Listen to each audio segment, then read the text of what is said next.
Dude, hitting the going live button is actually like the reaction image of the dude in front of the tornado saying, "Here it comes." As soon as you hit go live,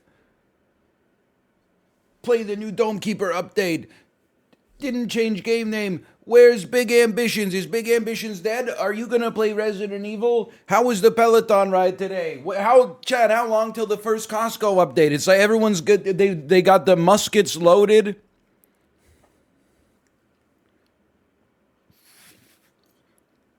The voices never stop.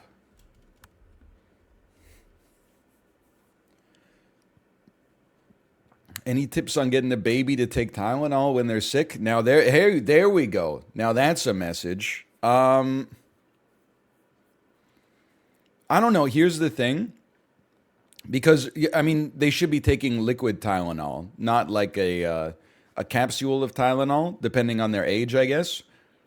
Usually we find we've been blessed. I'm actually gonna knock on wood.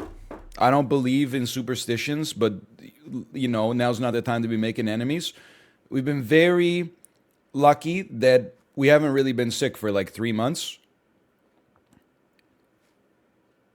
But whenever we have to give our baby Tylenol, she's like, I don't want this. Then the first drop hits her lips, and she's like, oh, is that artificial grape? Ooh, is that artificial grape or cherry? Nom, nom, nom, nom, nom, nom, nom, nom, nom, nom, nom, nom. I think that they make the baby Tylenol like pretty tasty. I don't know what it tastes like. The only like medicine as a child that I remember the taste of is I used to get a lot of ear infections, and they would always give me the banana amoxicillin, to the extent that I actually started to like enjoy the taste.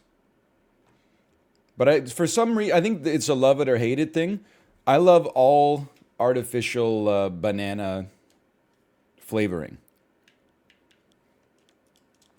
I'm sipping a glass right now, bro. No, how can you say this without it being TOS? The burp. No, you can't take antibiotics for fun. There'll be antibiotic resistance that will build up, and then you won't need the antibiotics when you need them. Versus the Chad. Haha, banana amoxicillin tastes good.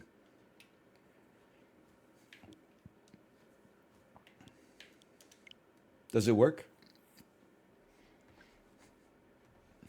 Just had an ultrasound to find out how far along my wife is in pregnancy. Turns out it's 24 weeks. I'm going to guess that you probably thought it was earlier than that.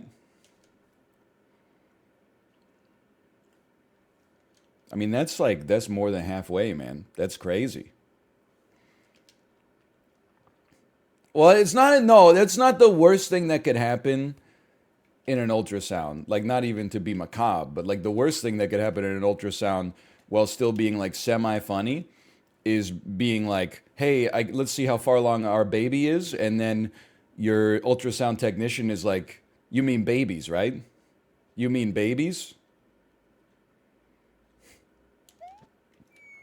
Like that first ultrasound, supposed to be around like 12 weeks, I think. Um,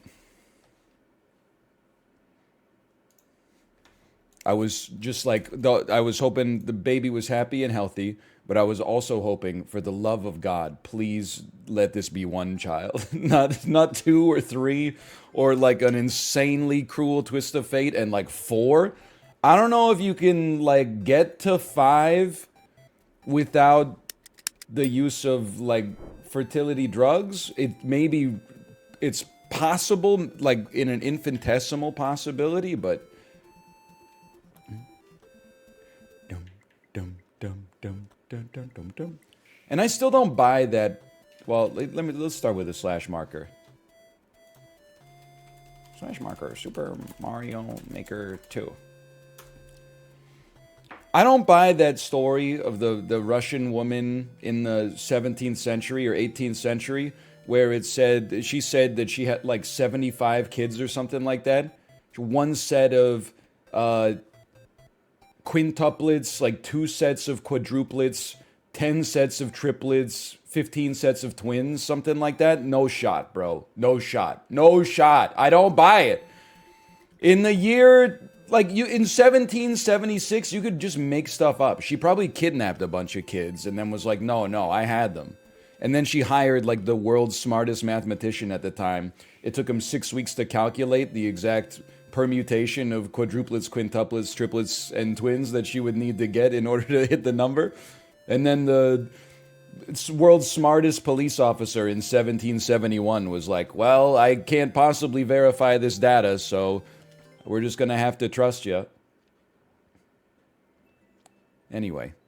No, that's all right. I don't need to view. I don't even view my notifications on Twitch or on YouTube, unless it's from YouTube, in which case it's usually pretty important.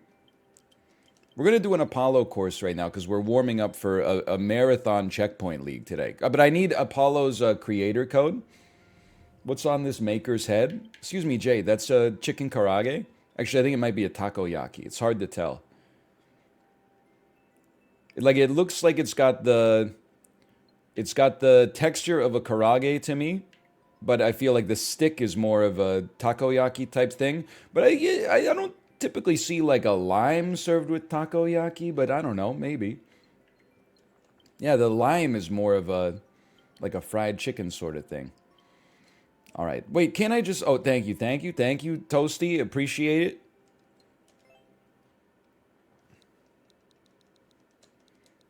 LK... Hey, don't look. LK4, C62. Here's my impression of a 55-year-old man typing out his password in an open concept office, but he's not able to type it in without saying the letters out loud while he's doing it.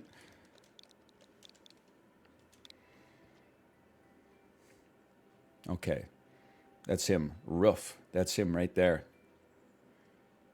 Uploaded courses. So we're not going to... I don't know what course he's going to use today.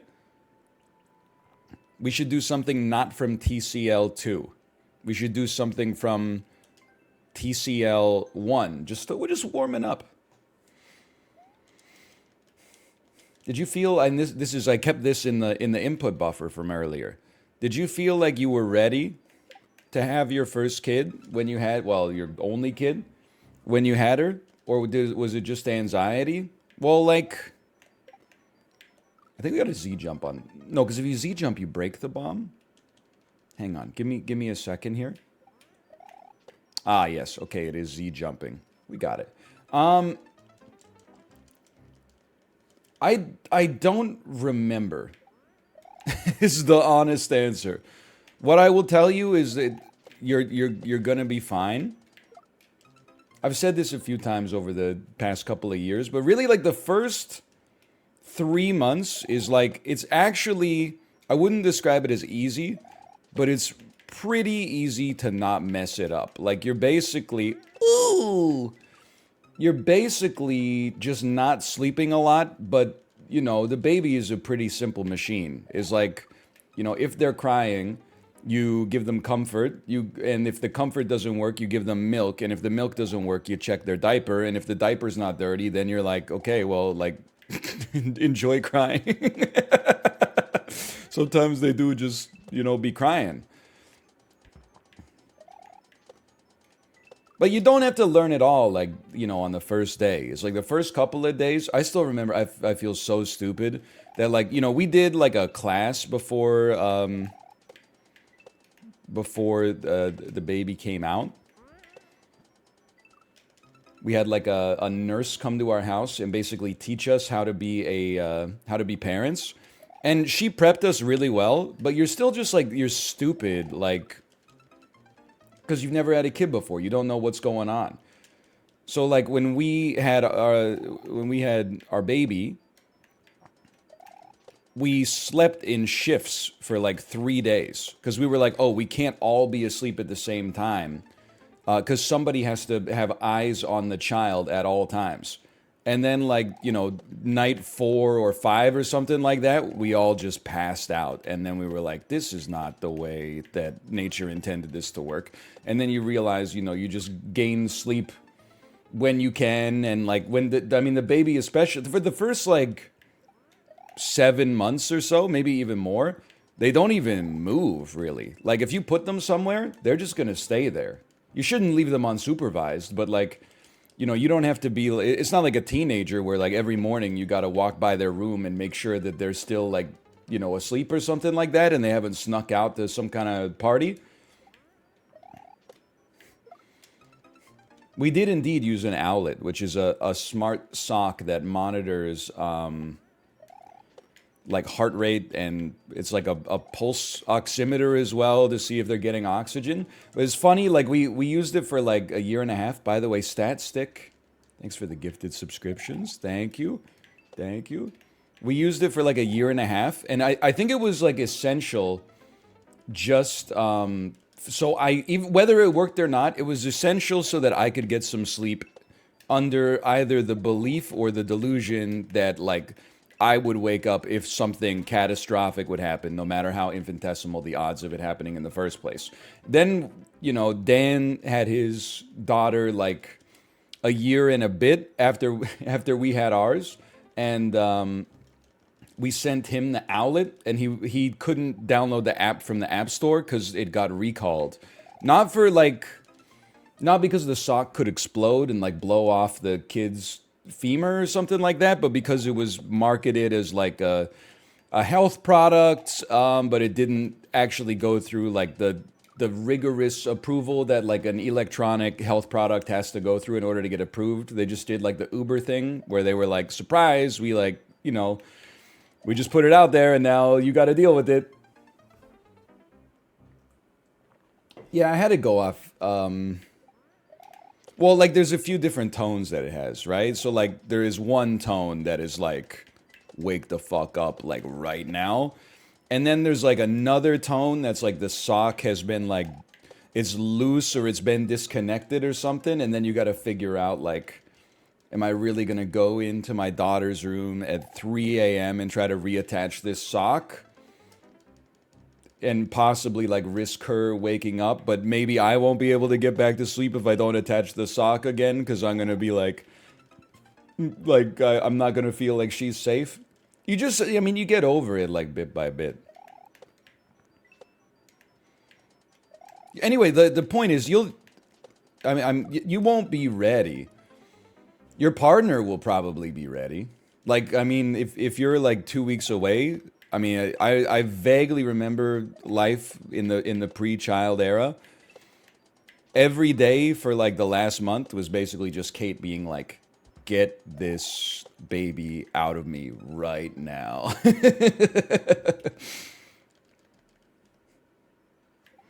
And I was like, I don't know, I'm having a great time. I'm sitting on the couch, I'm playing Fall Guys. Oh, no baby today? Okay, well, I guess I got a great excuse to not really do too much tomorrow either. Oh.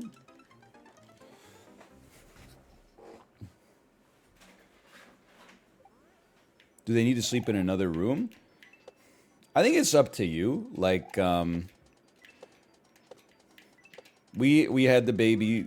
Her crib was in the same room as us for like less than the average length of time, I would say. Like probably 6 months maybe. And then we moved her to her own room. A lot of people have it for like a year. It was helpful for us though. Mostly cuz like it's not even the baby's thing, it's me. Cuz every time she would make any noise, I would like wake up and look in the crib and be like, try to like see if her chest is still rising and falling. And then like I'm so amped up on adrenaline that I'm like I gotta it takes me like 40 minutes to go back to sleep. It was self-care for me to have her go into her own room. Same thing, we would never like co-sleep because I would never get some sleep because I would always be like I'm gonna wake up and be like, sorry I crushed the baby, But like by all accounts, I know co-sleeping is not recommended, but like I know people who have done it, and this is anecdata. Sorry, I'm not trying to say you should do it, but I know lots of people who have done it and it's been okay. But still, like I wouldn't be able to make it. My ass would have been sleeping on the couch for like 18 months. Ooh.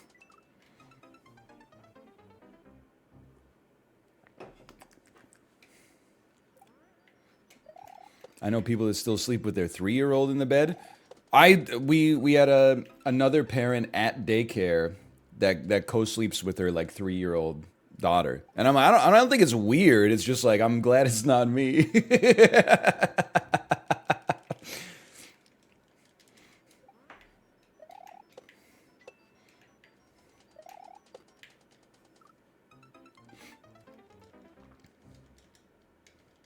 But I will say, it's been a long time. I'm 34. It's been at least 10 years since I've done this. But as a kid, sleeping in the same bed as your parents feels amazing.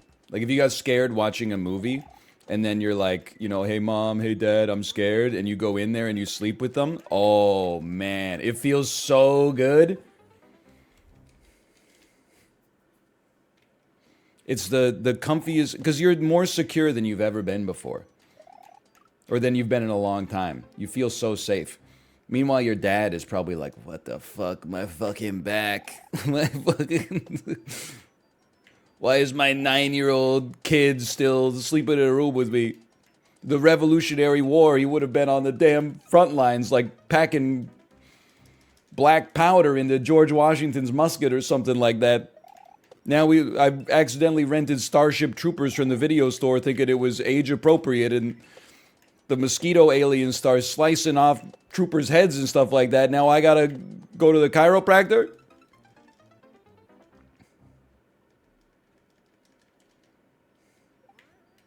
Anyway, that's like, you'll figure it out. You learn it day by day. It's not like, you have it's not the LSATs, you don't have like a big test on it that you gotta pass. Instead, it's like, day one is basically just fucking welcome to the show. And then like day 5 is like you have your first diaper blowout or something like that, and then you just go through bit by bit. The test actually comes like 15 years later when your kid drives, or maybe even like 40 years later when your kid is now an adult and they're driving, and they make like a right turn from the middle lane. Then you failed. You failed the test because of the actions of your child. But like you don't have to sweat that at like the baby age. It's a hard level.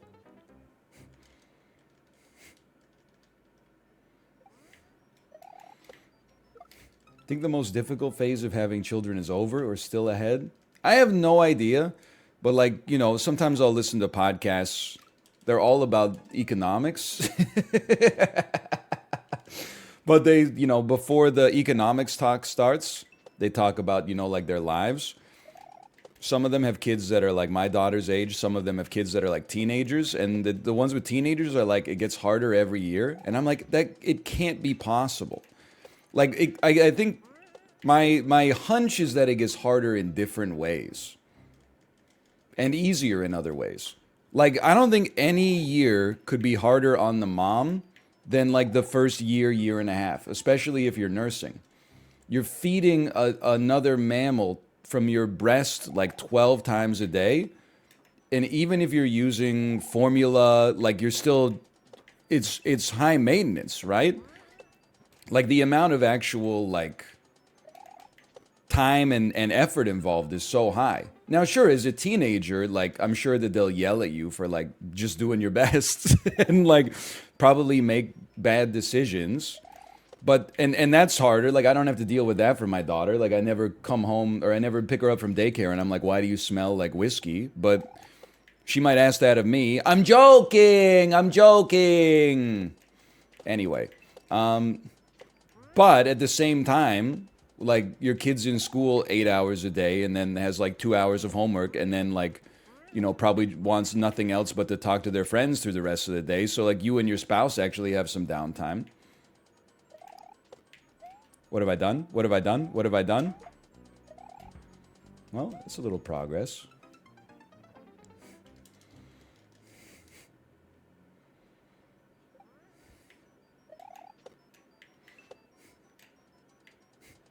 His ass was not joking? I'm joking.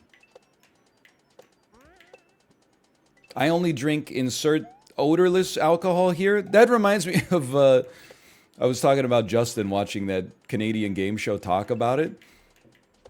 Got me laughing because in one of them, they're like, we're going to talk about gin. Okay, for 20 seconds. Gin, it's an alcohol, it's a spirit, it's made from juniper berries. Then I swear to you, this lady says, it's an odorless, colorless, tasteless liquid. I said, what the hell are you talking about? Is it colorless? Yeah. I mean, by default. It's certainly not odorless or tasteless, though. It has like a very particular odor and taste. It's like one of the first things people would mention about gin is like, oh yeah, it kind of tastes like an air freshener. It's true. I think everybody did smoke back then.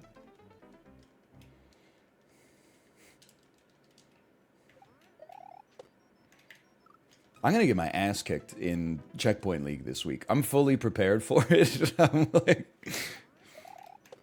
I forget who's on, but I know it's Bear and just maybe it's Bear, Justin, Jasky. I guess I do know who's on, and me. I was like, who's the fourth person? Of course I know him. It's me. And Germa. Do you see that my clip got posted by the Germa Out of Context account? The clip where I say I love Germa, I don't understand his community because every clip is titled like absolutely fucked streamer does psychopath thing, and it's just like 15 seconds of him eating a ham sandwich, and all the comments are like, this dude is fucked! But then all the replies on the Twitter video are like, this guy's fucked too! And I'm like, I don't know what's going on, man!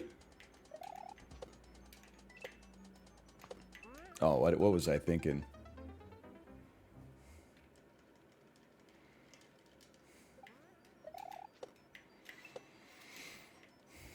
You're a little right. I don't think I'm fucked. I think I'm just, I don't know. I think I'm normal, but I'm just funny. So when you misrepresent your normalcy as insanity, the average Twitch viewer is like, what the hell? This guy's crazy. Because the jokes that they're used to from like their friend circle is like, that's what she said. Sounds like my nickname in college. Hey, that would be a great name for like a folk band, you know? And I'm out here weaving like a more intricate web. Kind of like the George R.R. Martin of shitposts.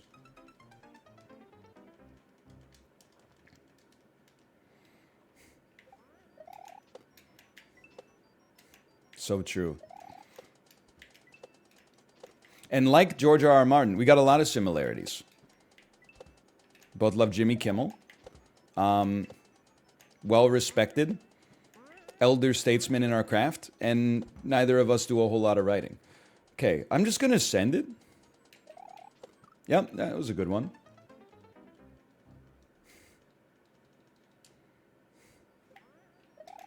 Humblest streamer. I know it's a little crungo. It's my favorite joke template right now. Is least blank blank or most blank blank.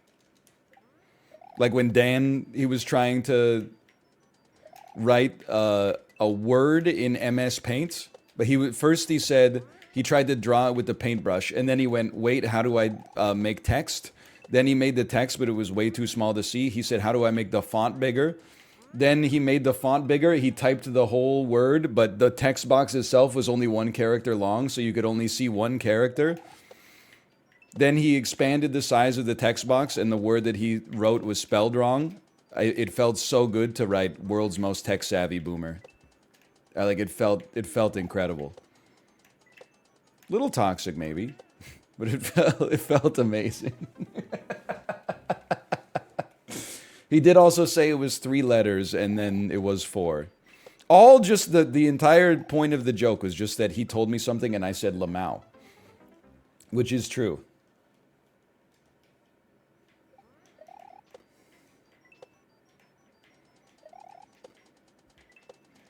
Maybe a little focus would help us out. Nope.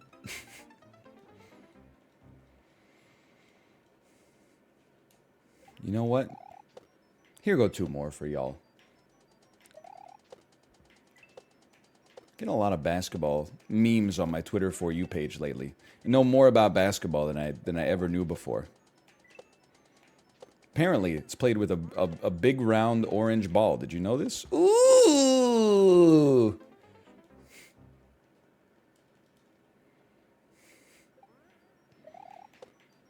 Hey, I don't know anything about baseball, but how did Shohei Ohtani not win MVP this year? Isn't he like the third best pitcher and the third best batter in the league? Shouldn't that make him the most valuable player like by default forever? It's because the Angels blow? Well, yeah, but like if they blow, shouldn't he be like more valuable? Because like he's good and the team sucks.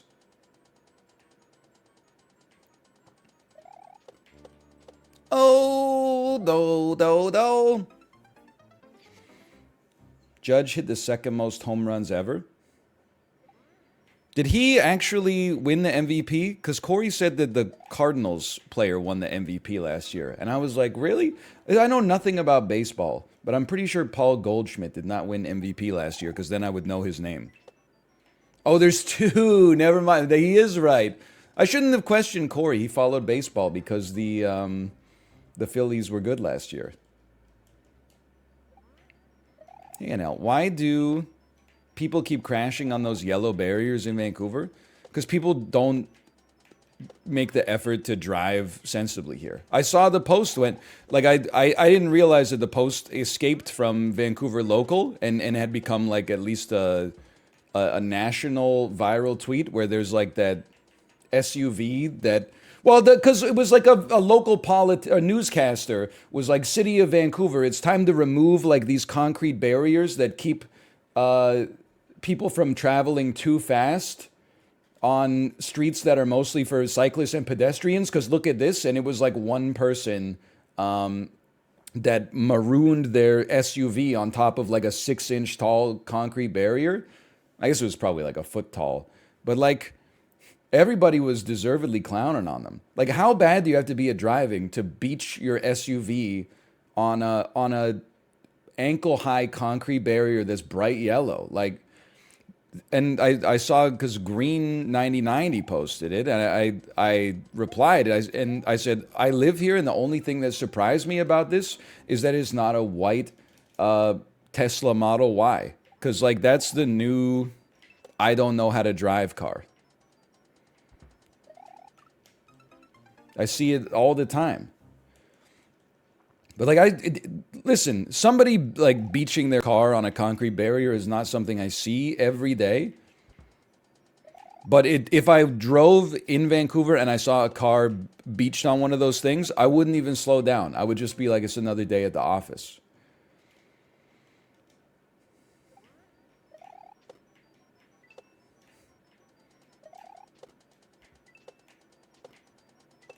For whatever reason, I think it's like, I mean, average person is not very good at driving. Plus, you know, a lot of people live here. Plus, if I have a genuine complaint about Vancouver, I mean, I guess I've got several.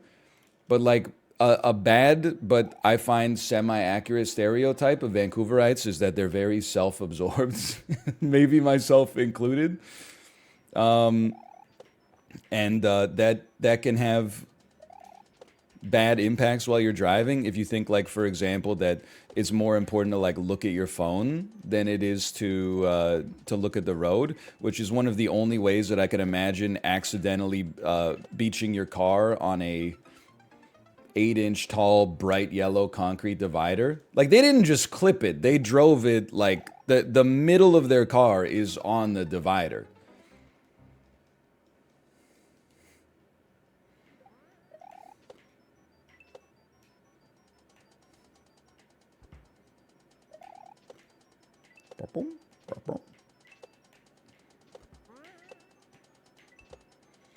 I've never seen that in Bellingham.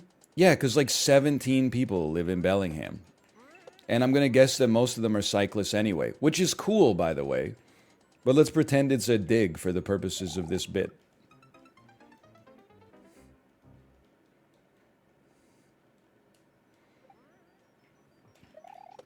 I know I said this before, but Vancouver makes it deliberately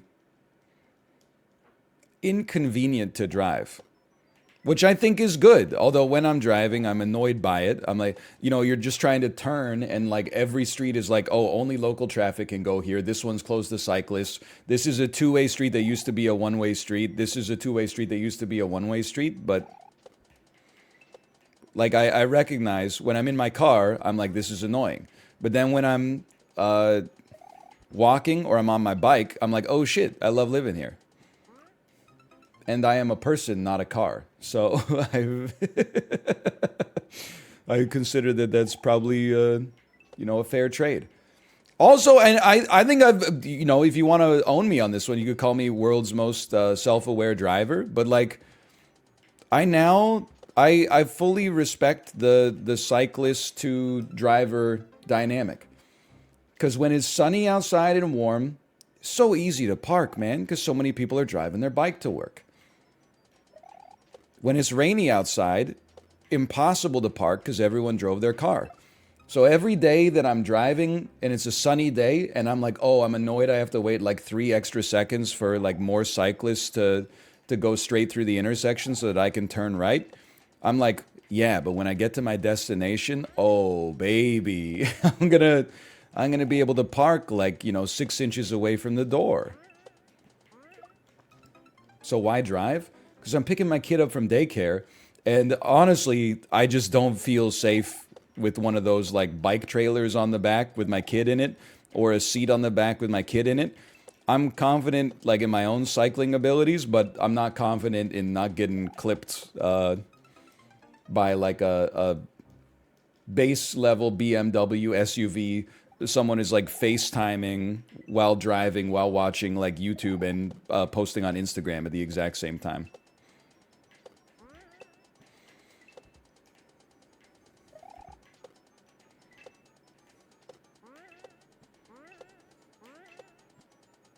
Okay, now send it. Oh, you just let go of it there.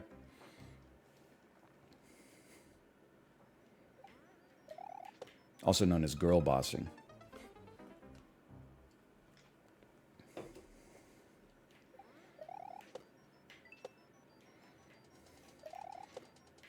I feel like we need bike lanes are great. Vancouver's got a lot of them, but we need to just build like bike cities. Because the problem with the bike lane is if you're in the car and you're turning right, the bike lane is on your right, but people in the bike lane are largely going straight.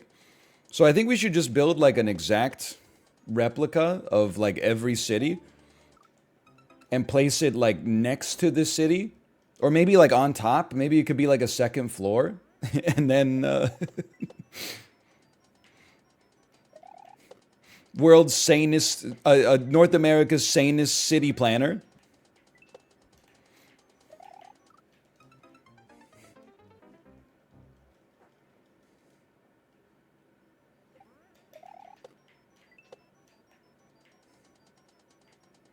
I want to live in the basement of my city. I want to live in the garage where I belong. No one hears me sing my song.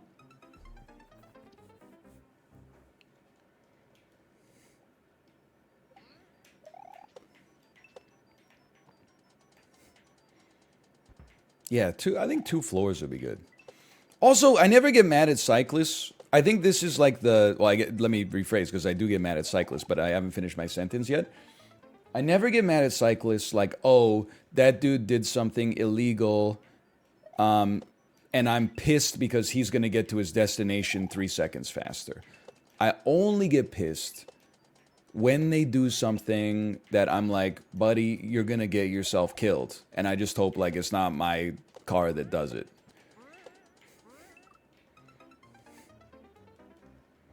That's the thing. It's not. I'm never like, oh, there's a cyclist like in my lane and I'm going 5 kilometers an hour slower than I otherwise would be. Like that doesn't bother me at all. I'll just wait till it's safe to pass. When I see them like, on a very busy road, like filter passing through traffic in the middle, I'm like, buddy, your wattage is crazy. Like I can see your calves. Like I know you're working hard, but at the same time, you're like, you're one distracted driver away from becoming like a meatball.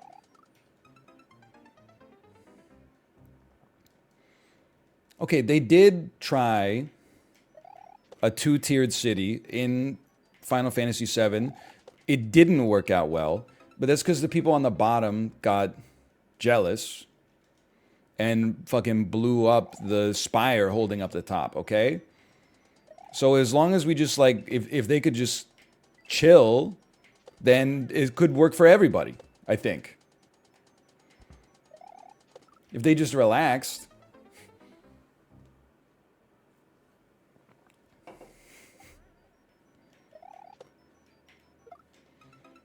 Oh, they wasn't even poor. Barrett was a property owner. Cloud Strife had like, I don't even want, like 99,999 gil worth of materia in his back pocket. They were LARPing.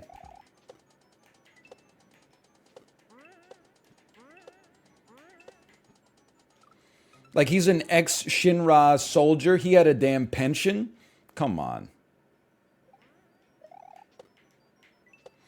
I read an article today that was like Canada is getting its biggest increase in alcohol tax in 40 years. They had an interview with a Nova Scotia pub owner who said, we're getting squeezed so hard, it's impossible to get blood out of a turnip. Someone should tell Ottawa it's impossible to get blood out of a turnip. I was like, I had some sympathy for them. I know the industry in hospitality has been through a lot in the last couple of years. Further down in the article, the tax increase adds up to approximately 1 cent per 12-ounce beer. I said, what the fuck? It's like you're not getting blood out of a turnip. You're just getting, it sounds like you're getting turnip out of a turnip.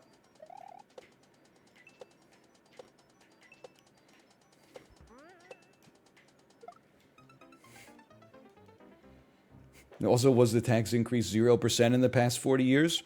Well, it's like the lead is buried. The alcohol tax increase apparently is tied to inflation. So for like 30 years, inflation has been negligible. And then like last year, at least for this tax, they pegged it at like 6.5%. So they're raising the price of a beer by approximately 1 penny.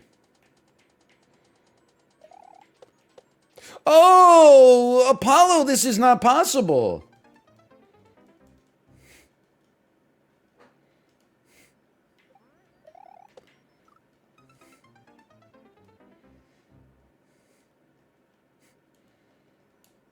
Didn't you already do it yourself? Yeah, but that was like, I don't know. It was like a year and a half ago or something like that. You can respawn the bomb.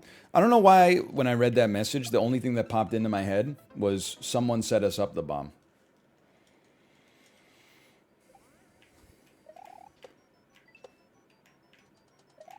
Well,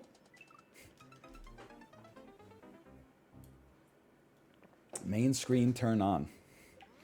Someone did make a post. At first I was offended, but then I was like, actually, it's probably astute. Why don't we get together and call ourselves an institute? Said, NL playing Mario Maker is basically like elder millennial Subway Surfers TikTok videos. I guess it's true. You know, there's like a little bit of podcast style banter, and then just what you're seeing on the screen essentially doesn't matter. It's just there to like distract your cerebellum. Okay, we can respawn the bomb. Somebody set us up the bomb and respawn the bomb. Hey, how do you respawn the bomb, Chad?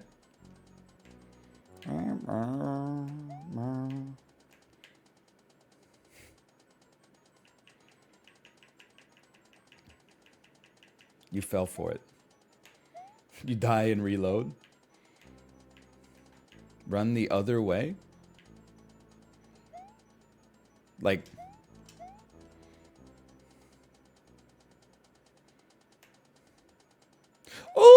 Oh,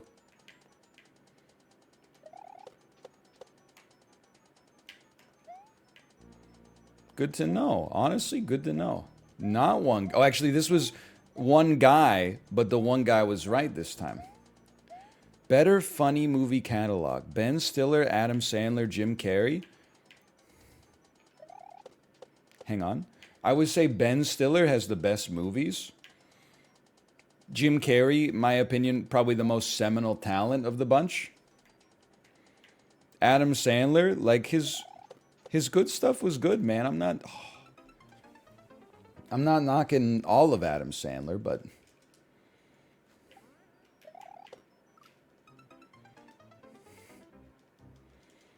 yeah, I mean, Stiller's got the best movies, man. Listen, Jim Carrey's got some slappers, and we're talking about their classic comedies. That's why I'm not putting The Secret Life of Walter Mitty in there. I'm not putting, the Meyerowitz stories in there. I'm not putting Uncut Gems in there. Jim Carrey's got Truman Show. Jim Carrey's got Liar Liar. Both of them, two of the funniest comedies. I would even just say two of the best general audience movies of the 1990s. I would not put Eternal Sunshine in. That's not, come on, that's not a classic Jim Carrey comedy. It's one of my favorite movies ever, but that's Charlie Kaufman's world and we're just living in it. Jim Carrey did a great job, but at no point does he go, erase my memory. The Mask is in there. Yeah, the Mask is like, the Mask is merely pretty good. Ben Stiller's got, there's something about Mary. He's got Tropic Thunder. I mean, I would stack up, Zoolander, Meet the Parents. I think Stiller's got the catalog. Jim Carrey's got the raw talent, and Adam Sandler was doing great stuff too, for a while.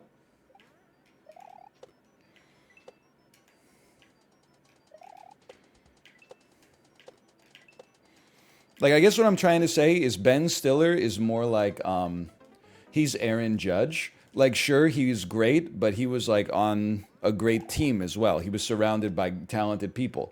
Jim Carrey at his peak is more like, kind of like a combination. Otani Trout is like, him by himself could carry a team to like 90 wins, but it really was up to the supporting cast to not let him down from that point onwards.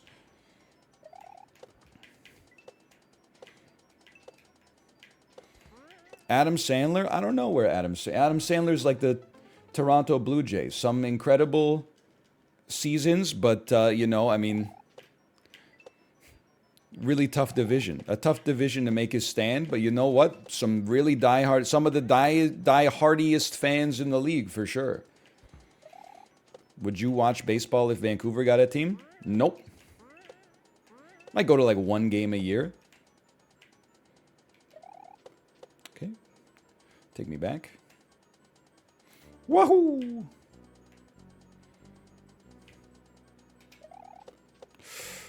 Oh! Would you play baseball for a $40 million contract? Yep, I would. Assuming that like the money was guaranteed. Yeah, I could do that. Whatever team I played for, though, I assume one of the fans would probably find me and shoot me to death with a gun. Like, once they saw that, I mean, in the majors, my batting average would be literally zero. Like, I don't think, there's no way I'm hitting, like, a modern pitcher's, I'm not even making contact, in all likelihood, with any pitch. If I do, there's no shot that it's landing in the gap. And then, it would be tough, man.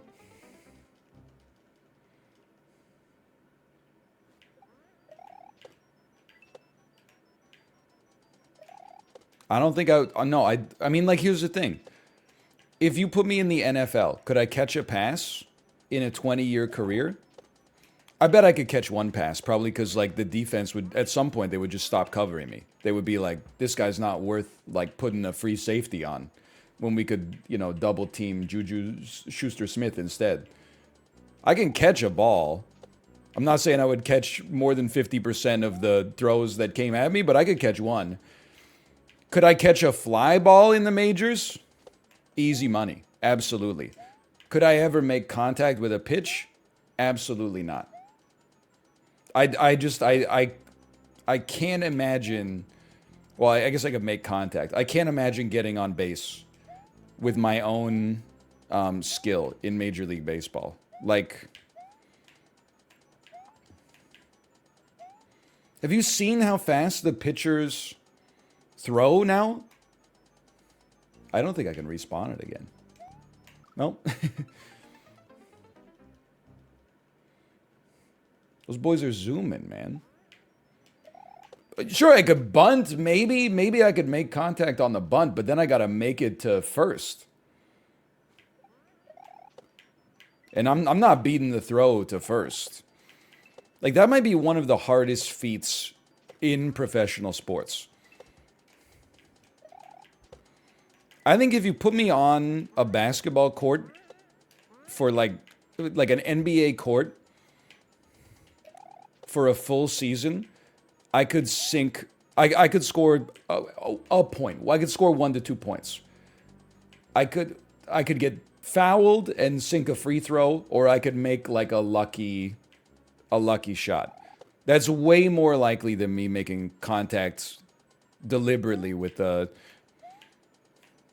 Yu Darvish splitter or something like that. Why would they foul you? Well, probably just because they're like 6'10", and I'm only 6'9". So, like, as soon as they touch me, I would fall over, and maybe the refs, apparently, they're not paying attention these days. They'd probably be like, hey, why'd you attempt to murder that guy? He gets 2 from the line. I could see a world where, like, not every game, but now and then, I could put, like, 2 points on the board out of the, like, 100 that your team scores. Could you score in hockey? No shot. I would be stunned if I could even receive a pass in the NHL in an 82-game season. There's no way I'm beating an NHL goalie. Even with, I'd probably be more lucky to score against an NHL goalie due to being like hit with the puck in 5-on-5 than with a penalty shot. Like, there's no way I'm beating even the worst goalie in the league, who we all know is James Reimer. There's no way I'm beating him on a breakaway. You could give me 1,000 breakaways. It's never happening. Did you see in the new Jackass when PK Subban hits Dave Englund in the testicles with a slap shot from the blue line? People who play in the NHL, it turns out, are very good. Even PK Subban at the time that Jackass Forever was filmed was not good. He was like replacement level and then retired. He effortlessly skated up and hit like a 98-mile-an-hour fastball directly into a dude's testicles on his second shot. And I think the first one he put off target just to scare him.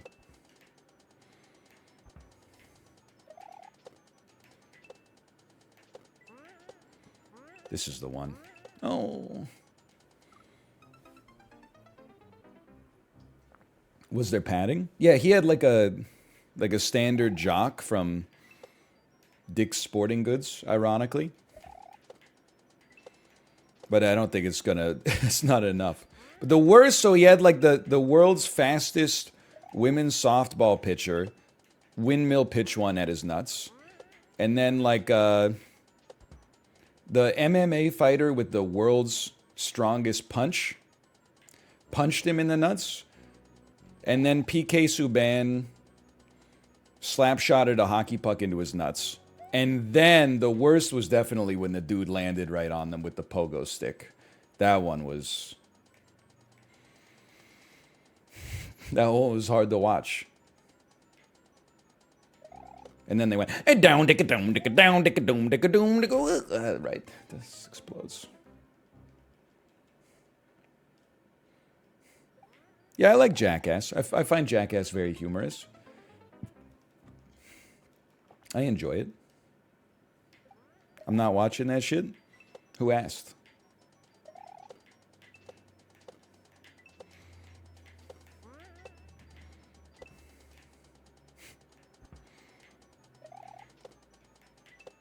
The dude's name is like for real Poopies, though? What's up with that?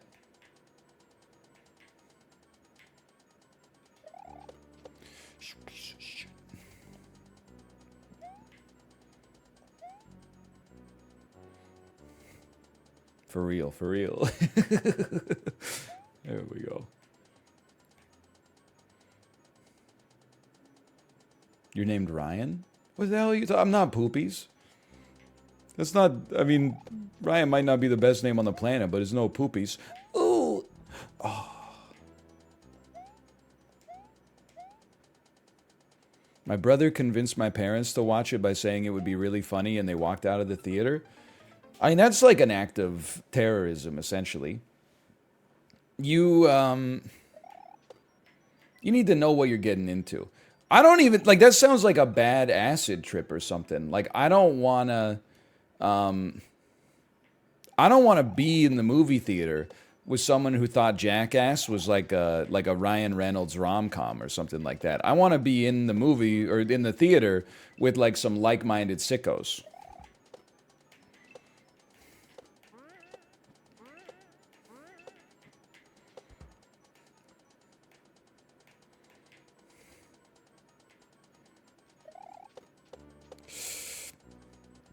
How was your first acid trip? I'll let you know when I get there, brother.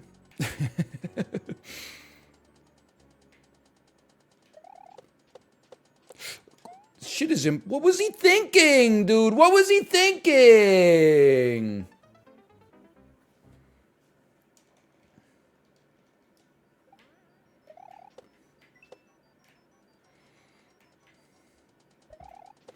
What are you talking about? Beat the level? When are you gonna beat the level?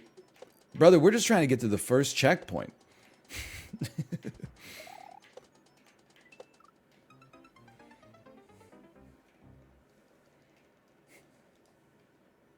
Would you take acid in your 70s? Bitch, I don't know. That'll be like fucking 2040 something. I'm not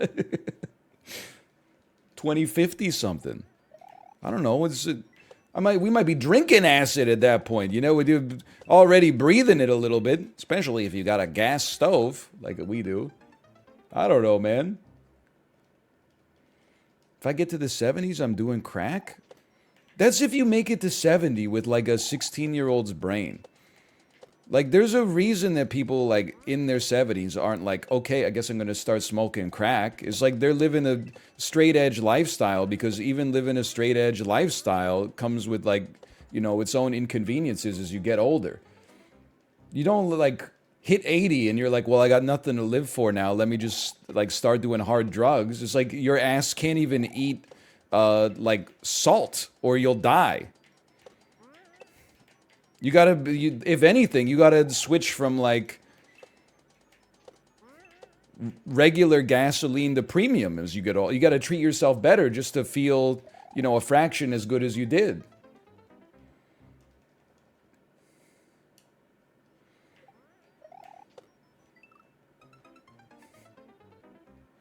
You're right, I'm gonna start smoking crack now. That's the spirit. That's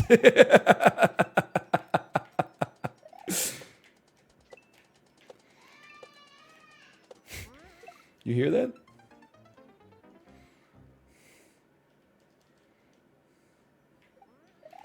No, I don't think I'm gonna, like, the thing that is stopping me from like doing drugs right now.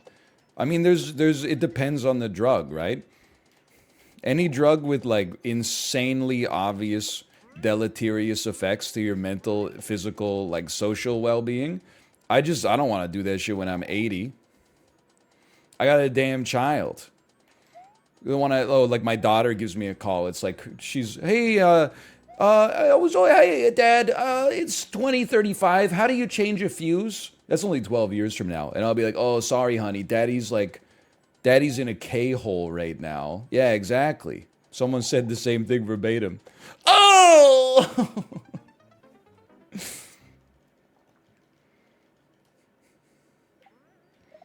But then there's others where I'm like, I don't know, I have like responsibilities. It's not to say you can't be like a responsible user of some drugs, which have various legalities in various parts of the world.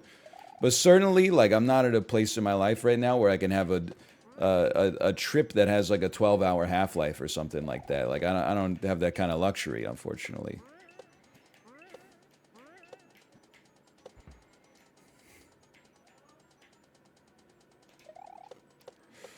Oh, I believed. Okay, okay.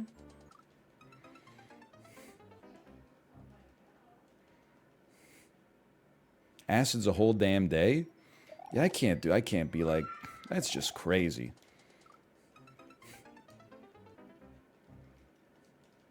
I'll just like eat snacks made of fried corn. That's good enough for me.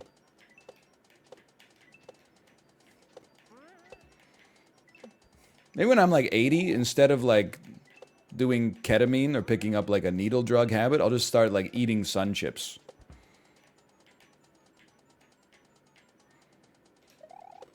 That's not gonna do it. Nobody's gonna look at an 80-year-old man and be like, hey, cut down on the sun chips, buddy.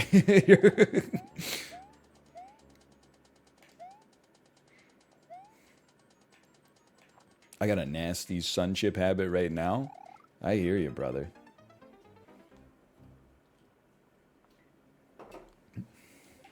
People might be like, hey, Grandpa, you should probably stop doing so much heroin.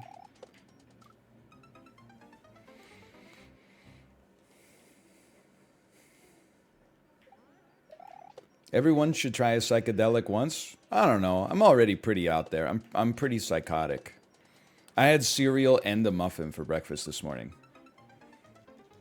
Get on my level. No milk? I'll have you know, I used milk. I expanded my horizons. If we didn't have milk in the house, it wouldn't be a problem. I would just eat the cereal dry.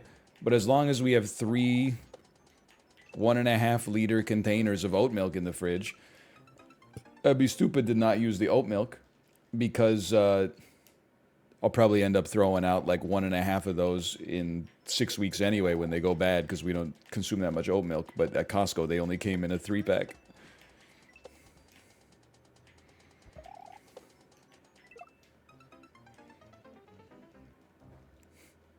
Is it Oatly? I don't even know because they all have the same branding. I think it might be called Nature's Harvest. Like every single oat milk carton looks like an Eastern European pastry that you would make for a wedding. Like they all have embroidered leaves and like vines and shit on the carton, and I'm just like, I don't even know like what I'm looking at here.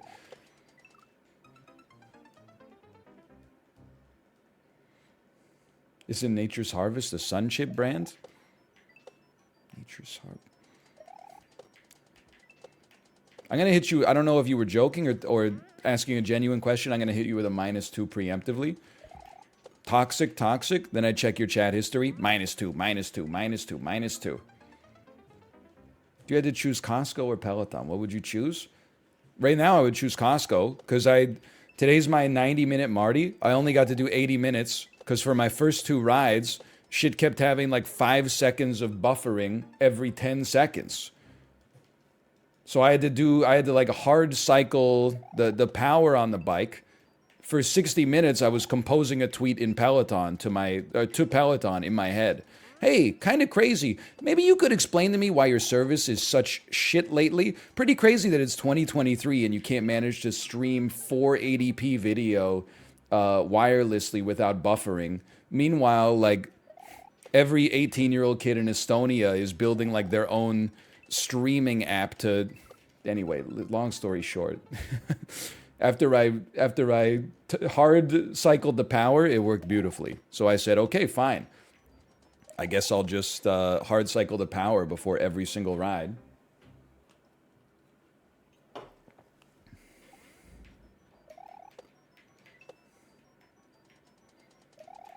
It is another, much like DoorDash, Peloton is a company. I love the service. The company is crazy to me. I don't understand how they could be losing so much money.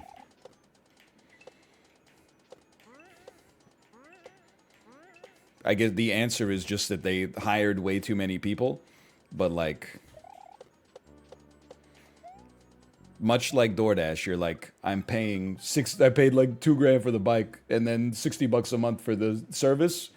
And all you do is stream video to me and pay like 20 instructors. Like what am I missing here?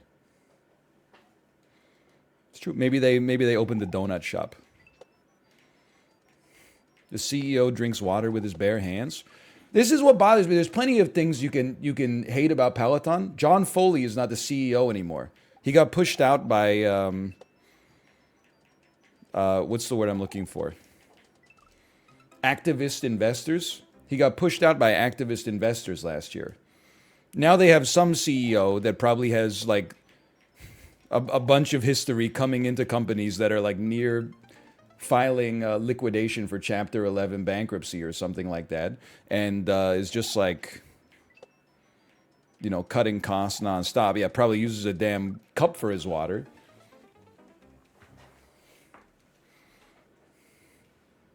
I'm a Peloton defender and a hater, for sure. The defender is, it's too expensive, but it's still, I'm getting way more out of it than I'm paying for. Feel great, much better shape, lost a lot of weight, better mental health. It's a healthy hobby, etc., etc. Could you do it cheaper? Absolutely. But I'm like, it's almost like one of those things where you're like, if I'm paying this much, how can you have the audacity to not be making money hand over fist? And I guess part of the answer is that like a lot of the people involved did make money hand over fist, but the company itself is not doing well. That's how I feel about my $50 a month gym membership. I mean, I hear you. It's like, and I'm not saying you people are hypocritical. I'm saying people in general are hypocritical. Like they'll literally, like I'll drink 2 cans of sparkling water on stream. People will be like, isn't that a little much? Like, are you supposed to be drinking 2 cans of sparkling water a day? Meanwhile, like while watching the stream, their ass drank like 6 IPAs while watching the stream. Like, why don't you Google like how many IPAs a day is okay to drink? Like there's got to be like a term for this that I'm inelegantly dancing around. If something purports to be good for you, it then has a much, much, much higher level of criticism and scrutiny than if you know something's bad for you. Like if you took 2 multivitamins a day, people who drink 12 cans of Mountain Dew a day would be like, 2 multivitamins? Aren't you worried about your kidneys?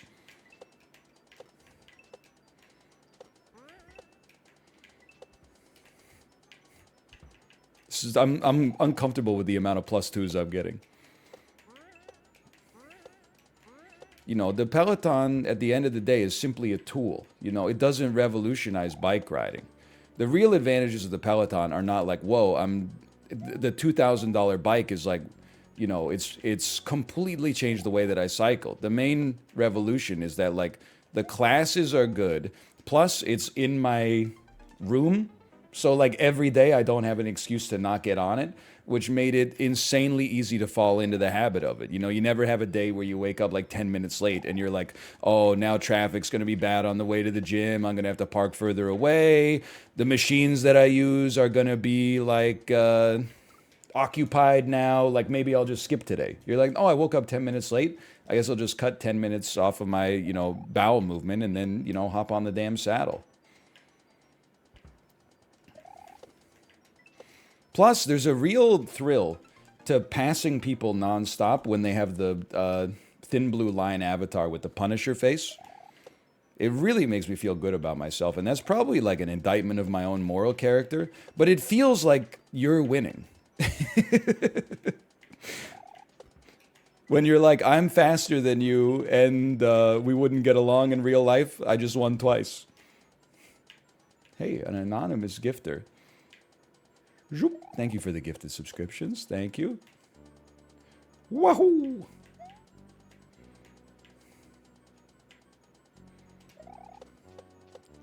Oh, okay, that's gonna explode. What do you mean Che Young would love the thin blue line? You don't know that. It wasn't Che Young, okay? It was her stylist. She's taking a lot of heat right now. Why is it that her stylist is not taking any heat?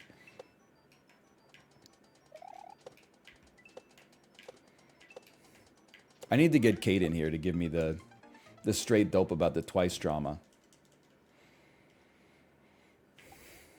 Che Young from Twice wore a QAnon t-shirt during one performance, and then like a couple of days later wore a shirt outside that had a swastika on it, which is not good. I don't think I need to tell. I don't think I need to tell you that that's not good. Again, I don't know. Like, I mean, I was gonna say I don't care. That's not really apt. I guess I do sort of care, but like, I don't know if she dresses herself or if everything is micromanaged for these bands. Like, I have no. It could just be one renegade stylist for all I know. Oh, thank you, Apollo. Thank you. You do see like that symbol in Korea as like because it's from like, you know, Buddhism originally. So if you go to Korea or you live in Korea, you'll like see it on you know, some temples or some churches and stuff like that. I didn't go to Korean school. I merely taught in one. I feel like it doesn't pass the smell test for me that like an adult wouldn't be aware of the I don't know, the legacy of the symbol. If you're like 14 maybe, like I could see it, but again, why am I even waiting in here? I don't even, who cares? Well, I mean, not like that, but I'm just I'm just, because I saw some people there like, well, in Korea, they don't really learn about the Second World War. And I'm like, well, someone should have told my students that when I had a one-on-one lesson with a kid. And I was like, this kid's really advanced. I'm going to blow his mind. I'm going to teach him a lesson about the North African campaign about the Second World War. And this fucking 15-year-old kid is like correcting me. Someone should have told him, hey, I thought you guys didn't learn about World War II here. They learn about everything, man.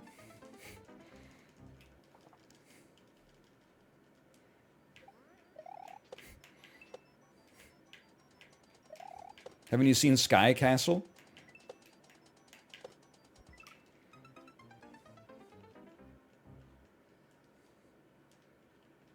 Yeah, it's kids in America who don't learn about the Second World War.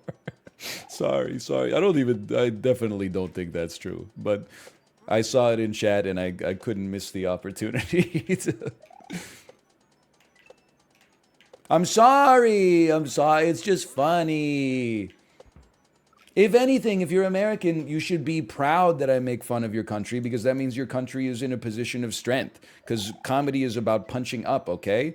If you're from a country that literally I've never made fun of on the stream, you should know that that's probably because it would be considered insensitive to insult your country because you're probably going through like some real shit right now.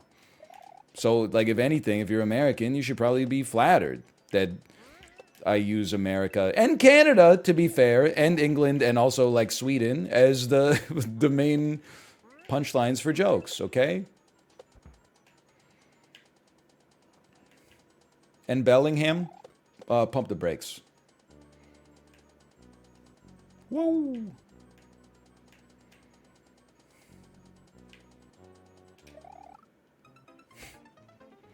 Which countries were not involved in World War II at all? I guess it depends what you mean by involved. Because yeah, people are like Switzerland. Well, I would say they were involved. In the words of the inimitable Geddy Lee, if you choose not to decide, you still have made a choice.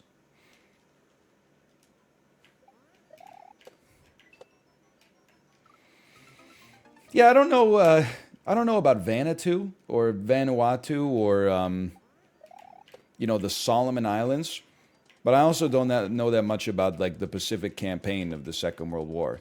I feel like there were like 2 years where like every single island down there was like a battleground.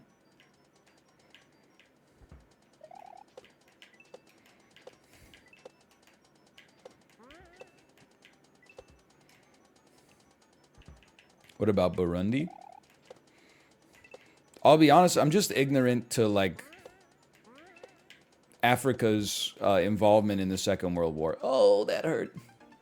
Except for, North Africa and like Italy and Ethiopia. I know Italy's not in Africa, but like the Italian campaign in Ethiopia. I don't know what happened like south of the Sahara.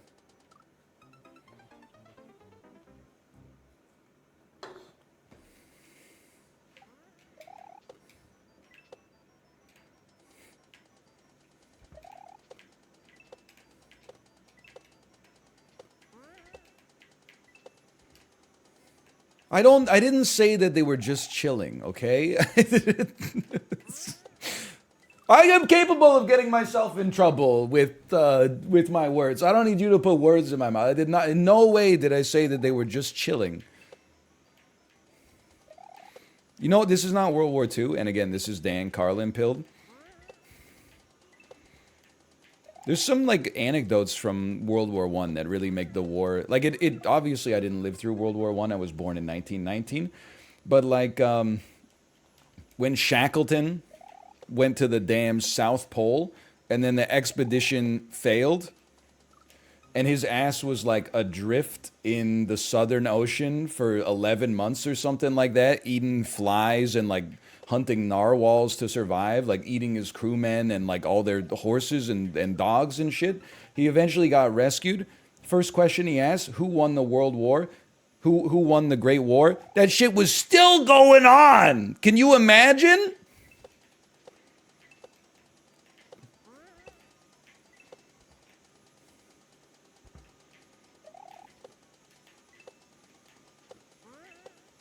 Shit would be demoralizing. No one on the crew died. Okay, whatever. After I watched the listen, I didn't live through that either. For a brief period I got interested in Arctic exploration, well, like the history of it. After I watched The Terror on FX, I was like, whoa, did that shit really happen? Was there really like a zombie polar bear going around like biting people and shit? Anyway, I listened to audiobooks while I fall asleep. I downloaded an audiobook that was like about a doomed expedition to the North Pole. I do not recommend listening to that shit as you fall asleep. Chapter 1 is like people's families begging them not to go. Chapter 2 is like everybody's having fun and getting wasted like the first 2 days on the voyage. Chapters 3 through 100 are like people's limbs falling off due to frostbite, discovering frozen corpses in the wilderness, like having to eat your pack animals just to live, but then being like, but I gotta ride that fucker back to the boat, so like, what am I gonna do? Like, that's not great. Not great bedtime material.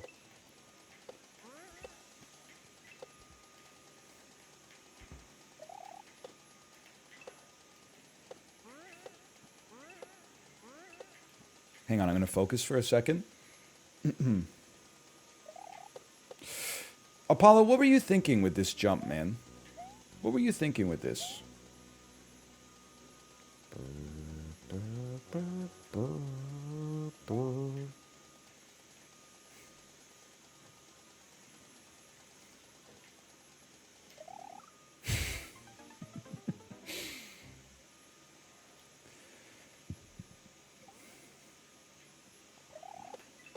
Well, what is it? It's almost 10 damn 30.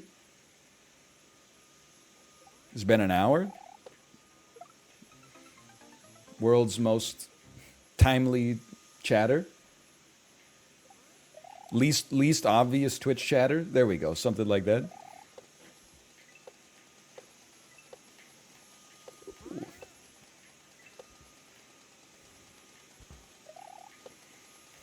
You know what would be a funny bit? What if you went back and rebuilt all of Apollo's levels, but just made the jumps like 25% easier?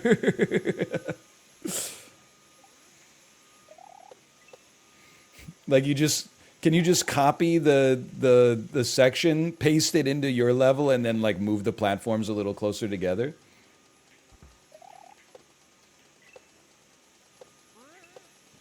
But they're so fine-tuned. By the way, NL, you got the wrong thumbnail on today's Sporkle video. Is it wrong thumbnail by like, it's a duplicate thumbnail from recent, or do I have like, do I have sunship face?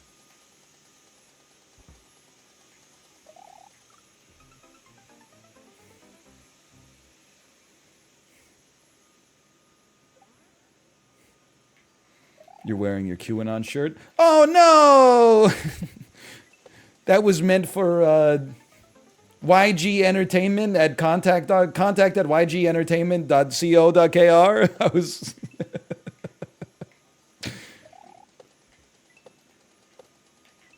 It's a joke. I'm joking. It shows a game. It doesn't show Sporkle. Oh, okay, let's go.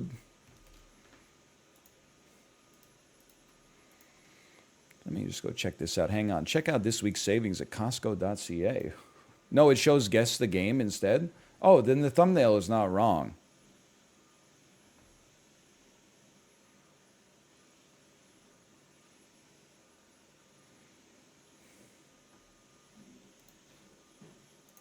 No disrespect.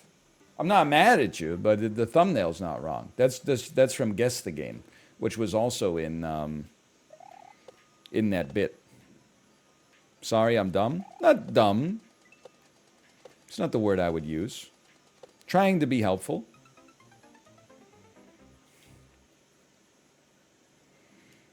I did see that. No, stupid was not. Stop putting words in my mouth, okay?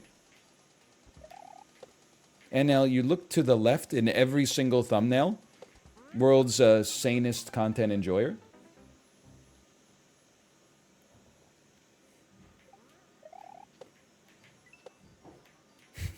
Yes, yeah. Lion soy. Actually, where's the one where I did lion soy pointing right? Has that one gone up yet? It was a Big Ambitions thumbnail.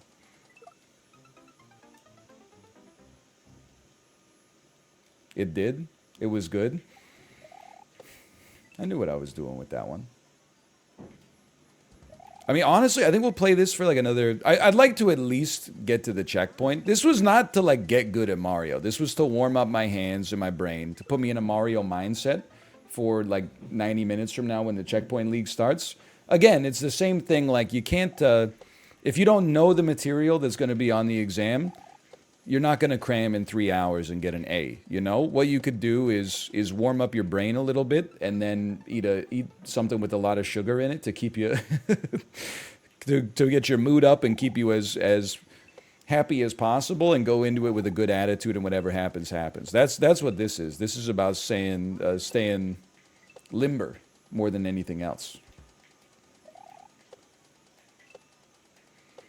Your inputs on the treadmill are driving me insane. The hell's an input, man? Input? I'm Luigi. It's an input.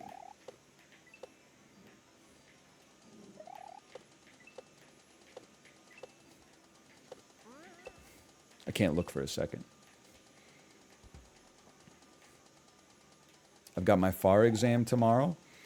Is this where I ask what's FAR and you say, you know, farting on your dick and balls or something?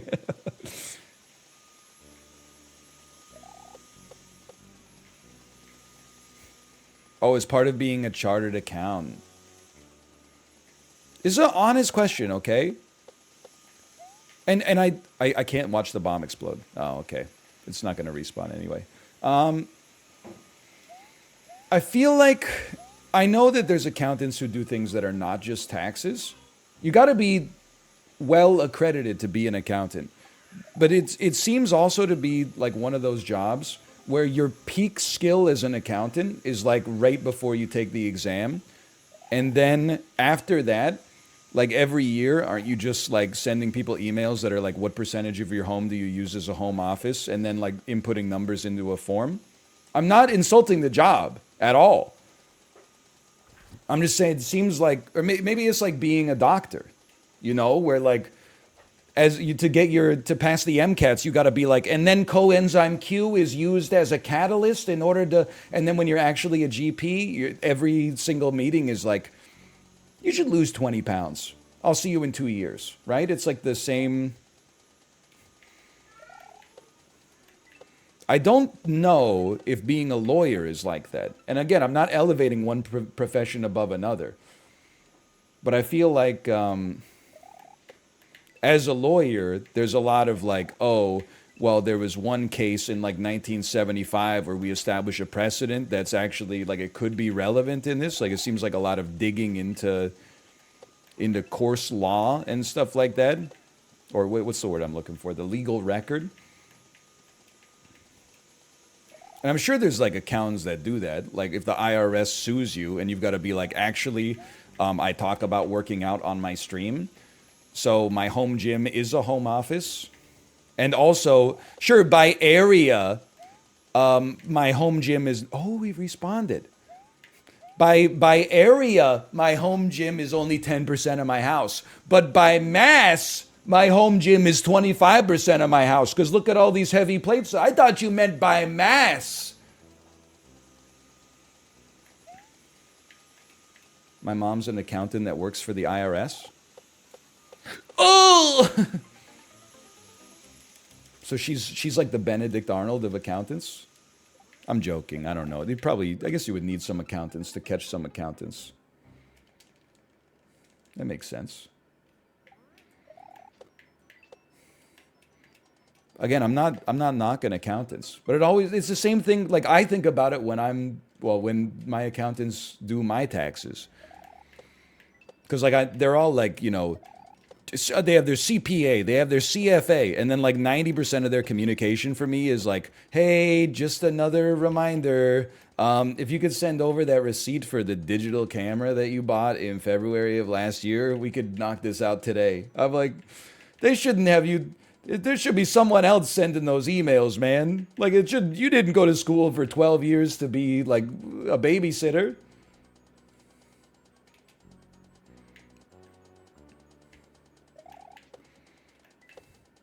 I'm pretty ignorant of what like accountants do unless they do taxes though. Like I don't understand.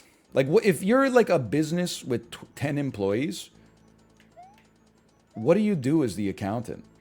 Like don't you just make sure that your company makes payroll every month and then like hit a button that sends out the money? Like in my head, I know this can't be true, okay? But in my head, that's like a 5 hours a month job. There has to be more, but like,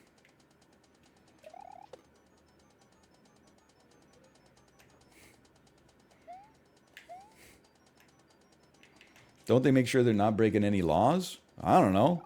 This is why I asked. Paying invoices and invoicing people?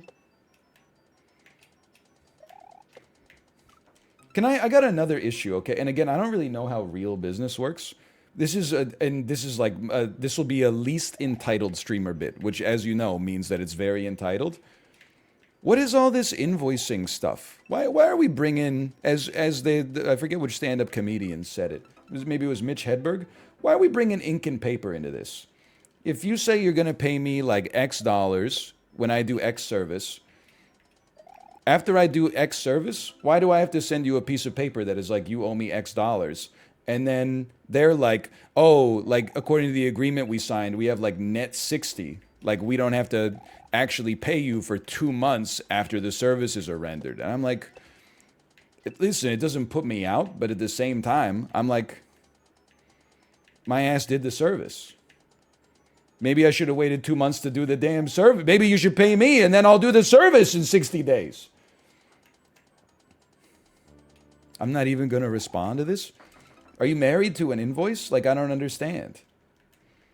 Malf was complaining about this. Everybody complains. I mean, like, listen. It's the same thing like when you get paid. I mean, it's like the same thing almost when you get paid by anybody, but like, or like any company. But it is annoying when you like do a service in January and then you get paid in like April. I can see getting paid like 2 weeks later, but getting paid 3 months later is like, what am I, chopped liver? I mean, I'll take it, don't get me wrong.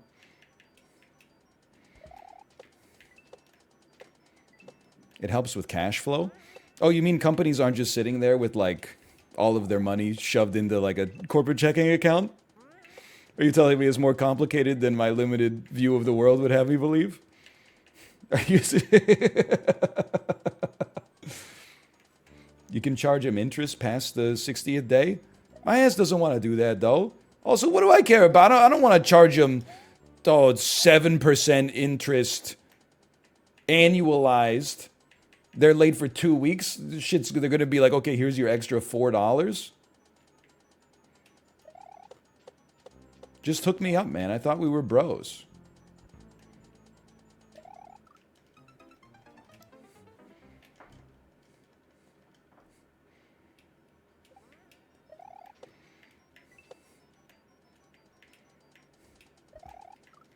I thought they were good for it.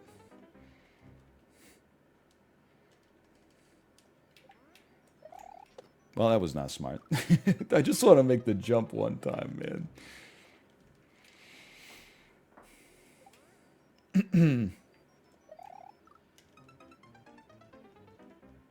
They teach to delay this thing in tech school. I'm just, honestly, I feel bad because from now on, well, now I was going to say I'm going to start paying my like electric bill on net 60, but I think my ass already does pay my electric bill on net 60 now that I think about it. Shout out to BC Hydro.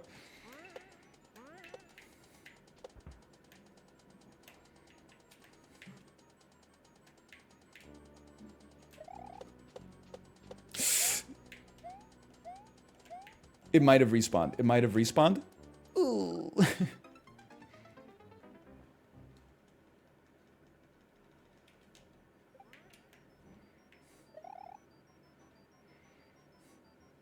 You gotta slow down there? That doesn't sound like Apollo. Apollo doesn't sound like the kind of guy who would be like, here you have to slow down. He likes the whole thing to be done in one fell swoop. That's just, if I know anything about him, that's what I know. You keep overtaking the bomb, though? Yeah, I know. That's why that guy's not doing his job. I'm doing my job, and then the bomb's on net 45, man.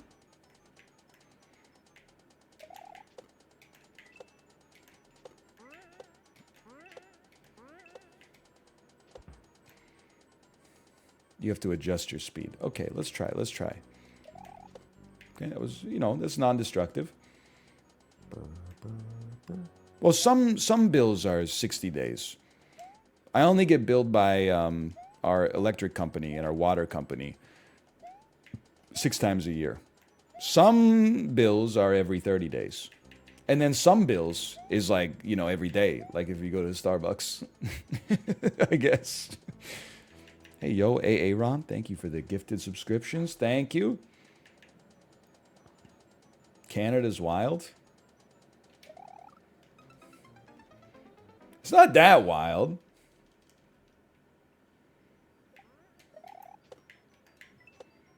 It's pretty much the same.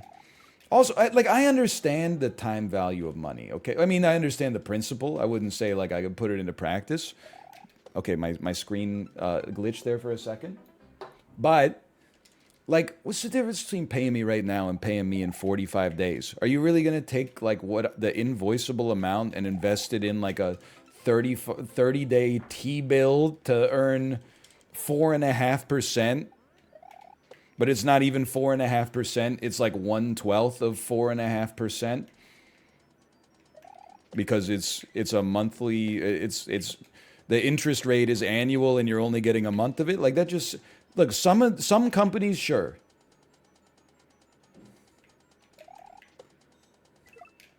But some of the companies that I work with, I'm like, you're not doing that shit. No offense.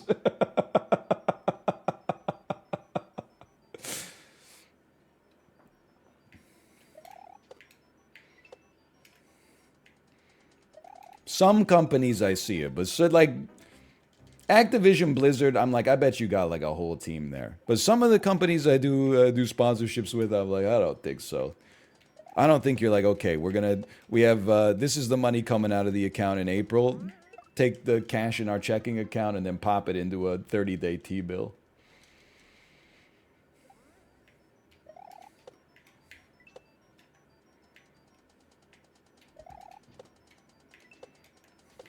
All I'm going to say is that if my ass pays you, get ready, because I'm going to become insufferable about it. No, because the thing is, as a one-man operation, when I receive a bill, I like to pay it right away.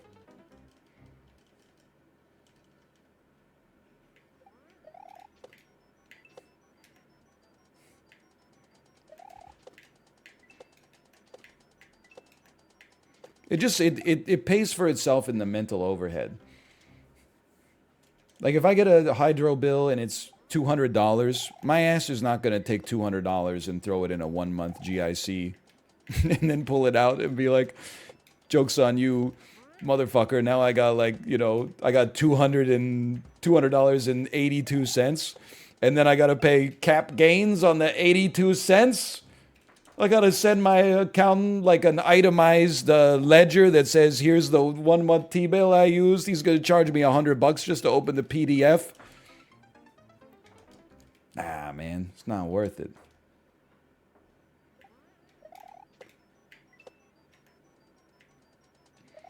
I guess that's true. Like if I died in 30 days or something like that, I guess they don't have to pay. Why do you have a mortgage then? So I didn't have the cash on hand to buy right away. Also, the expected return, of the S&P 500 averages out to about 7% annually. And, when mortgage rates were like 2.5%, you're like, I'd be leaving money on the table not to have my mortgage in the S&P 500, generating a 5.5% delta while I wait. But, we don't need to get into that. Also, yes, every time I die, I keep picking up my empty can of sparkling water and seeing if there's water in it, and then there's no water in it.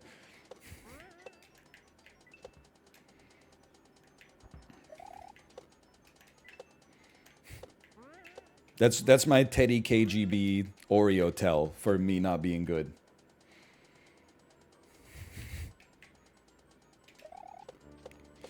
Okay, it died, right?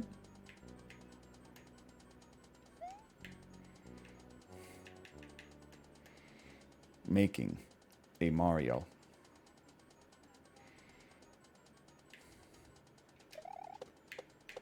Okay, I adjusted my speed a little bit there. Wahoo.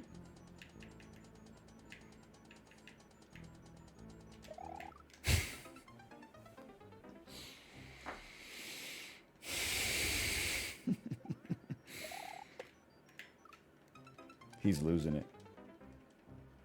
Can we bring back the dying John Madden bit? Is that Hello, my name is John Madden. Welcome to Monday Night Football. something like that? Help me, I am trapped in computer. How do I get out of computer? Guys, I'm stuck in the computer. Guys is a gendered term. We would recommend using something like y'all Y'all, I'm stuck in the computer. Folks, I'm stuck in the computer.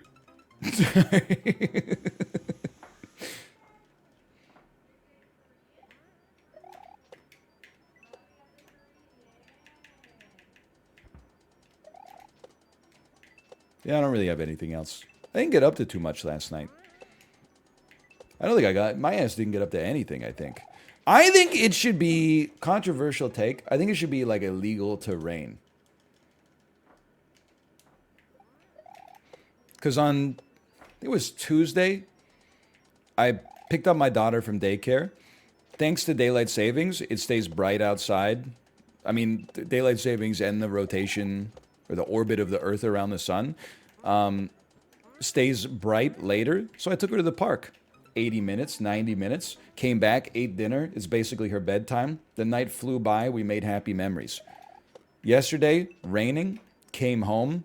You're like, man, I don't know. We played in the house for like 2 hours, but like, I think any parent will tell you the play in the house is not as rewarding as play outside. Because, you know, if you can get your toddler to sit down and be like, I'm going to color something and you color with them, you're like, that's great.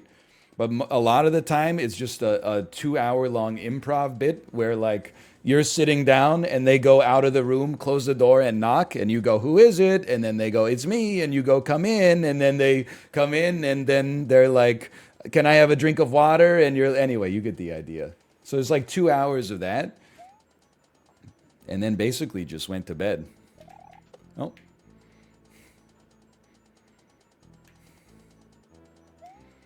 I mean, you can play in the rain, but it's like, it's not as nice as playing in the sun. It's worth a shot. -2? You're just wrong. Like, people are like, oh, the weather's so bad today. Let's go to the beach.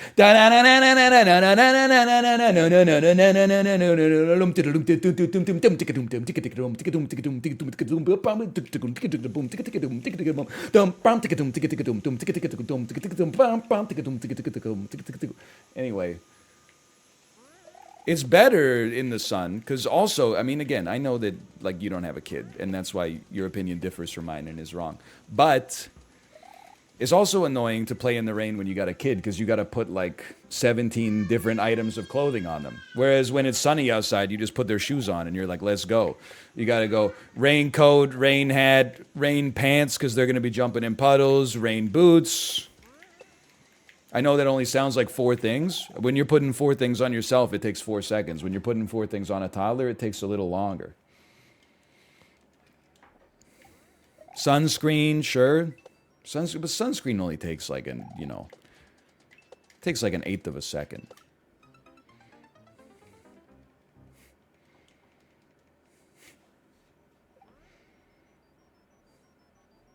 Thoughts on Kate believing she has some prophetic powers? She's made some good decisions in her life. I feel like lots of people, if you put them onto like a polygraph test, if you put them on a lie detector, lots of people would think they have above average precognitive abilities. Lots of people have had experiences in their life where like they dreamed about something or someone and then like the next day there was news about that person. I'm not a hater. People, you know, to some, if you can believe whatever you want as long as it's not like hurting other people. I don't believe that I have any precognitive ability myself though.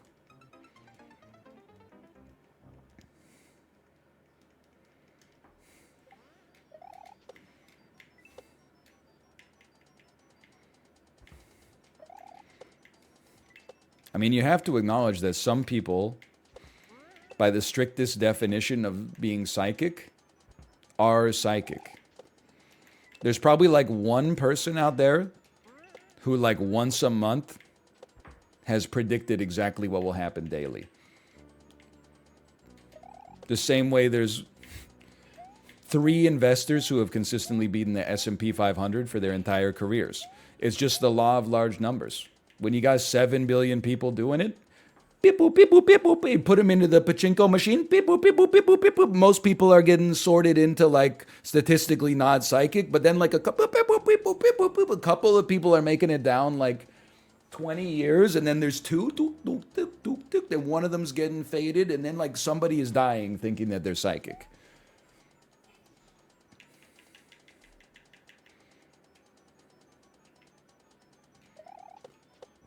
Okay.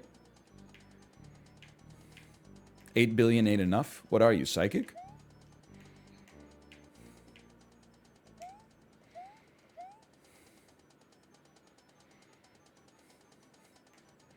Being psychic isn't, or being, statistics is not being psychic. Excuse me. Everything is statistics.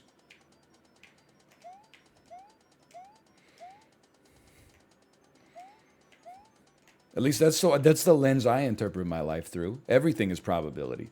You might think when I go to McDonald's later today, 100% chance I'm getting chicken McNuggets. Nah, man, I don't know. Probably like 95. But everyone, I don't know what kind of person I'm going to be when I go to McDonald's. There's a 5% chance that maybe I see something new on the menu and I'm like, give me the McCrispy or something. It's Lent though? The hell is Lent? Is it 525,600 minutes in snowflakes and dandruff and cups of coffee? That's rent. No, the rent is too damn high. What is Lent when you give things up for 40 days? Or is that like Noah's Ark? Wait, 40 days? Is 40 days? 40 days and 40? They really liked 40 days biblically, huh? Is Lent connected to Noah's Ark? Are we like, thank you, Noah, for building that boat? We're going to go through the same sacrifice as you for 40 days?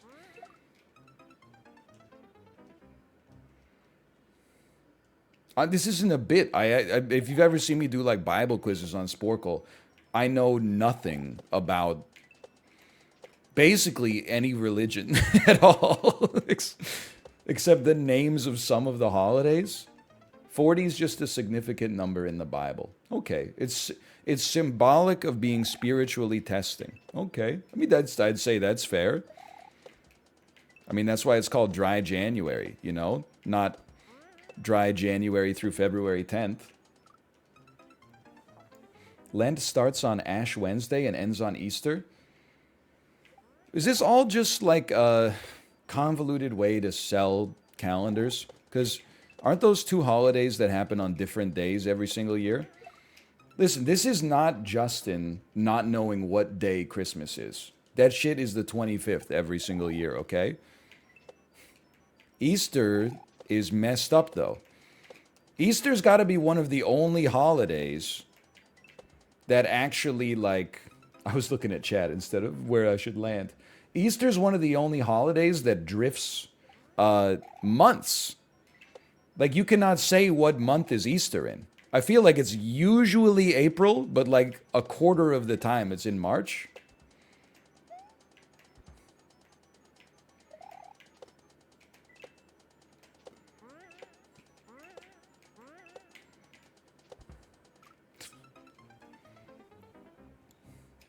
There's been March Easters, dude. There's people are like it's literally never been in March. Go look it up.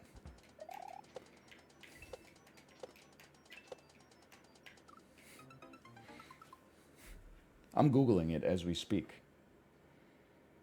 Hang on, first I got some text messages.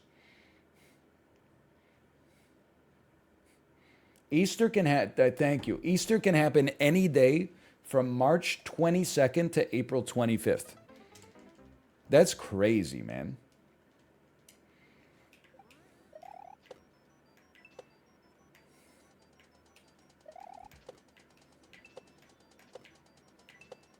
How is it calculated?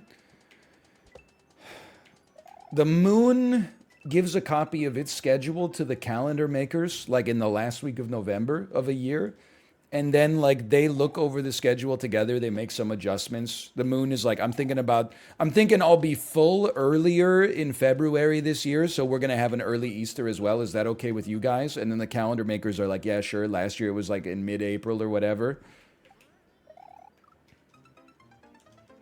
It's the first Sunday after the first new moon after the vernal equinox. We gotta change that. Life's too complicated. Right after we finally snuff out daylight savings, Easter is going to be the first Sunday in April from now on. It's just we gotta simplify this, man.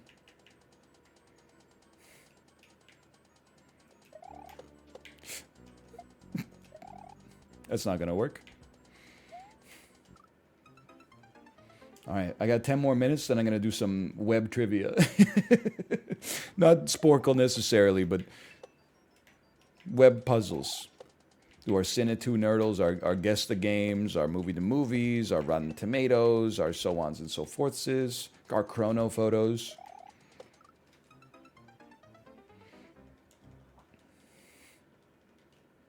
Best Easter candy? Easter is not my favorite holiday for candy because I'm not a huge chocolate guy. And I feel like Easter is like very, very predominantly chocolate and Peeps, but I don't see Peeps that much anymore because I feel like maybe they have like a known carcinogen or something in them. I like jelly beans, but jelly beans are not really like a. I don't associate them with Easter at least. Like the best, and it's not my favorite holiday, as you know. Maybe? But the best holiday for candy is definitely Halloween. Because you don't just get chocolate. You probably get a little bit of chocolate. You get a lot of candy. You get the occasional potato chip bag as well. I'm all about the smattering. By the way, I know I said I'm not into chocolate. After my first two rides today, I felt like I was going to bonk. You know, I was going to hit the wall. I was going to run out of energy. Last time, I just powered through and had like a 30-minute ride that was like miserable. Today, I said, let's not let that happen again. Or let's not let that happen again. I got off the bike. I unclipped, wandered out in the kitchen. I ate a fun-sized Kit Kat. And I had like an amazing final third. Who would have, sanest exerciser, local man finds out that food equals energy. Who would have thought? It was a game changer, man.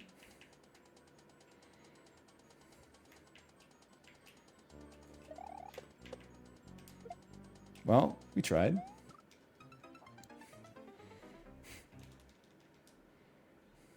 How quickly did it metabolize? I don't know. I'm not. You gotta ask my pancreas, man. But I don't think it was just the placebo effect. After like 5 minutes, I was like, I have more stam than I used to, at least briefly.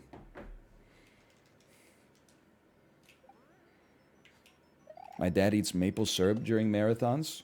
That's crazy though. Like that. Listen. A marathon is like, it's a genuine, that's a serious athletic endeavor. That's 26.2 miles of running. I had to feel, though, that like maple syrup, I mean, he's the one running the marathons, but like that seems very indigestible. And like, I just feel like it would be hard to consume enough of it to make a huge difference. And also, my stomach would cramp up like crazy, I guess. I'd rather just buy one of the gels or something. I think.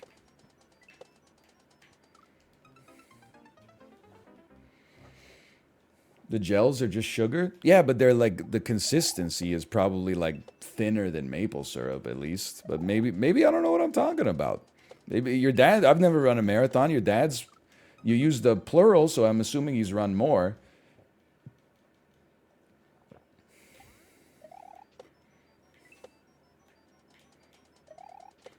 People are like mansplaining maple syrup to me. In my second year of university, because my school has like a problematic culture of masculinity and bravado, engineering students try out to be freshman orientation leaders. They're called frosh leaders.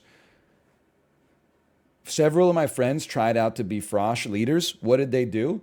They chugged a bottle of maple syrup in front of the audition committee. Every single one of them, after they did it, threw up in the bathroom right after they finished.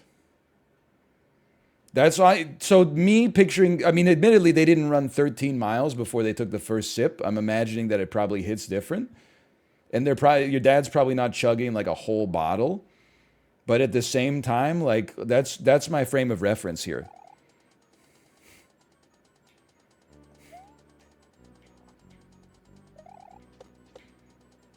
No, kid, don't. I don't want to see it explode.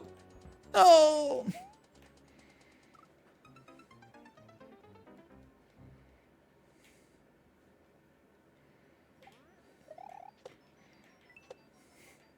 It's like a tablespoon, probably. I don't know. I'm just saying. I'd rather have the gel, man. Give me the gel. Can't use BioSteel because it's got stevia. It's not metabolized the same way. Does taste nice, though. Oh, new PB.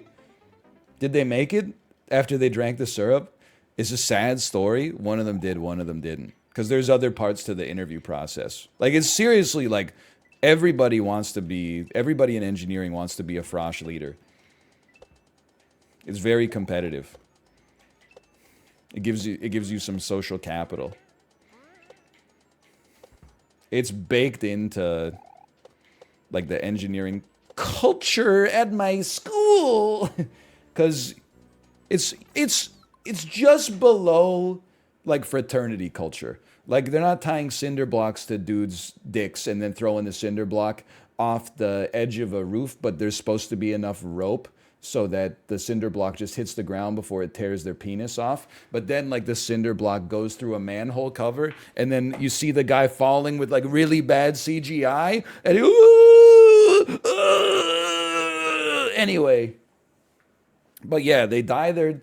See, the freshmen, they all get like a leather jacket, and then at the end of orientation, they dye it purple with, again, a known carcinogenic dye. The first year engineers have to go through a collective trauma slash torture called climbing the grease pole. It's a big muddy pit, and then a really, like, I don't know, like a 30-foot tall pole that's covered in KY jelly and Vaseline, and the engineers all have to work together to figure out how to make a human pyramid to get to the top. And then it's like the idea is that, like, you know, they've built some camaraderie as a result of that. They get patches on their jackets that are like, I was at the grease pole, I went to ritual at least 10 times in one school year, I was in J squad, which means I almost flunked out of my freshman year, etc., etc. I did indeed go to Queens. It's sanest Queens student.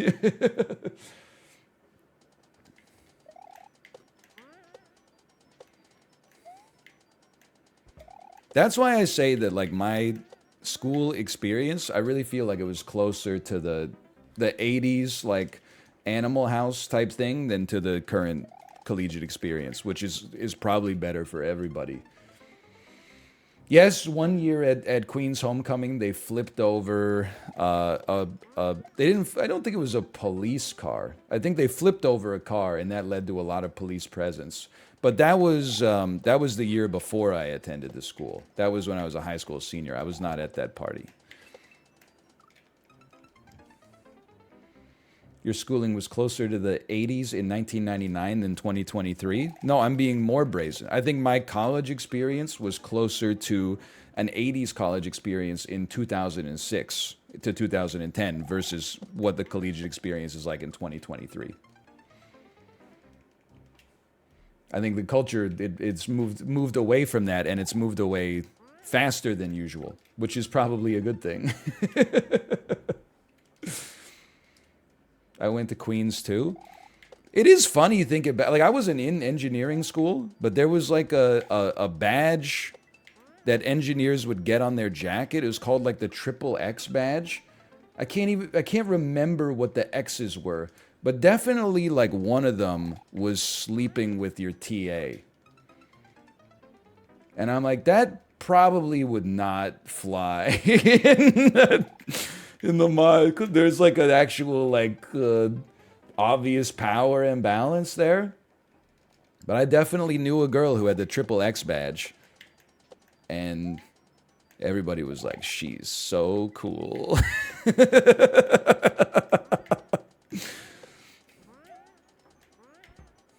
Sleeping inside of a campus building, and I forget the last one. Sleeping inside of a campus building. I bet I can Google it. What have I done here? Get me out of there. Triple X badge, Queens Engineering. Oh my God, there's a fandom wiki for it. Oh, have sex while wearing your engineering jacket. Have sex while being purpled, which was when your whole body is dyed purple, which is an engineering thing, and having sex in an engineering building. 8 comments. Do both people need to be purple? Next comment. So would someone who's not in engineering be able to earn the traditional triple X by fucking someone wearing a GPA, fucking someone purple, then fucking someone in an engineering building? Reply, yes. Does having sex include finishing or just penetration? Bro, world's least pedantic engineers? Nah, I think it's okay if you don't finish, especially if you're a girl. It might be hard to get that done under the circumstances. So is it the same bar for art science if we have sex in 3 buildings? A fandom user replied, no, that is called the art side triple X. Any advice on buildings for art side triple X?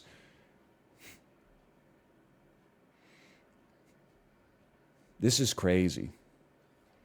Who's writing comments on this? It's game FAQs for sex. That's the school I went to, man. It used to be renowned as like a pretty good academic institution. Now it's just for like kids from Toronto to go and behave badly 3 hours away from their parents so they can still go home for reading week. How recent are those posts? They're from 2015 and 2018, man. It's madness.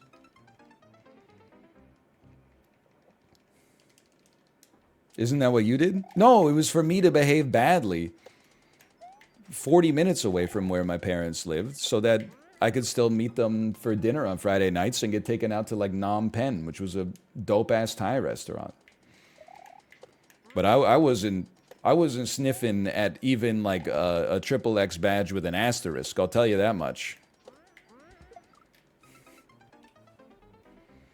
Now, did I do the Century Club occasionally? Did I take 100 shots of beer in 100 minutes? Yeah.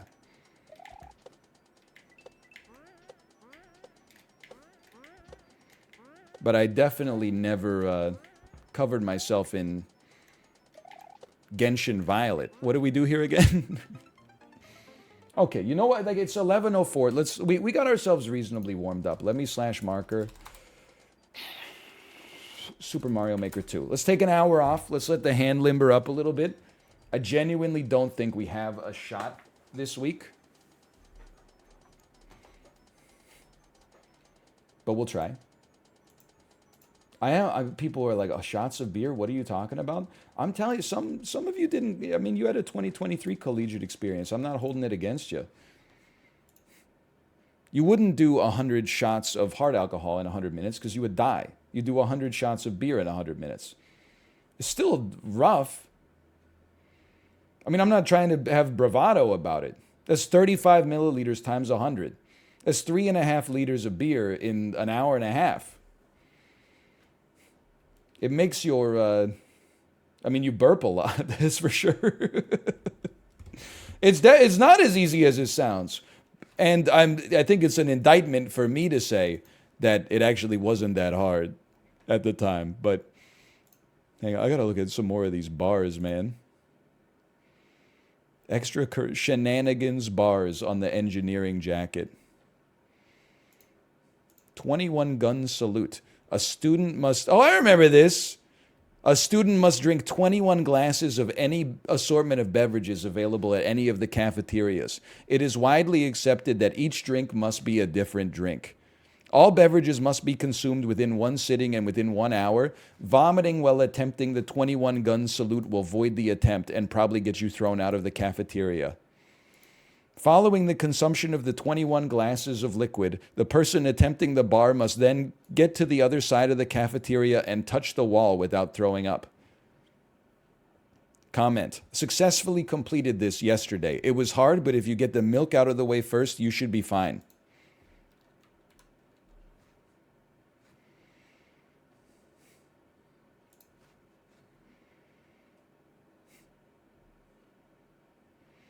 Advance to goods. In a group of 3+ in formal attire or your engineering jackets with a tie, must challenge passing commerce students to start and finish a game of Monopoly in the front lobby of the commerce building.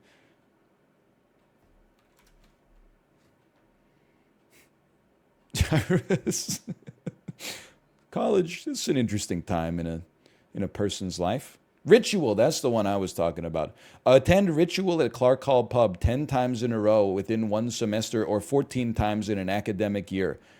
On your 10th or 14th appearance, you must bring the physical ritual bar with you and place it in any drinks you consume. If the bar is snatched from your drink, you must immediately finish whatever is remaining in the container. Note, some alumnus lay claim to a ritual squared, consisting of 100 total rituals before their final departure from Queens.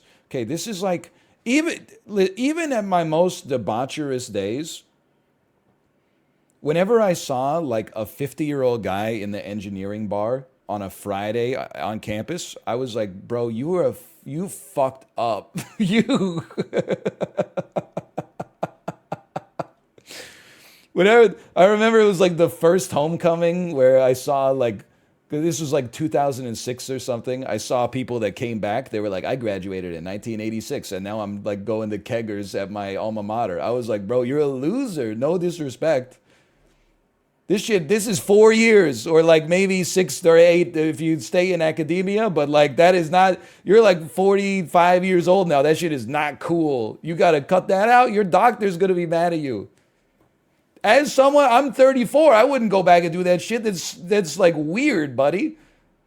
I'm not gonna go to a keg party full of 18 and 19-year-olds. They're annoying. No disrespect. Like if you're watching me right now, if you hung out with me, you would be like, this shit is boring, and I would be like, this person's annoying. We're just like, this is the perfect dynamic for us right now.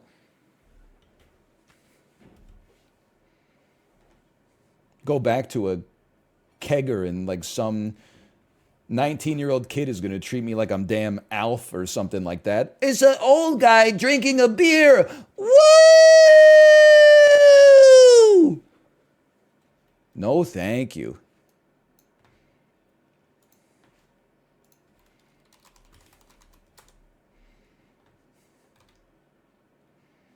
Anyway, you catch me at the Costco.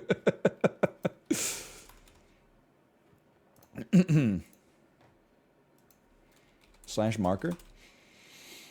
Hey, thank you, librarian. Thank you for the gifted subscriptions. Thank you. Slash marker. Web games. We're playing some web browser-based games today. I hope you've been enjoying a smattering. Today's Guess the Game. I'm like a little embarrassed, man. I think it's The Binding of Isaac, but I'm not 100% sure. Because it's definitely Ed McMillan, and it's definitely like a poop, and it's definitely like a grid, and those walls kind of look like they're from Isaac, but maybe it's Gish. I gotta try. It's not even on the list. Binding of Isaac. Rebirth. Oh! Yeah, who's this guy? I don't know this guy. That's Henry? Bro, I played like 5,000 hours of this game. Who's Henry? Is this like the hero, Brian?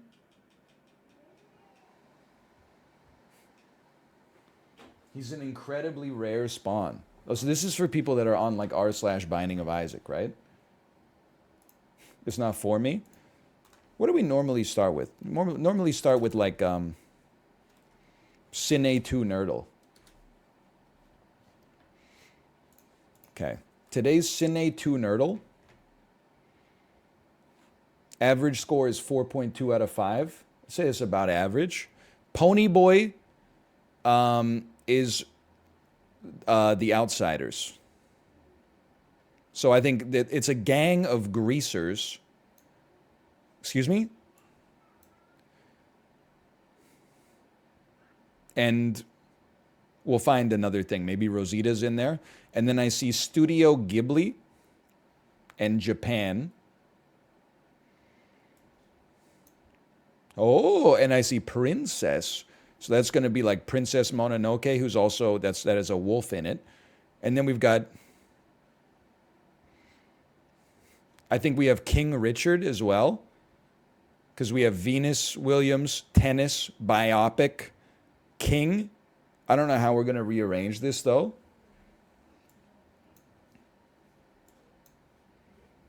These are all off by one.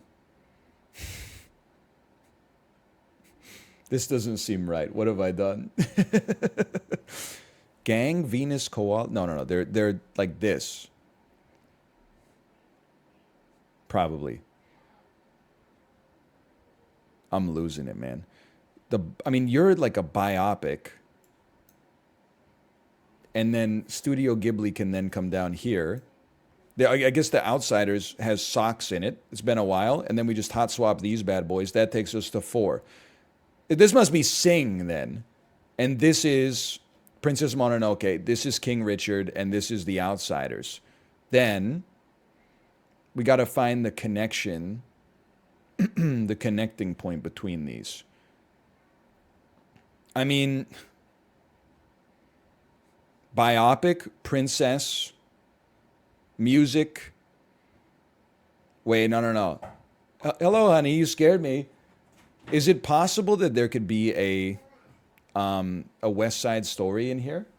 Hi, honey. Wow, she looks so cute.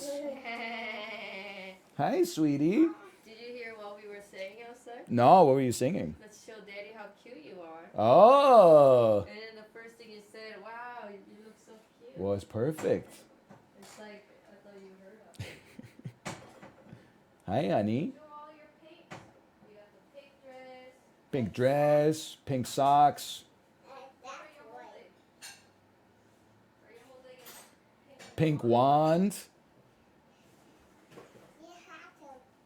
You're bringing me my hat? Oh, thank you, honey.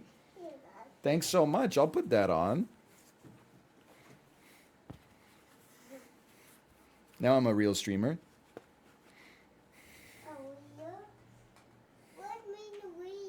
Real? Oh, I was just making a joke. Did you play the Sporkle? Not yet, no.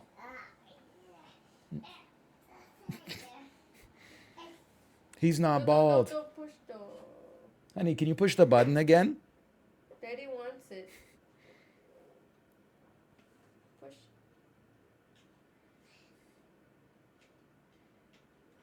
Hey, Oh, good job. She turned off my fan.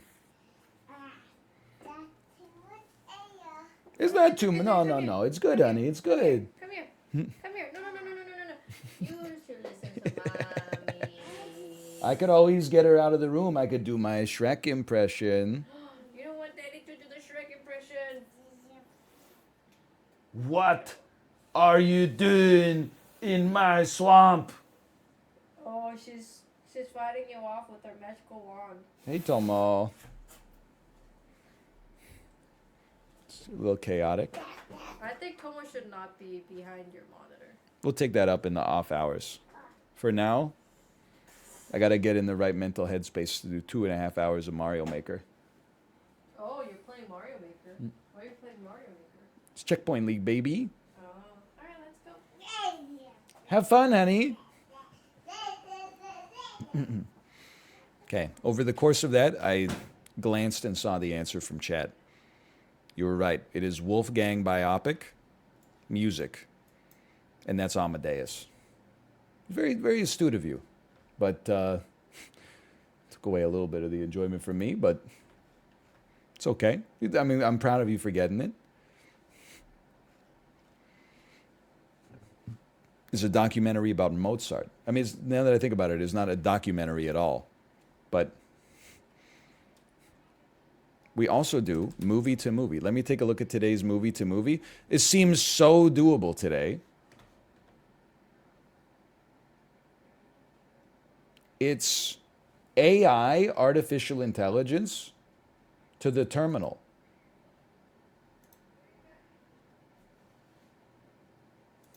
Starring Tom Hanks, Catherine Zeta-Jones, and that's all I remember. But, okay, AI. You got Haley Joel Osment. You have Jude Law. That's all I remember. Terminal, Tom Hanks, Catherine Zeta-Jones. Catherine Zeta-Jones, here's my idea here, okay? I think we'll try the daily and just invert me for a second. I think we're going to go Catherine Zeta-Jones. We're going to go Oceans. I know she's in one of the Oceans. And then we're trying to get to essentially Tom Hanks. I feel like Tom Hanks and George Clooney were in a movie together.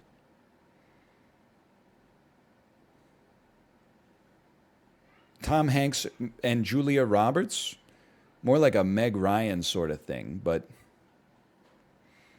Tom Hanks and Xiaobo Qin ever in anything together? I don't know. I haven't seen Bridge of Spies. I haven't seen Turner and Hooch. I haven't seen... Let me think here. Tom Hanks. It doesn't have to be Tom Hanks. Wait, we're not trying to get to Tom Hanks. We're trying to get to Jude Law. Jude Law is in Repo with Forrest Whitaker, who is in Panic Room with Jodie Foster, Dwight Yoakam, Jared Leto. Jared Leto, who's in Fight Club with Brad Pitt. Jared Leto, Panic Room, Forrest Whitaker, Repo, Jude Law, artificial intelligence. We are so back. We might have taken a little longer, but that's the scenic route.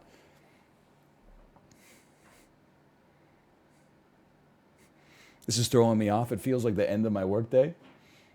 We normally do this at the end. You know me, I'm not about efficiency. I'm about speed. Sure, people are like, I got it in 2. Yeah, let me guess, 90 minutes front to back. 17 tabs open in the background. We got it in 2 too. 2 minutes. Okay, Rotten Tomatoes Daily. Today's Rotten Tomatoes is, they're all from 1998 right now, which is okay. That's kind of in my wheelhouse. Flashbang out. It's a comedy drama that's well loved from 1998. It's 3 words. It's Keeping the Faith. It's about freedom. And it is to our own enslavement that this powerful, brilliant, and profound film speaks. This is Kicking and Screaming, but not the Will Ferrell movie. The entire movie is a dazzlingly executed conceit that plays expertly on our sense of media manipulation. What is You've Got Mail? I don't know. Jim Carrey's, oh, it's the Truman Show! Oh my God. Sort of the way, well, you should have put that in the first clue. Okay, we were just talking about the Truman Show today. Saw it in theaters as a kid, loved it. Saw it on Netflix like 3 years ago as an adult, loved it. Great movie, great movie. We also do, oh, I love Treadle. Okay.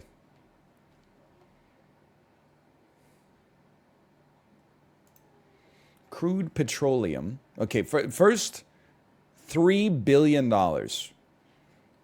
It's not a lot. not a lot of exports. It's not a small amount, but it's not a ton. We've had some that were in like the hundreds of millions. So they export $300 million worth of rice, 1.17 billion dollars worth of crude petroleum, railway cargo containers, ships, non-fillet frozen fish, hard liquor, and gold, excavation machinery. Yet again, I'm thinking that this is like Central Asia. I'm gonna start with I'm gonna go Georgia again. Not a great guess. It's 10,000 kilometers away to the southwest. 10,000 kilometers away? To the southwest. It's Uganda. It's 10,000 kilometers away to the direct west. Okay. So it's like, how can something only be, I mean, Uganda is not 500 kilometers away from Georgia. So there's some trigonometry going on here. I'm going to say that this is Uruguay. Seems like it's roughly at the same latitude as Uganda, just back of the napkin calculation. 4,000 kilometers away to the north. This could be like I don't think it would be in the Caribbean. 4,000 kilometers is quite a distance. Just hit me with a Panama for now, and let me see where we are geographically. It's 2,000 kilometers to the east.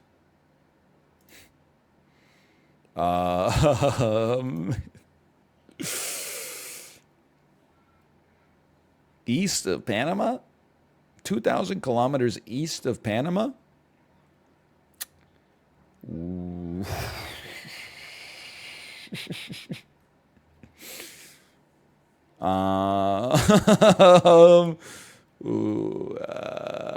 What is Haiti? Southeast of Haiti. Guys, I gotta tell you, folks, I'm stuck in the lift. All I can think of is like Curacao.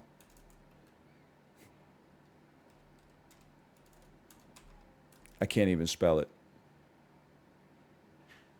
Or like Guyana, but it's to the east of Panama. Guyana, but 2,000 kilometers to the east, like an island. Southeast of Haiti. It's like the Azores. It's the for the life of me, I couldn't tell. I think I've got a big blind spot.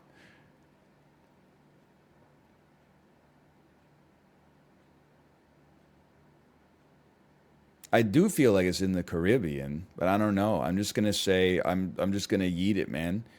I'm gonna say that it's the Dominican Republic. To the south, it's Guyana.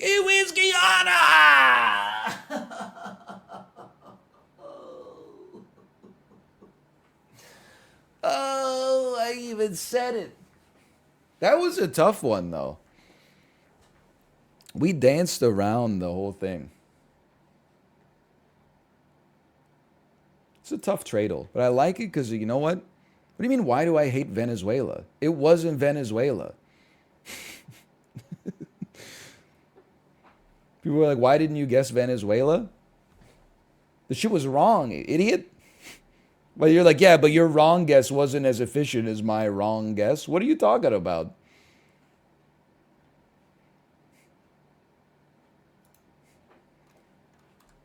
Okay. Global.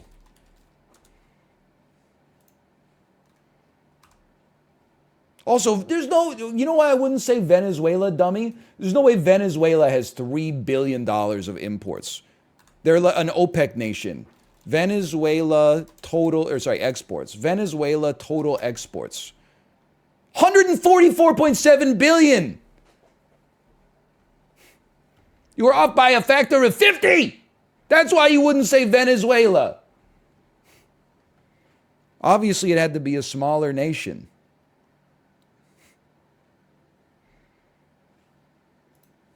Economically speaking.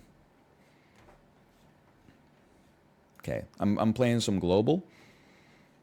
There's like something's not right with global. They've got an advertisement, but the advertisement's not working right. So it's just a black box in the bottom of the screen. Give me a second. Okay, there we go. That looks better. Yeah, but my Haiti was, you guessed Haiti instead though? But Venezuela was wrong. Are you really out here splitting hairs? My wrong guess was better than your wrong guess?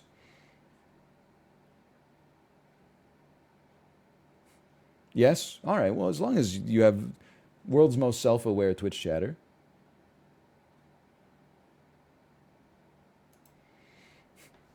I could catch you in 6th grade going up to the teacher. I know I got the answer wrong, but I did it the right way. Can I have a half mark? Okay, we always start Algeria. It's not Algeria, but it's only 1,000 kilometers away. That's not too bad. Give me a Senegal, and then we'll just see. It's further away. Okay, give me an Ethiopia. My sense of scale might be a little messed up. No, further away. Okay, so I think we're going north then. Maybe let's say to the northeast, and let me just get an Austria in there. Closest border 320 away. Blaze it. Okay.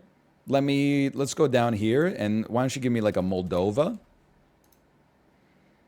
No, it's slightly further away. Why don't you give me a Denmark? It's further away still. So it's closer to Austria. Okay, why don't you give me it wouldn't be Andorra.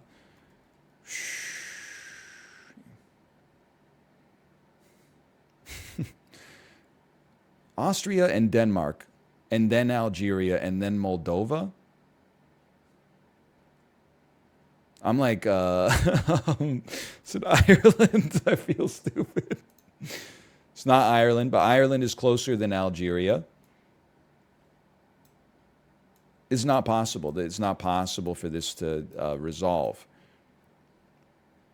Maybe it's Lithuania? Lithuania. It's not Lithuania. That's even further away than Ireland.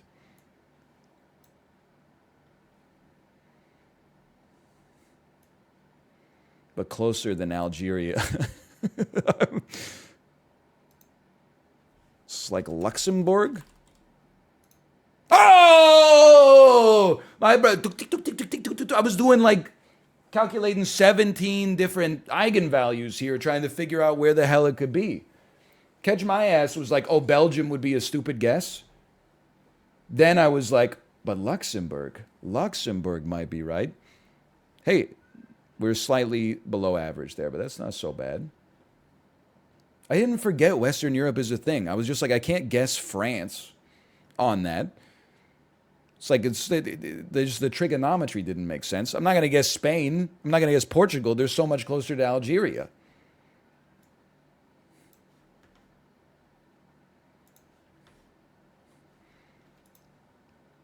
Malta would have been maybe reasonable, but okay, guess the game. I'm going to do guess the game from yesterday because we didn't do yesterday's.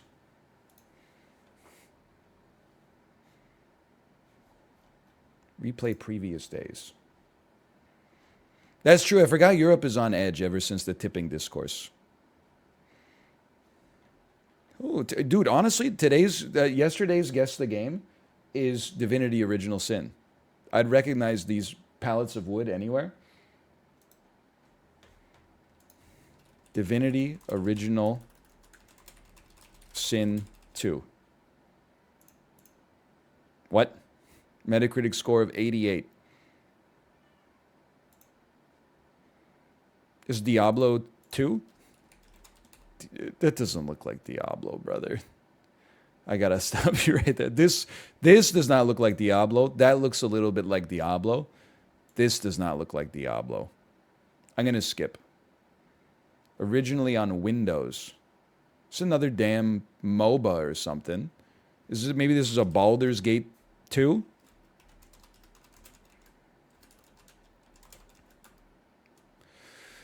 Baldur's Gate. Baldur's Gate Enhanced Edition Pack? Nope. It's an RPG? I'm mad. Skip me. Released in 2018.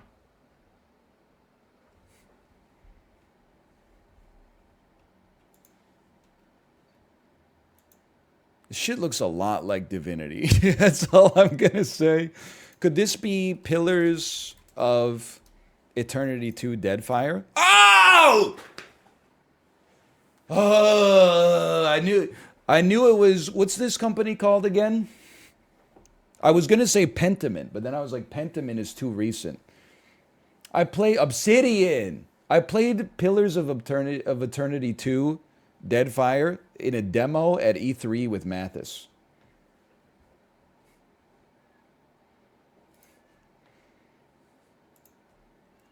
It's a great game. While I was playing it, in my head, I was like, this seems great. There's no shot I'm ever playing this shit ever again.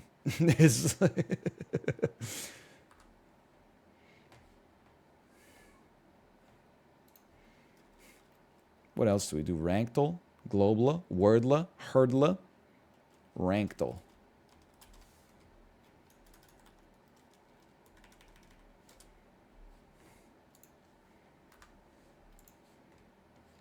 Actoral? I don't know. I'm not huge on Actoral. Actoral died to me when they put like 17 75-year-old actors and actresses in a row. You didn't guess today's game? Why do you hate Venezuela? Okay. This is the worst opening in chess, maybe. F4 is pretty bad. Maybe it's not the worst. F5. D4. The one guy, he's just moving pawns. And this is 3-minute time controls, so like you don't expect greatness, but they're literally just making moves at each other. There's no plan at all. And it's over already. That's the end of the game. He didn't take the guaranteed checkmate by, oh no, sorry, I'm the stupid one. He's got a queen here. Never mind. Either way, I'd probably still keep pressing. Oh, no, they're doing a sensible thing. Then you push this up and you get the queen. Or me personally, I would have put them in check so I could capture the queen. But what do I know? Actually, no, it's so much. Listen, I'm getting a little too academic.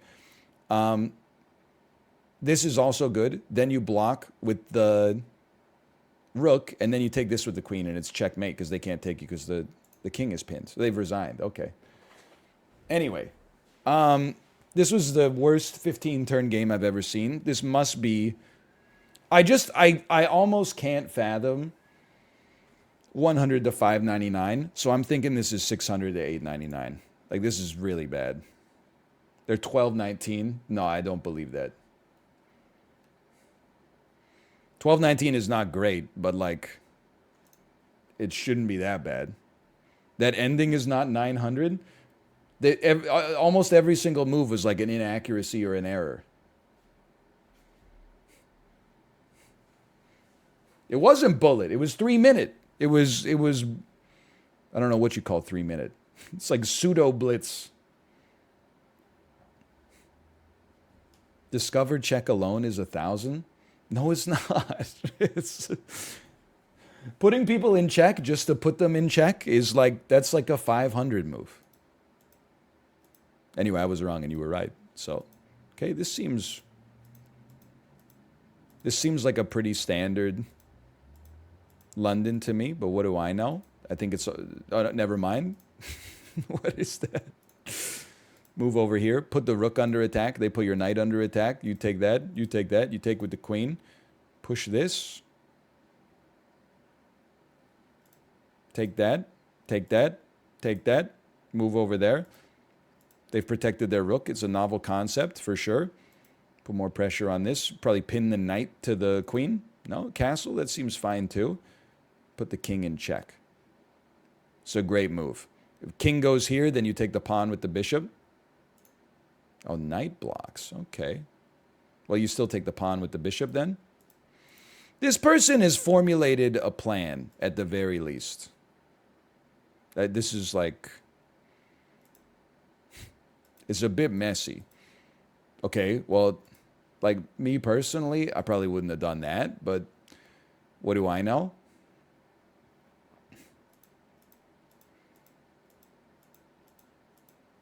The castle, dude. This is so world's sanest castle.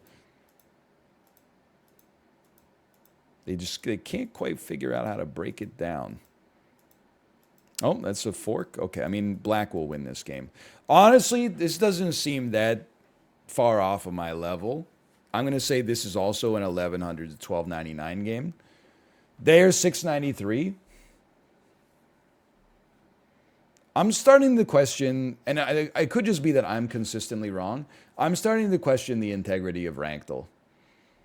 You should, at least, we should make sure that these games, the people took like a breathalyzer test before they put the game in the database. Because I feel like, well, you know what it is?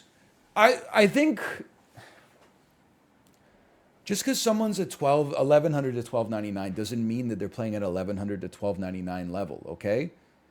Some people at 1100 play a little bit like a 1500, and then they make like a 200 level error, and then the whole game is like 450 level overall. It should be, the engine should evaluate it at approximately this elo or something like that. Instead of like, oh, they're at 1300, but then they had 10 double IPAs and they went on and played Bullet, and they played like a 400. Anybody who said that this is a 2500 plus, though, should be banned from playing this game. Okay, e4, e5. I love it. Look at these are gamers. They came to play.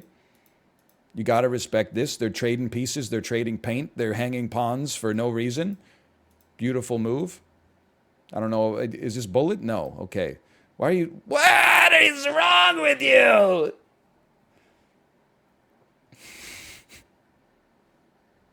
This is unfathomable. Put the king in check, threatening the queen. You just, you just take the queen. They moved their king instead with 9 minutes on the clock, and then lost their queen for nothing. Easiest take of all time. Yeah, you double the rooks on the file. That's a given.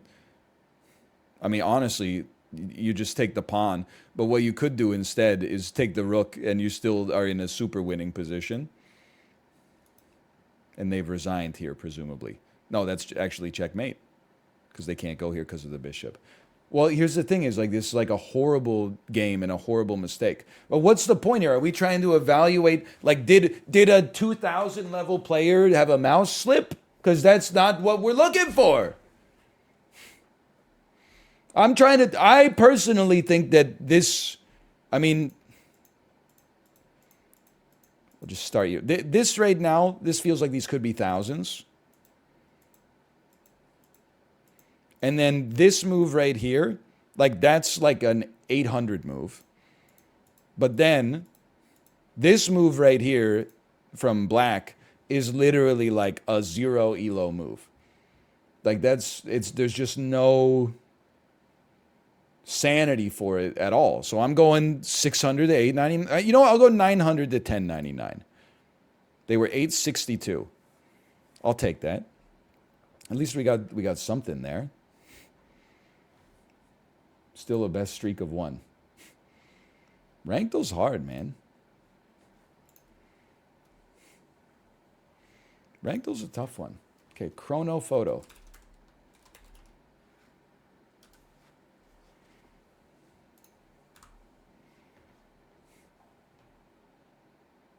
Chrono photo, try to get over 4,000. It's tough, man. Cine 2 Nerdle forgotten already? I'm losing my mind. We did Cine 2 Nerdle. We also did today's Guess the Game. No, you didn't. You did yesterday's? Wrong. We did today's. We saw Henry, and I said, who the hell is that? People were like, it's a super rare enemy in your favorite game of all time. I'm losing my mind. You're showing up like an hour and a half into Ant-Man and you're going like, what the hell? When did Scott Lang get the Ant-Man suit? He got it 40 minutes into the movie when your ass was in traffic.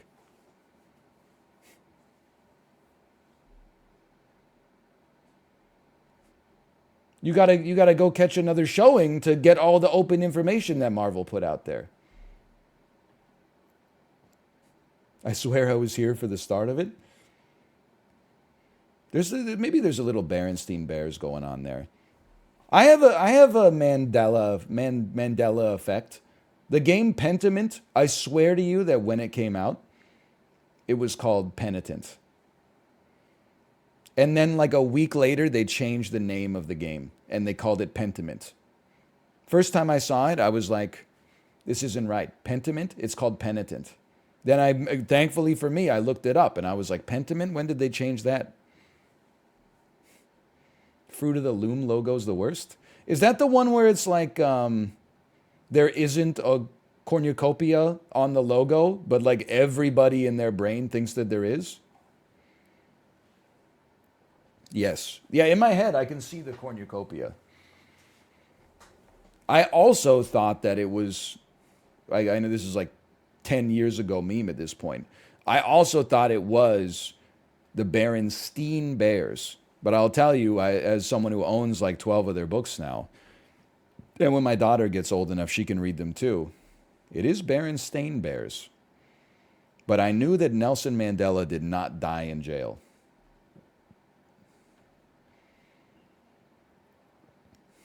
That one, you'd have to be an idiot to believe that.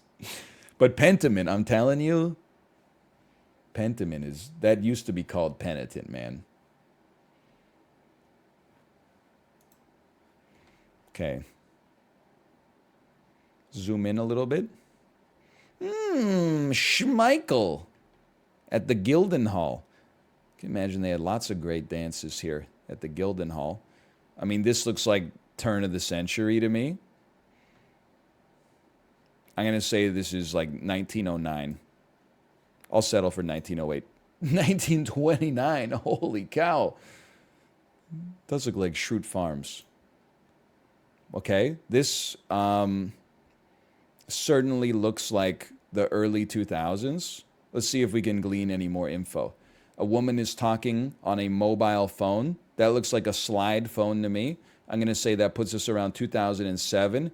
My man's is wearing in-the-air headphones. They're not AirPods, obviously. Probably plugged into an MP3 player. Worst exposure length on the camera of all time. The camera's kind of like pure ass. I'm just trying to see. I see plastic straws. Trying to see if we can glean any more info. It's Christmas time. This is me right here. When you're at the amusement park, but you don't want to be amused, you just want to listen to your podcasts.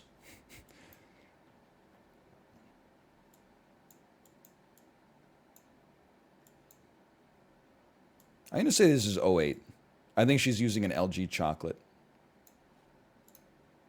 2011. Oh, but it's 2011 in America. That's like 2008 in Canada. Okay, I understand. All right. This is certainly like a little horrifying.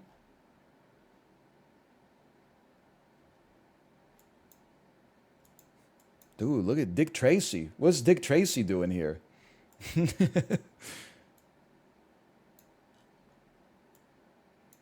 This is the man that visits me in my dreams? The Hat Man? I mean, again, this to me seems like an Ari Aster movie. I'm going to say that this is post-World War I. Pop me down in 1921. That's 1926. I'll take that. That's 2024 in Tennessee. Sorry.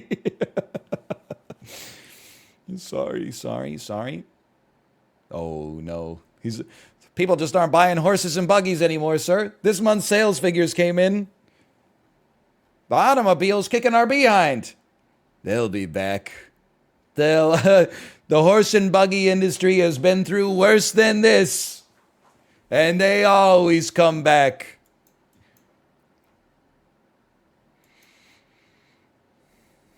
Boilers? Boilers? Paint? Machine? Divided by 22? I'm just going to be real with you. I'm going to say this is early 1930s. It feels a lot like the previous photos, but now people are wearing vests. Sure, 1929. Okay, this is New York City. That may not be a mask. That may be just a wind covering, or maybe it's protecting their identity. It's Jersey Boys. Jersey Boys has been on for 15 years. So this is from 1971. That's a little Broadway joke for you. I mean, everything points to 2020 just because, like, there's nobody else in Times Square, and that probably is a mask. Nobody in Times Square, and also, like, everything seems closed. That's a pretty huge indicator, I would say, that this might be like March 2020. Okay. That's correct. I just have to ask, if this is from 2020, why is the camera so bad? They don't have good cameras in New York? That's right, they are also wearing latex gloves. I remember that phase of the pandemic. I wore latex gloves to the grocery store a couple times.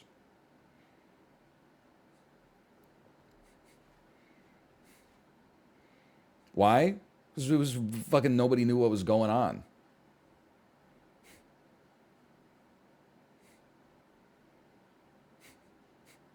I wore it like 2 times and then I tore the shit out of a latex glove in the grocery store just through natural movements. And I said, I'm not doing that again. Chatter's born in 2021. Oh, man.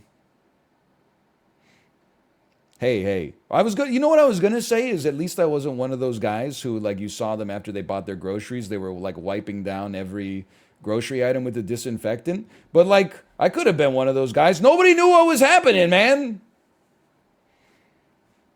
There's some, like, revisionist history here. March 2020 was like there was closed information there. That was a weird time.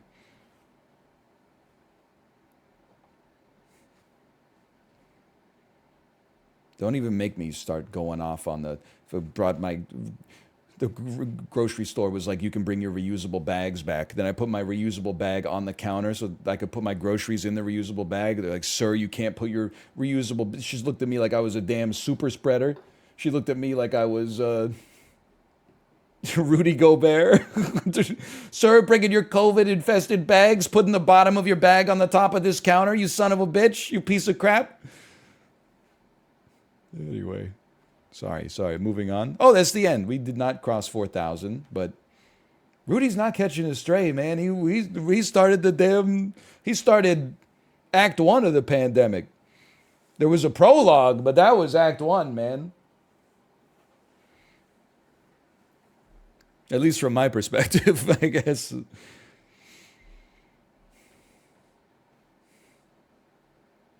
What else did we play? We had 10 minutes. What else did we play? I think we might have actually done them all. I'm not going to play Pornal.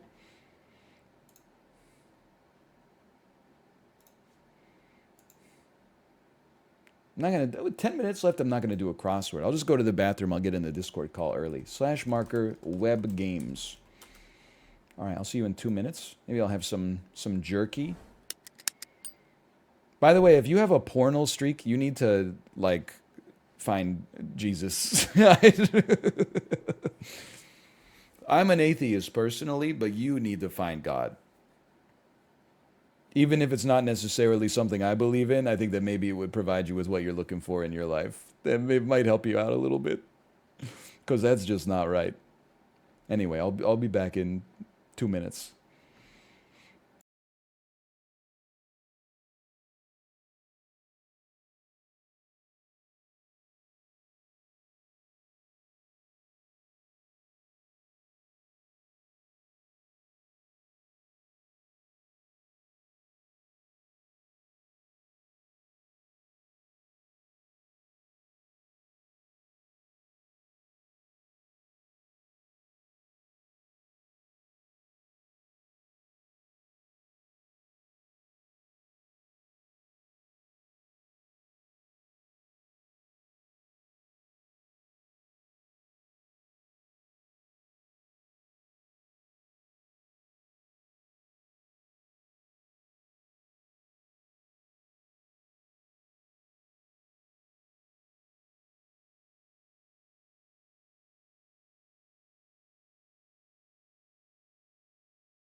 How do you decide whether something's a vegetable? Because, like, lettuce is a vegetable. But, like, a leaf? You wouldn't be like, oh, look at the vegetables on that tree. You would be like, look at that leaf. Or like a pine needle or something like that. Is a pine needle a vegetable?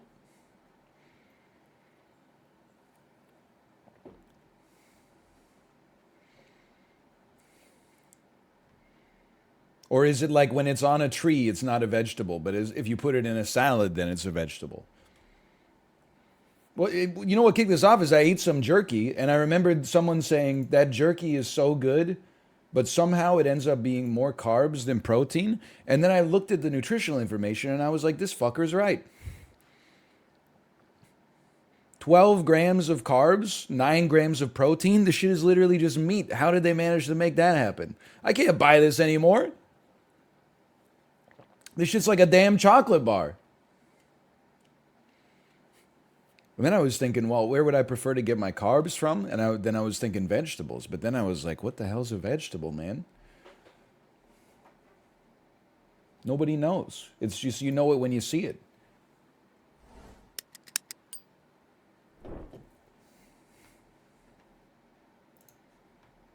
I'm not a big fruit leather guy because I feel like it tastes like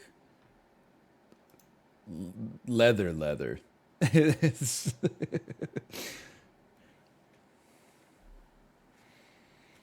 like fruit to go kind of popped off when I was in elementary school. I remember like all the cool kids were eating fruit to go. My ass thought it must have tasted amazing. Catch me asking my mom to buy it at the grocery store, biting into it, expecting it to taste like a fruit roll-up, and being like, what? Maybe as like an actual adult, I would like it now, because your palate changes or it should at least as you get older. Because I had a free sample of a fruit roll-up at Costco, and I was like, I can't believe my mom used to put this shit in my school lunches. This is literally just like bad candy.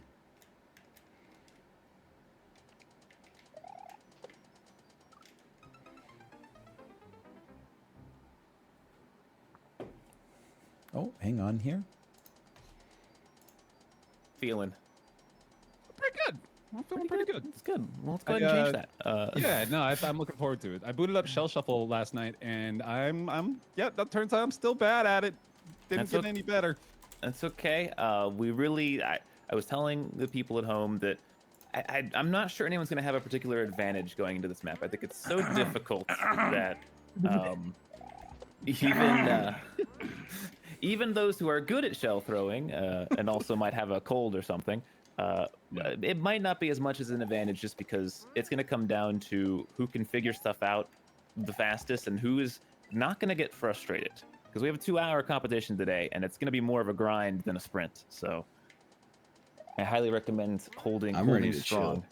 Oh, yeah, okay, that's I'm gonna good. be real chill. Justin's mental is unparalleled. I will give true.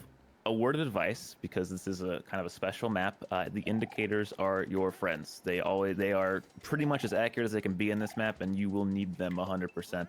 There's some complex stuff going on in some of these areas. Do we have the name of it yet? I'll give it to you in just a minute. I feel like most of the people here know which one it is already, but I have a sneaking suspicion. Yeah, pretty aware. it will be Shell Shuffle 2. Ah. It says for bear. You Oh. I did make this for those who would watch, 0.03. 13 fucking clears. Are you kidding me? It is the hardest level I have ever made or will ever make. I don't think I'm ever going to make anything harder than this. So, Can I have ask 2 a hours. technical question? Sure thing, absolutely. You're throwing it in the direction the sea's facing, right? Yes, yes. All right. always. That's a Just making C? sure, just making sure. There's Yeah, right? C's. If the C's facing to the right, you throw it right. If it's facing up and it's a U, you throw it up. What do you think the next letter is on the right side of the thumbnail? That's a U, but like you know what? You're blowing my mind because I've been reading it as a D forever. Then I realized that it's because that's what the D looks like in Korean, and I have no idea why that my signals got twisted like that. Well, I mean, it's very interesting. Is everyone ready? Nope. Okay, good, good. You want a minute? I mean, we can take a minute, man. It's I'd be fine. down to take a minute. I Have just a need little to water. weep openly if that's okay. And It's fine. Maybe Ryan, we'll you're be kind of, besides your Korean mix-up here, how are you feeling about the hardest map? I'm excited for sure. I like to play Mario. Mario is my favorite sport. I like the way he runs up and down the court. Okay, we're not going to be listening on Ryan too often if that's going to be 2 hours of that again. I will say, just to give you kind of some perspective here, I said this back in Platformality 2. I was like, I don't think anyone's going to get a checkpoint in an hour, right? And I think Ryan did, right? Ryan was the only one to get the checkpoint Really? in that map. I think I believe still so. never have. I believe Ryan was the only one. That being said, you guys have 2 hours. I don't think anyone's getting the first checkpoint in 2 hours on this map, but I would love to be proven wrong. That's such a bold claim. The bold gonna claim. one-shot I it, I fully believe it. Yeah, Jasky's there one-shotting it. There is only one checkpoint, just like Platformality as well. So there's 2 sections to complete. Okay. That being said, I'm I'm going to gonna give you guys a countdown. Oh, okay. Yeah, and if everyone's ready to go, let's do this. Yep. All right. Good luck, everyone. 5, 4, 3, 2, 1, go. Good luck. Good luck, my sweet boys. I'm just gonna mute and deafen, but Same. These will probably be pretty hard. I did, when I said Justin had perfect mental, I was laughing because somebody in chat typed 90-minute Megan Trainor ride. And I was like, what the hell? I got dazzled by the coins. That is my what's the opposite of my dream? I guess my nightmare. That's my wet nightmare.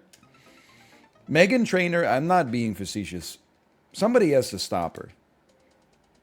She can keep making music, but she shouldn't be allowed to release it anymore. I can wear my Gucci on. I can wear my Louis Vuitton. Even with nothing on. I made you look. It's no disrespect or whatever. It has to be the most annoying music on the planet, right? And that's before we even talk about Mother. Which, of course, is like its own form of torture. What are you supposed to do here? What sucks even more is I met her and she's really nice.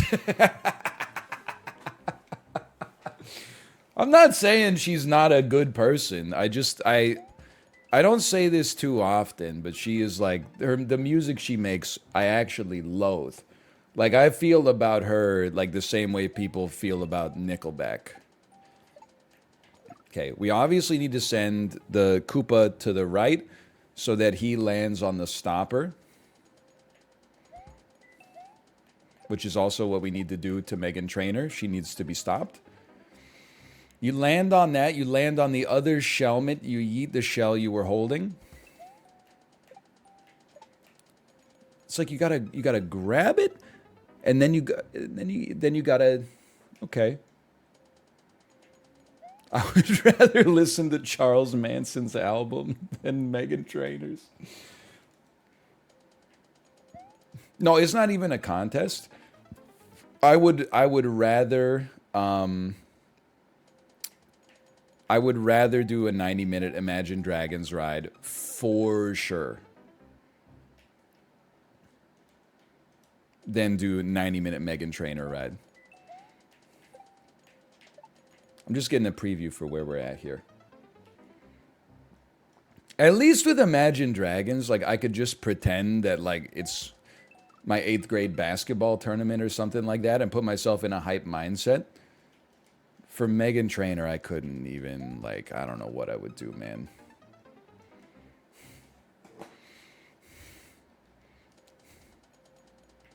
$910-minute long Thunder ride.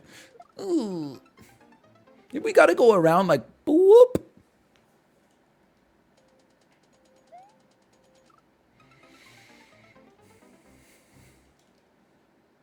She has one good song and it has like 16 streams. I hope Apollo tunes in because I know that he is an unabashed all about that bass lover. I gave All About That Bass a chance and It's the same. It's the same thing. It's a fun song. Not if you like listening to things that sound good, in my opinion, such as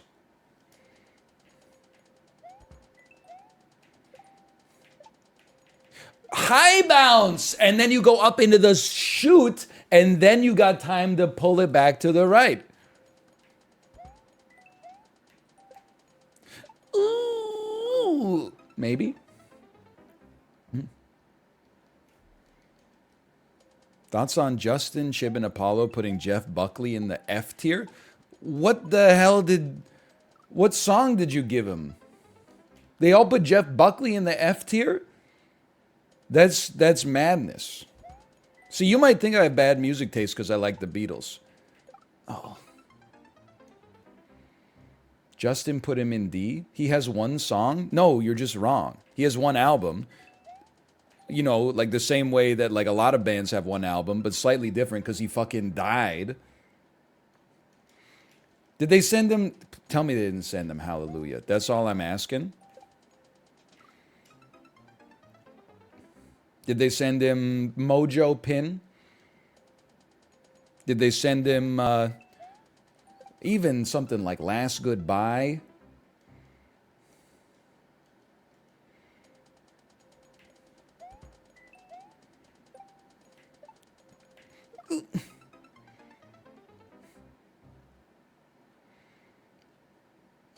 I don't know what to do.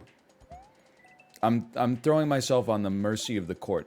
Obviously, you got to bounce on that, lad. You gotta be holding a shell because you have to yeet the shell at that D over there.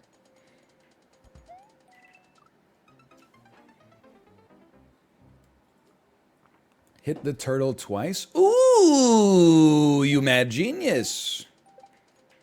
You princes of Maine, you kings of New England.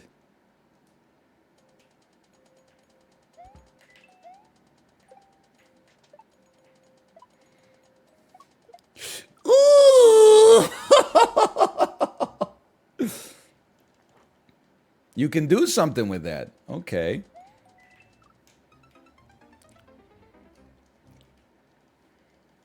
What about Tim Buckley? Lore Masters? Is that the guy who writes Control Alt Delete? Ooh. Ooh. Ooh.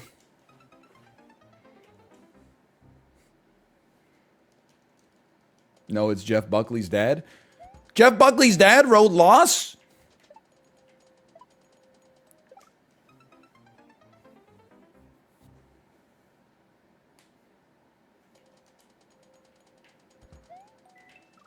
A little late on that one. That explains a lot, actually. Good point. Good point. Ooh, squeeze me. What about Canada's Pride, the Wainwright family?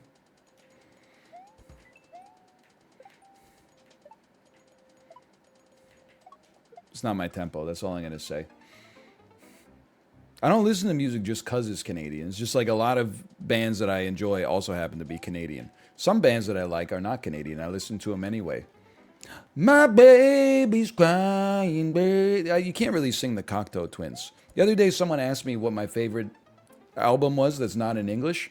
My Ass Snap Pick, Heaven or Las Vegas. Is that in English? Sort of. Definitely there are times that they are using English words, but like sometimes it's not. Sometimes they're like, feeling on a fever street, I want to love a bubblegum gumby.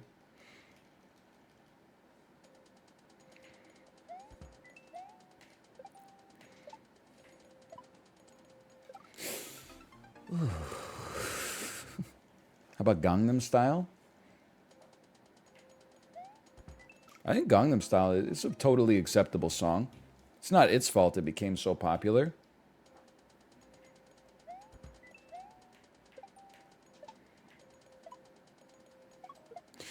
Oh, he's pogging. I sent him the wrong direction, though. I don't know if I would say it's peak music. it's, it's a popular. It's a catchy song.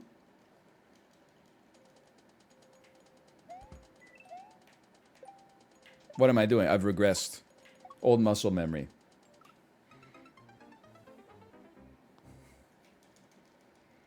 It's the best K-pop song out there. I would minus to you on that one, but I think it's still a catchy song. It was peak in the 6th grade. Buddy, that song didn't come out in the 6th grade, okay? It came out in 2012. Your ass was in the 6th grade. Other people were at different parts of their life. Some of the people in chat were not even born at that stage, at that time, I should say.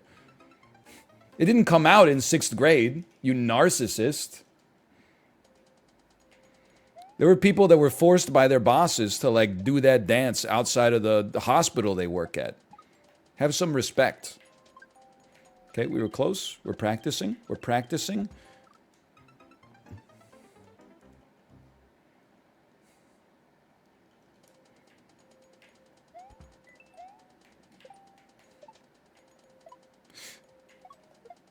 Ooh, we're getting a little better, I think.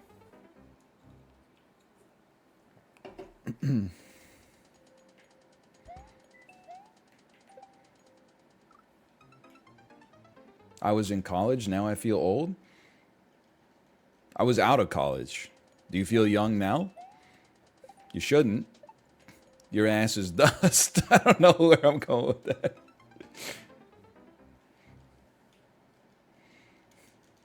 Some people died like the day before Gangnam Style came out. They never got to experience the song, the music video, nor the dance, nor the echoes of viral content that came out of that. They never got to see Paris Hilton show off her bored ape on The Tonight Show featuring Jimmy Kimmel.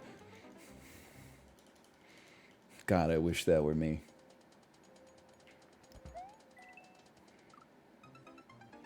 Ash and Pikachu got released from purgatory today. Buddy, what are you talking about? I don't know. They're moving on from Ash? Who's they? In the Pokemon anime? What? You know they did surgery on a grape. I know that one. You gotta bounce on that guy twice. Ash retired? Bro, he's 10. What is he? French? Ah, thank you, thank you.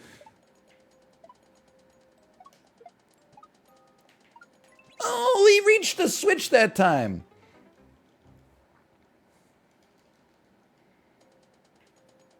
What am I doing?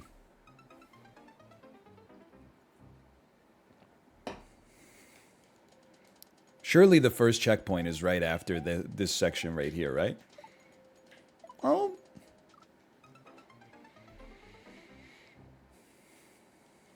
He was cursed by Dialga? Are you in the wrong window? Like, are you typing in the wrong window? It's not, like, toxic. I'm just confused.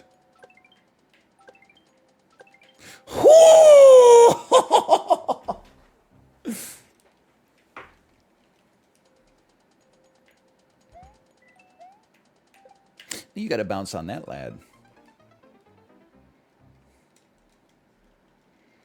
He's going Regigigas mode. All I know about Pokemon is Pokemon Go, okay? You gotta remember that with me. I know Gen 1 and Pokemon Go, and that's it.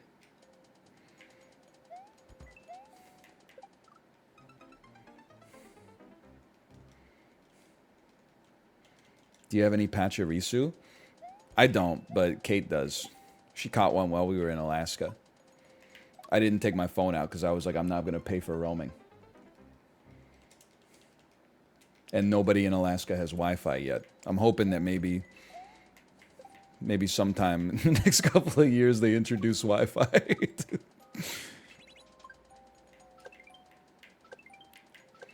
Wahoo! Okay, and then you're gonna jump off that. You're gonna shoot the shell backwards, and then you're gonna bounce off it on the damn ground. I get it. I get it.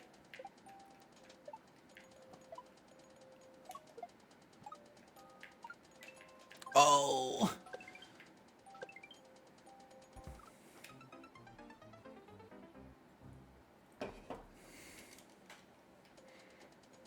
I love it when he becomes Mario. His name's Mario and he bounces on the shells. Some of these levels are hotter than the hells. And when he spins, he can survive a spiny shell. Mario, Rio, please do better, please do well. Don't start the singing, then you can't stop. So true. When you were young, you were the king of Austin Powers. And how you kidnapped Nigel Powers as his foe to get the man of mystery to show.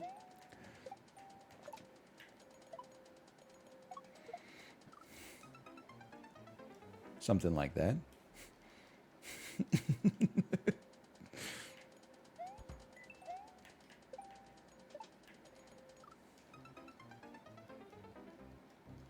That's all I got, though.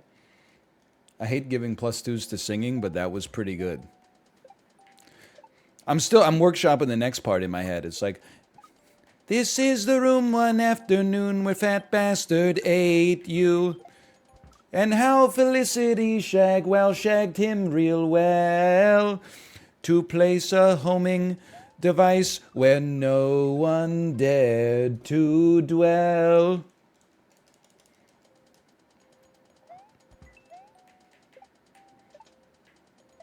Because she put it up his ass, you know, in the movie. And then he goes, "Frisky, are we?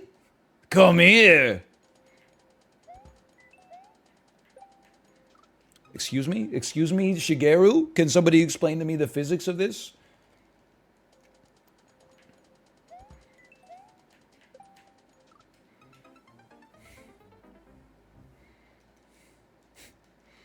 You could do the whole song in Fat Bastard's voice. It's very similar to Shrek's voice.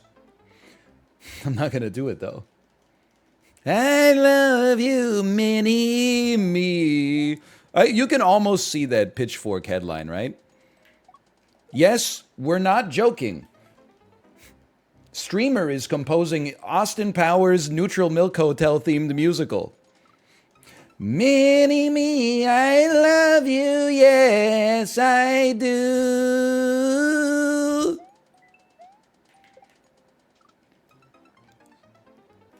And we are here for it. Track 7, you won't believe.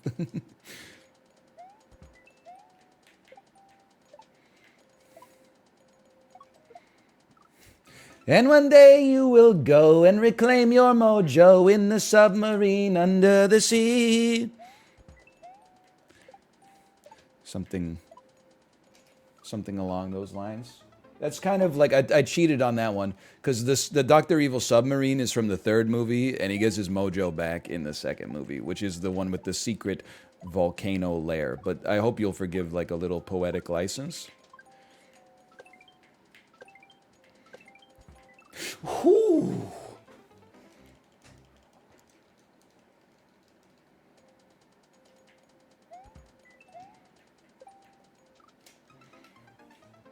Anyway, that's all I got. Erp.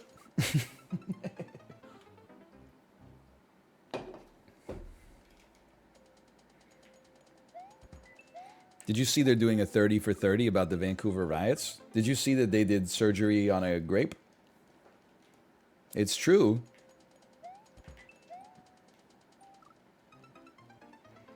They what? I don't get ESPN, unfortunately.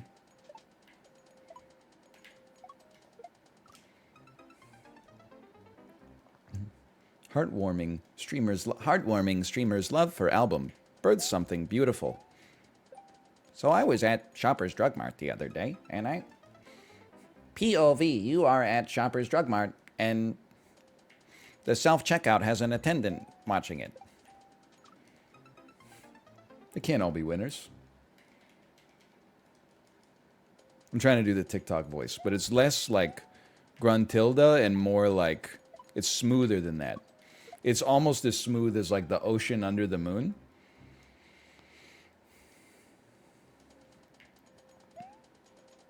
Well,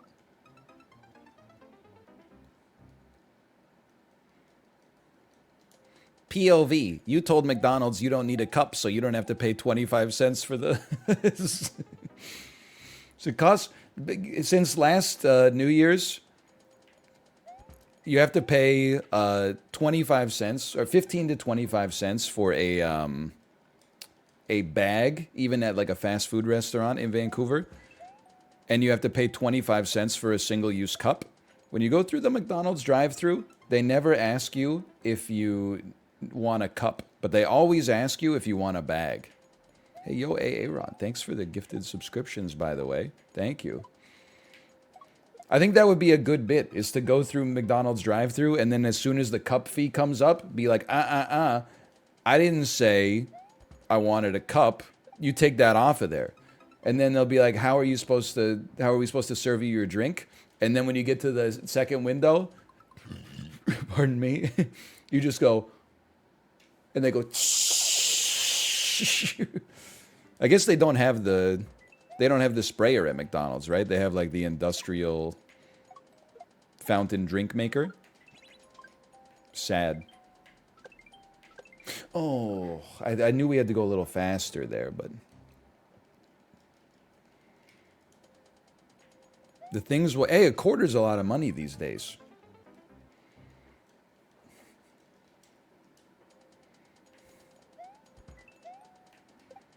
See ya.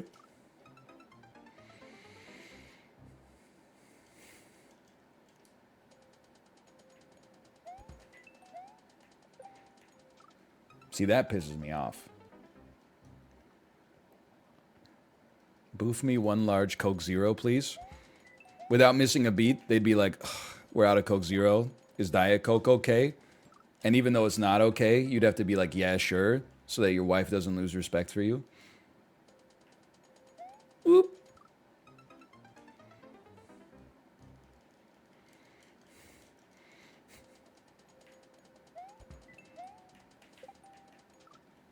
See, that's annoying. Think the TikTok cheeseburger lady would approve of that? I don't think she'd be there because McDonald's doesn't sell Branzino.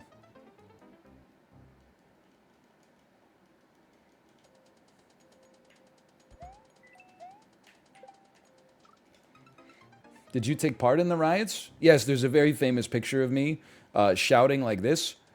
Ah! And I'm holding a hockey stick, and I've just smashed the front window of a Telus store on the corner of Burrard and West Georgia.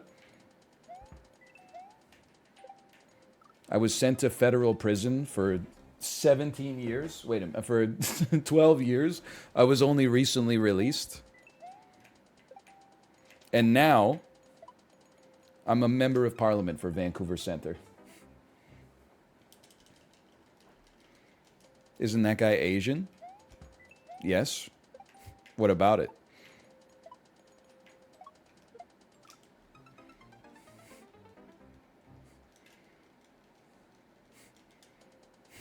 I'm waiting. Oh, like you're doing right now? I saw Chad in the grocery store yesterday. And I said, oh, are you Chad? I don't want to bother you. Oh, like you're doing right now?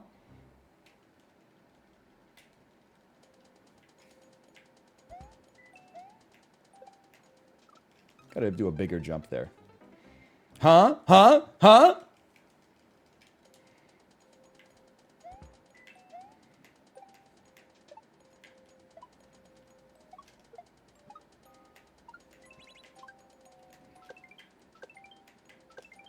Oh, just a slightly larger jump there. And then you go boop, boop, boop. I like it when you jump me right there. Right there. Too late. That's fine.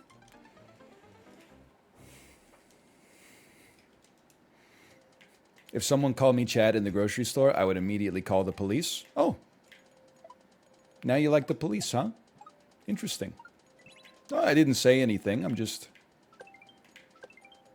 All I said was that it's interesting.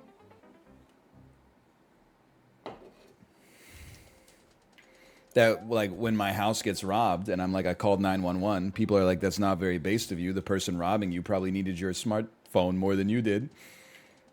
Then all of a sudden you feel mildly threatened by a completely normal interpersonal interaction in the grocery store, and all of a sudden you're like, excuse me, officer, can you help me? It's just interesting. That's all I'm like an observer. I'm like an explorer of life, I would say. And that's just, I'm writing that down in my notebook for sure. My grill cover. I didn't call the police for my grill cover. I just went to I took the law into my own hands, Monka S, and went to Canadian Tire and bought a replacement. I did see on Idiots in Cars, though, the best subreddit, I did see the post where a lady called the police because she couldn't get her car out of a parking spot, which was like, had like half of a car length on each side of it. That was pretty funny. I can't imagine calling the police because you can't get out of your parallel parking spot. What are they supposed to do? They probably tased the driver of the car in front of her when she came back. You ever see the video of the guy getting tased? And he just eats the electricity and says, that don't work on me, man. That shit don't work on me, man. Los Angeles' final boss. Oh, man. That's an all-timer.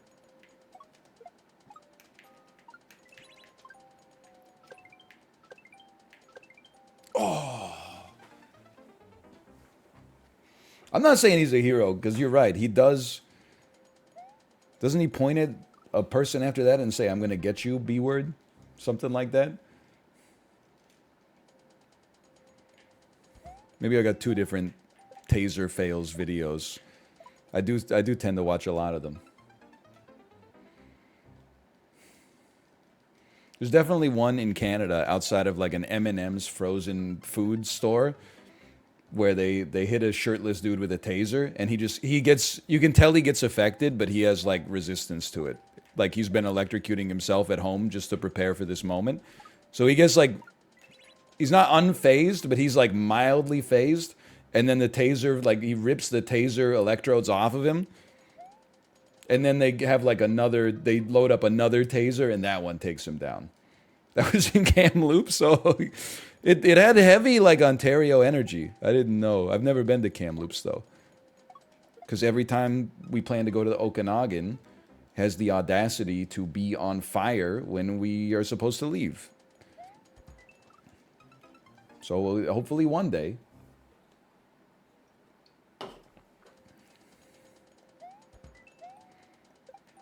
Like if I want to experience forest fires, I don't even have to leave home for that. If they want to give me something exotic, they should try having some sunshine.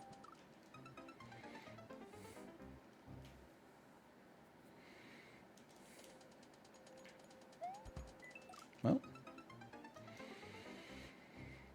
I'm going on a cruise this week. Don't tell the cruise fire story. All I'm going to say about the fire story is still like... Okay, well, I'm going to tell the whole story, but in Cliff Notes. We went on a cruise in November, and our ship caught on fire during Pirate Night. All the Disney characters were in their mascot uniforms on stage dancing, and then people started to be like, whoa, look, a fire. Because it was Pirate Night and there were supposed to be fireworks, we thought that maybe, for like a second, we were like, it might be part of like the show. And then a handler came out and ushered Mickey Mouse and Chip and Dale off the stage, which is how we knew like shit was getting real. And they didn't tell the people anything for like 15 minutes. Okay, it was probably like 5 minutes, but like they got the mascots out of there ASAP. That's all I'm gonna say. Is the mascots knew what was happening before we did. Anyway, I started, as soon as like it was clear that shit was getting real, I was starting to make my way towards like the emergency exits. Well, I mean, you're on a boat. It's called a muster station. You do like a crew's safety drill before the ship even embarks from its starting port. So I was the only person paying attention to it because everybody else is like, oh, I'm so tired from having to go through the boarding process and I'm so hungry. If the ship, well, I don't understand. Like, if the ship has an emergency, why don't we just all die instead? Like, why bother going through this? So I'm the only person paying attention. I'm like carrying my daughter to the muster station. Everybody else is just milling about, wondering if like we're still gonna get fireworks. I'm telling you, next time I'm not even hesitating. I'm going straight to the muster station. The only reason I didn't, and I'm not proud to admit this, is because we were with family and our family was like just milling about. And I was like, I don't want them to think I'm like a weirdo that's like, you know, from the Office episode where the office is on fire and is like, we have to evacuate immediately. And they're going to be like, what are you worried about? I don't think that's a good reason, though. Next time, my ass is going straight to muster station L.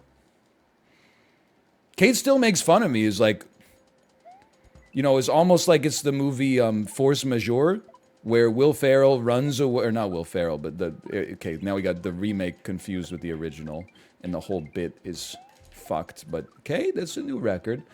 Either way, there's a difference. In that one, there's a real emergency. Will Ferrell abandons his family.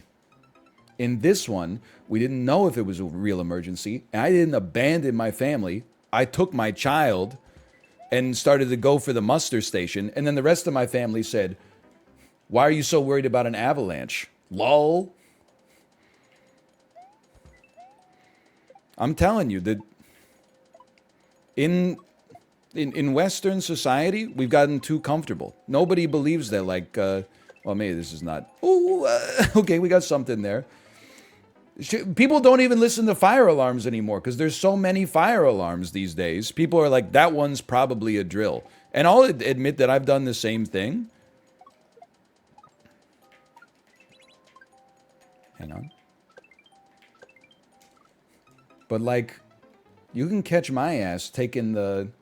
I'll be taking the stairs down from the 73rd floor next time I hear the fire alarm, unless I know for a fact it's fire alarm testing day.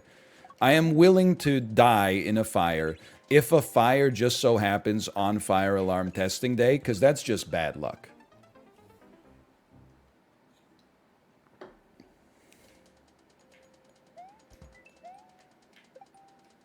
"30 cars making no efforts to move for an ambulance."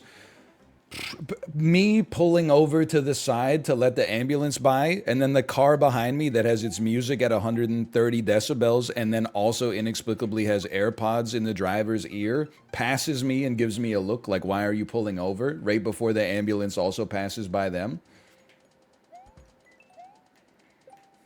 It's a sick world out there.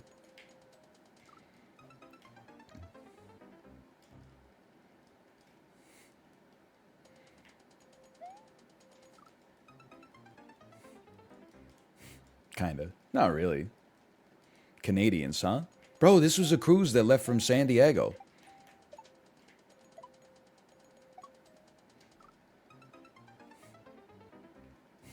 I mean, were there other Canadians on the ship? Probably. But, I mean, I'll tell you it was mostly Americans because they were wearing the American uniform, which, as you know, is a college football sweatshirt. You can't be mad! It's the truth! Some, like, a slightly right-aligned orange football helmet that says, like, Ohio State 2007 SEC / Big Ten Tahoma Bowl winner, you know. And then somehow everybody that sees the shirt is like, hey, how about that Bill Duffries, right? And they're like, yep, OHIO, brother.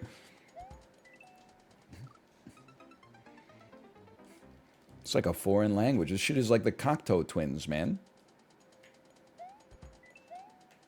Bonk, bonk.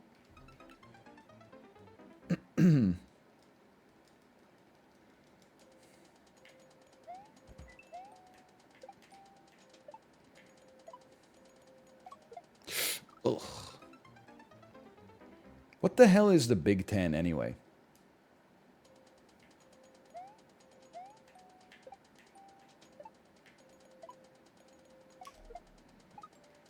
It only makes sense if the Big Ten is the 10 largest states in America. So it should be Alaska, California, Texas. Give me a fucking second, okay? Fourth largest state in the union. Now that's a tough question. I'm going to say that it's Florida because it's kind of irregularly shaped. I would say Florida comes fourth. Montana, really big sky country? That would require Montana to have a university, though, so I don't think that qualifies.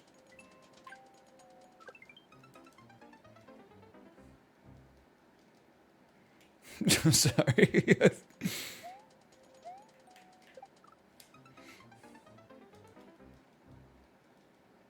What about the University of Montana? Yeah, what about the Miami University of Ohio? Make it make sense. Don't care, didn't ask. Plus the Big Ten has 14 teams in it somehow. Doesn't Montana have more people in it than all of Canada? World's sanest Twitch chatter. Yeah, I'm pretty sure there's like 40 million people that live in Montana. That's why, like, everybody moves there and buys a Ford F-350 with dualies on the back. That's why they have such good restaurants there.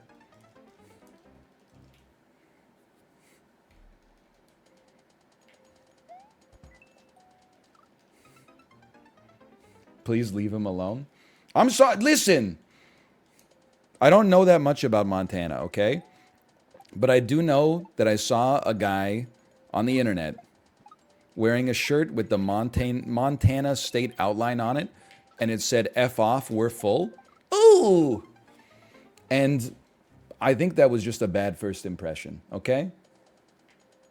So I shouldn't be judging the whole state based on that guy. But it mostly annoys me because their ass is not full.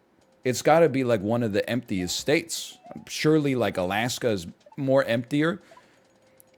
I bet it's even more empty than either of the Dakotas, but I could be wrong about that. But isn't that how they like it? Don't they? They want it empty, I guess.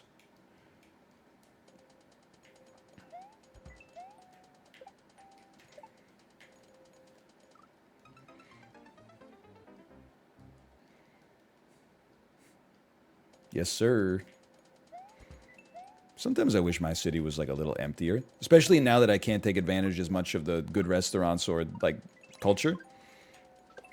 But then I realized I guess my ass could just move. Oh, we're so close.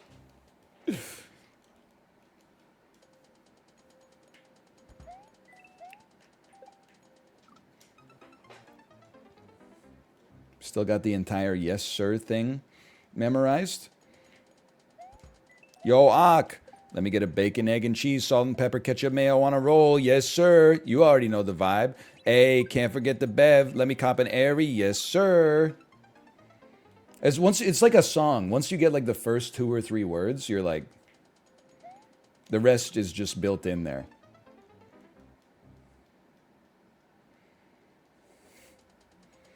Well, Vancouver, sure. Vancouver, the city proper, has like 600,000 people, but there's like 2 million people that live within 30 minutes of it. So you get a little bit of the 600,000 and a lot of the 2 million. It's smaller than Toronto? Yes, by a lot.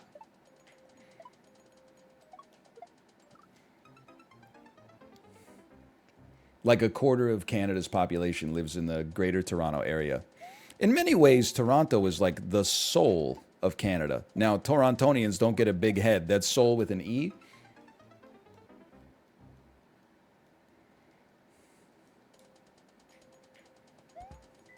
That's a medium-sized city at best. Okay. Sure. I'm not going to sit here and split hairs with you. Enjoy, you know, spaghetti with chili on top of it. Shredded Kirkland signature cheddar cheese. It's live and let live, brother. The USA has 10 cities over 1 million people. Good for them. Congratulations to America. I would like to give America the award for having 10 cities over 1 million people. Ooh!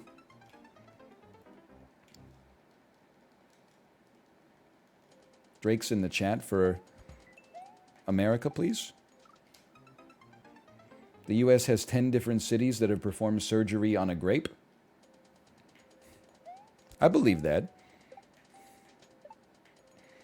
Anytime I think about surgery in America, all I think about is Johns Hopkins University, and then I think I smoked weed with Johnny Hopkins. It gets me every time. I don't even like Step Brothers that much, but it's a great quote.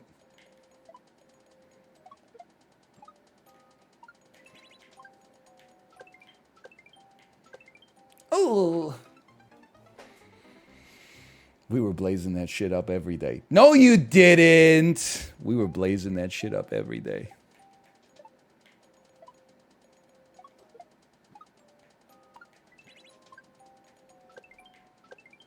Sorry, that was a little bit of millennial humor for you. It's quoting movies that everybody loves.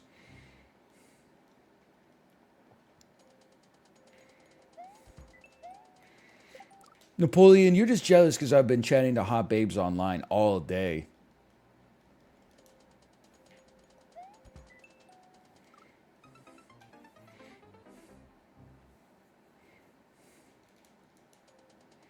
Tina, you fat lard, come get some dinner. That's like $1 an hour. Do the chickens have large talons? I noticed you're drinking 2% milk. Is that because you think you're fat? Because you're not fat. You could be drinking whole milk if you wanted to. It took me like 2 hours to finish the shading on your upper lip.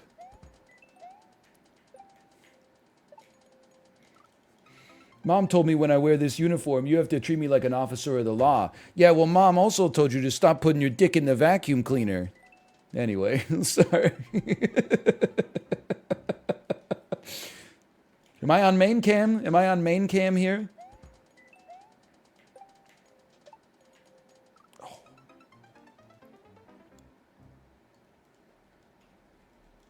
That one's from Scary Movie.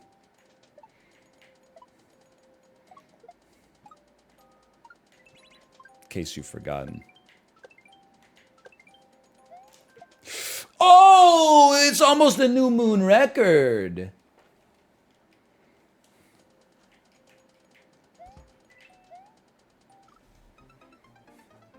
What's the percent of whole milk in the United States? Bro, I don't know anything about the United States of America, okay? I don't know. This country has main character syndrome. I don't know, man.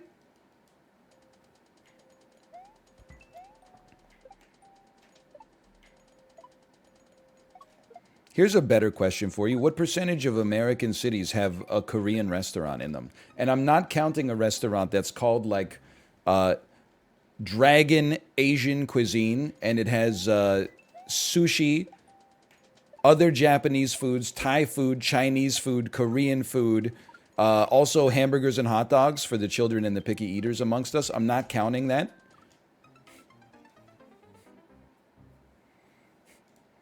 What percentage of Canadian cities do? Probably around the same percent as America, but definitely the one that I'm living in has a bunch. We're not talking about my country right now. Oh, you want to talk about America? Let's talk about America. If I want to talk about Canada, I would start talking about Gord Downey or something like that, but the words Canada did not leave my lips.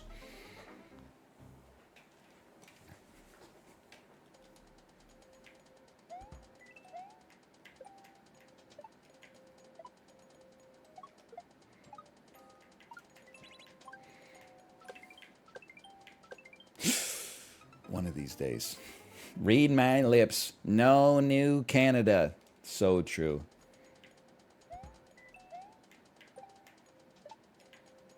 Goated reference. That's like Gen Z or Gen X humor.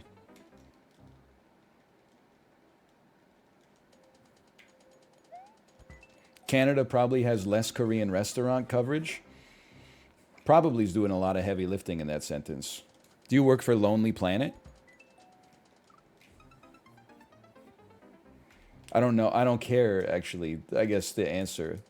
It was just a bit.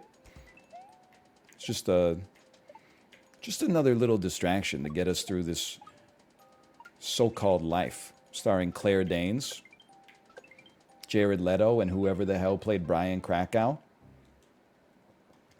Best city to visit in Canada? From out of country? Probably Montreal, closely followed by Toronto.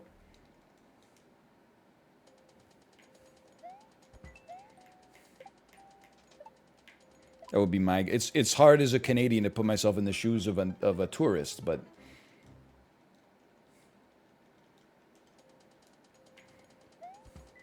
Montreal is a great city. Great as a tourist. Lots of culture and also fairly unique within North America. Toronto is just... I mean, it's an enormous mega city. It has more to do than Vancouver. I don't think Vancouver's a great city to go to as a tourist unless you're an outdoorsy person. We don't have that much culture. We just have like nice weather most of the time, which is lovely to live in.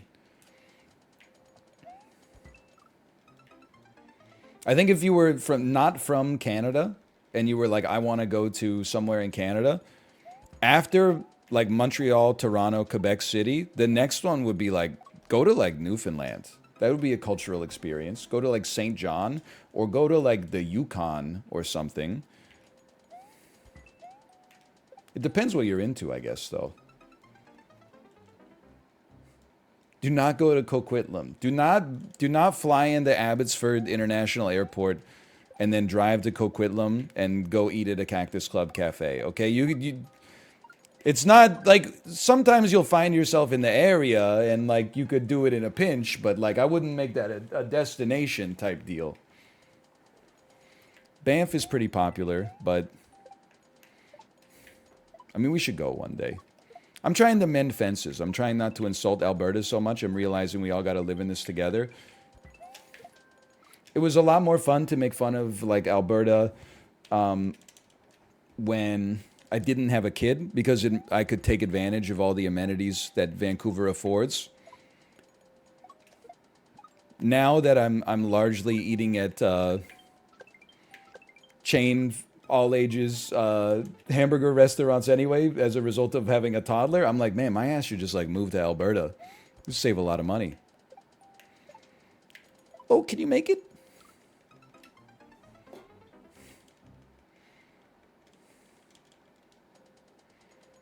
Come here? I don't know. What are the odds you think I'd get killed? Probably pretty low.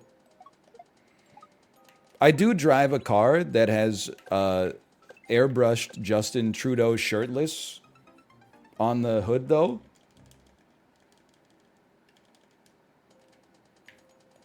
So what do you think, in that case, with that information, what do you think the odds are? 100%? Oh, that's bad. That's pretty high. My odds of getting killed in Vancouver are only like 92%, so... I'd send him too far.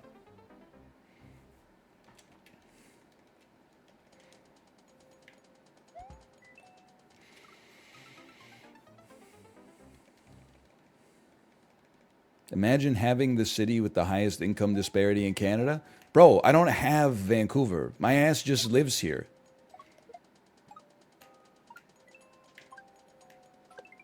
I didn't like bulldoze Hogan's Alley in 1921. I moved here like 100 years after that. I'm just... My ass is just going for nice walks on the seawall and stuff.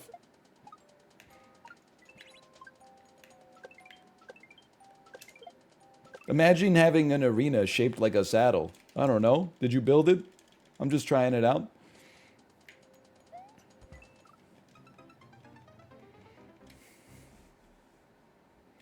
I did? Well, you should, like, fix it. Because isn't it breaking down or something? I don't know.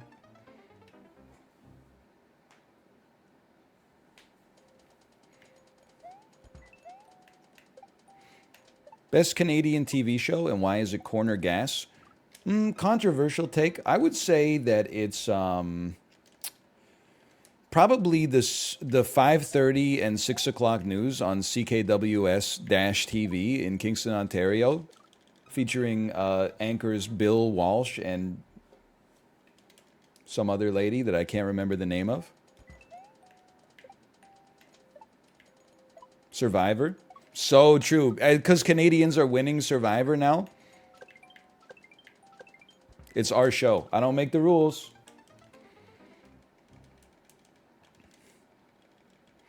Best US TV show? I'm going to say... Is the O'Reilly Factor still on the air?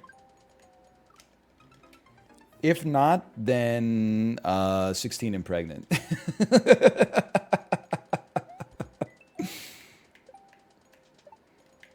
What can I say? I like documentaries.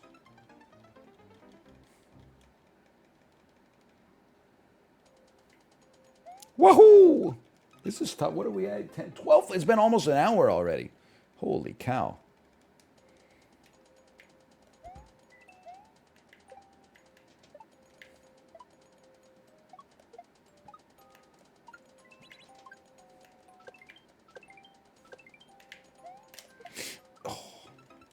My Strange Addiction went pretty crazy.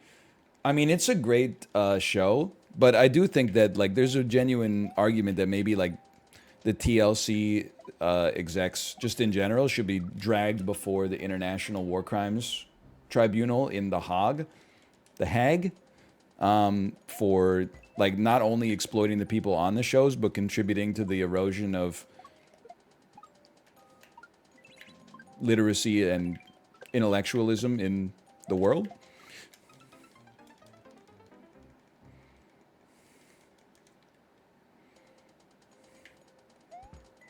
That being said, this is entertaining.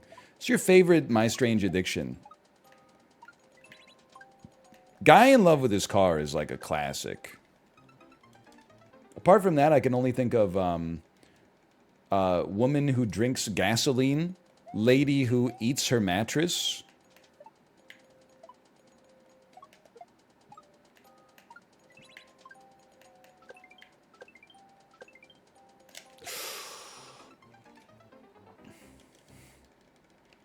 Lady Who Drinks Paint. That one's pretty bad. If you had to have a stranger, I mean, that's the funny part, I guess.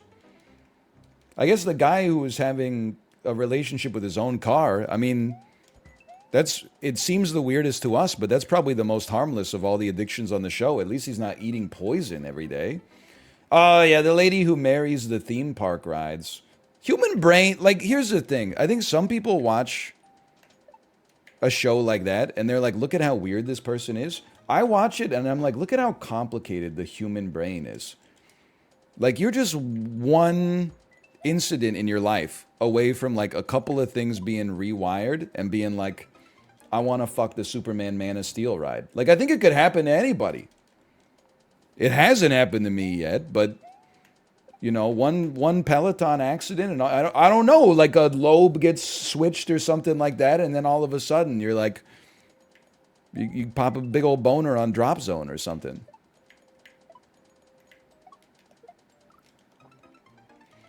Some of them, like the guys who like eat roadkill and stuff like that, that's not like a brain injury. I think that's just like a divorce or something like that. But like falling in romantic love with your car, I guess I'm not qualified to say it, but it's like it feels like maybe you just like hit your head on an exposed beam and you're like, guess what? You want to fuck cars now. One, yeah, there but by the grace of God go I. Who knows? I might be a different man after I get off my 90-minute Meghan Trainor ride.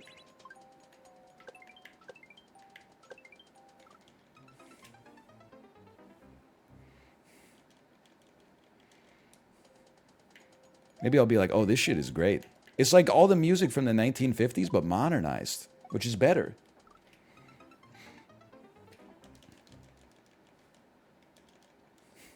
You're just that bum bum bum bum bum bum bum bum bum bum bum bum bum. Sorry.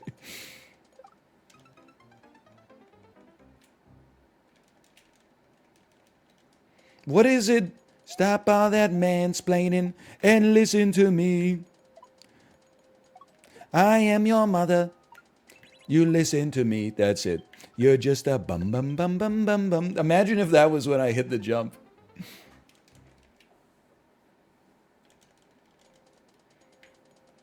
Have we really gone the whole week without sap? This is my hard mode win erasure. We got a 10-piece in hard mode this week. Oh.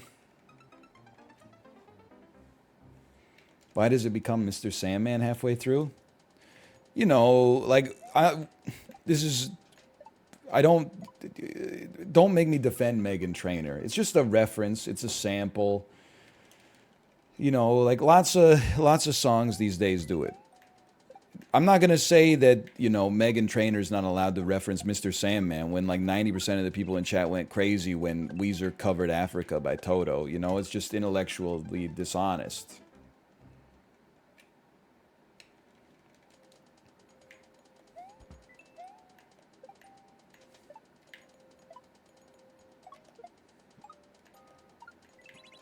Hang on. Bounce me? I bounced you wrong.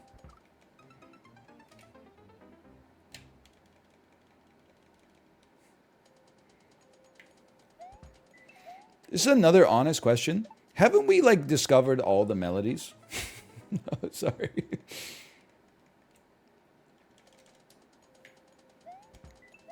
Aren't we tapped out? There's only so many instruments making so many notes with so many rhythms, man.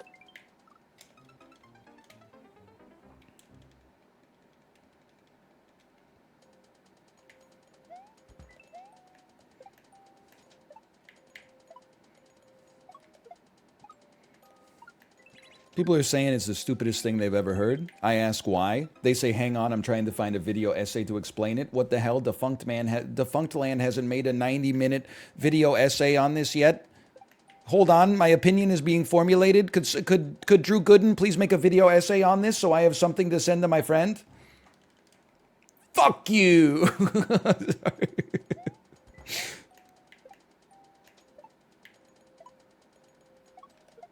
Hang on, I'm pogging. I'm winning. I'm losing.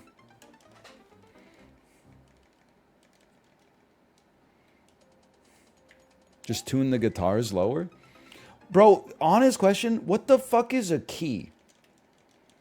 Like, I know when there's a key change, but like, why is there a key that tells you what notes are flat and what notes are sharp? Can't I play, like, what I choose?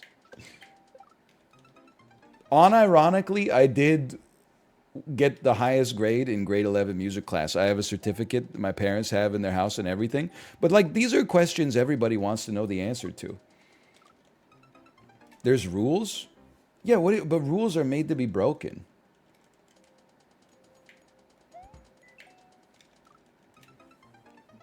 Those are called accidentals? But what if it wasn't accidental? I have a master's in music composition. Well, like, okay, I guess I'm not asking what is a key. I'm asking why are keys a thing? Like, I'm going to write my own song. I'm going to play it for someone, and they're going to be like, you're so off key. Buddy, who do you think wrote the key? I wrote the key. I wrote the song. How does that Death Grip song start?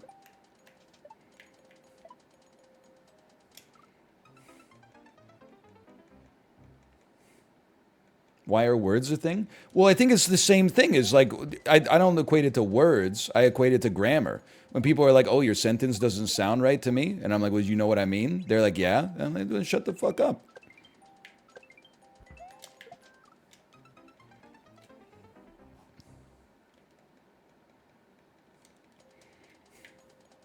I think it's a false construct. Why are we still living with the rules that Beethoven had? Like, you guys are still out here. If it weren't for me, you'd still be using merely one slurp juice on a single ape.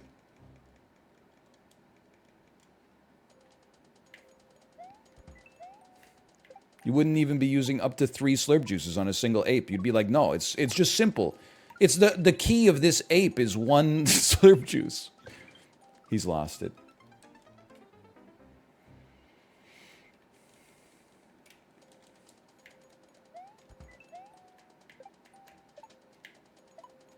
Too fast.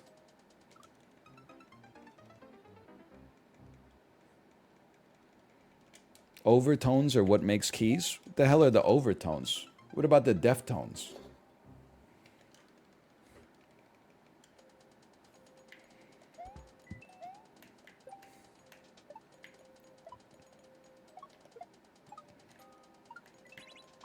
I mean, listen, I've been doing this shit for like 12 years. I'm going to repeat myself sometimes.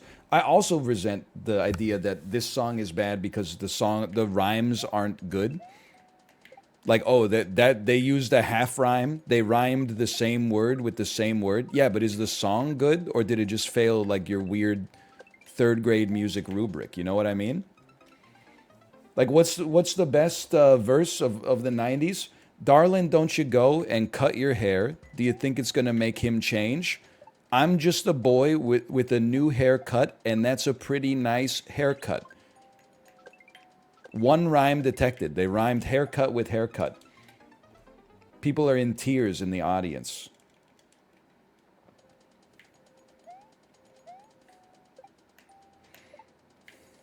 Now that's like the people. If people hear a song, they could tell you why it's a bad song.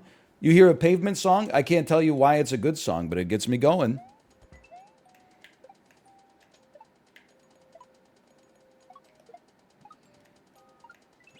No one knows what it means. That's the point.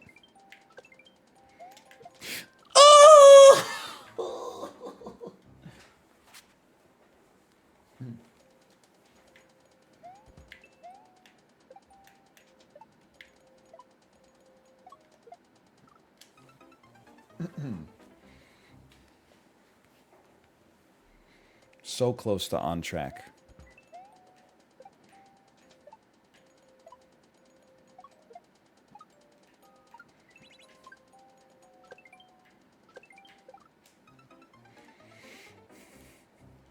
I heard that noise from the other room.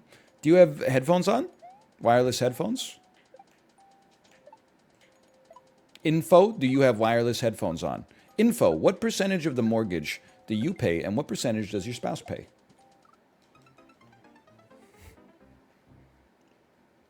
No, I'm in your house. It's +2 response. Hang on, I gotta go check on something.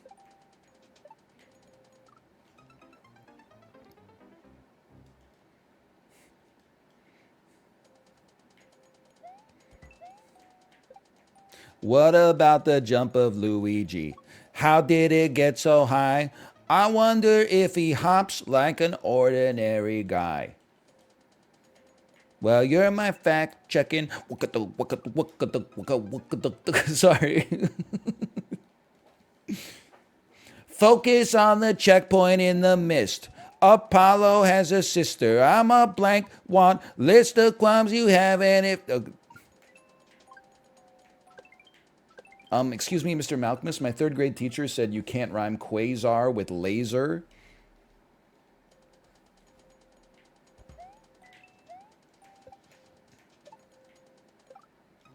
Fuck you. I don't know where I'm going with this. I would consider this a success if in 2 hours we could complete this next part once, right here. Oh! There's none rules in art. So true? But I think you mean to say there are no rules in arts. Just a quick, because if you mention that to, not to me, because I'm like a nice guy, but if you mention that to other people, they might be a little embarrassed. They might correct you. They might say, they might assume you didn't go to one of the top Ivy League schools. I'm just looking out for you with my pedantic correction.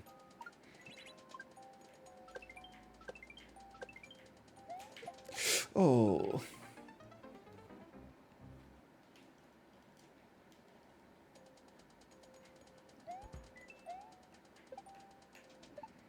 Hey, NL, like your glasses? My wife's boyfriend just got some new ones, too. Costco doesn't judge your family situation. Costco's not going to intervene in your marriage, except to make it stronger. because you get a little bit of you've gone through a trauma together by the time you exit the store. Because just getting into and out of every single aisle is like merging onto the most psychotic Texas freeway that was ever built. Costco's not judging you. They're just feeding you, maybe clothing you, giving you some free samples.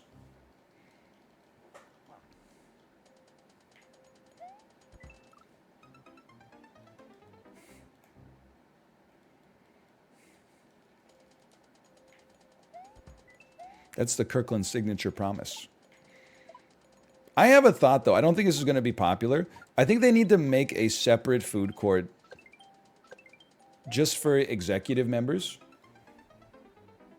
Because I'm tired of like, oh, I finished my Costco shopping and like, yeah, I could go for a hot dog and it's $1.50 with a drink, which is insanely cheap.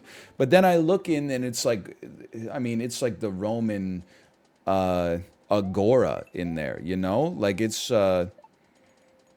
bedlam. There's 15,000 people like fist fighting each other all to get a table.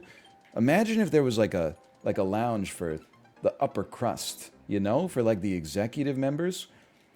Had a doorman that scanned your membership card on the way in. Actual seating. Less people because it costs money. Yeah, a Sky Lounge, man, a Sky Lounge. My ass would hang out there before the Canucks games for sure. Imagine they started selling beer. Oh, man.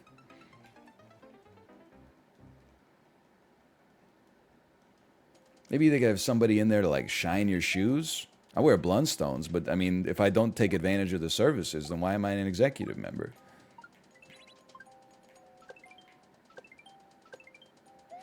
Oh.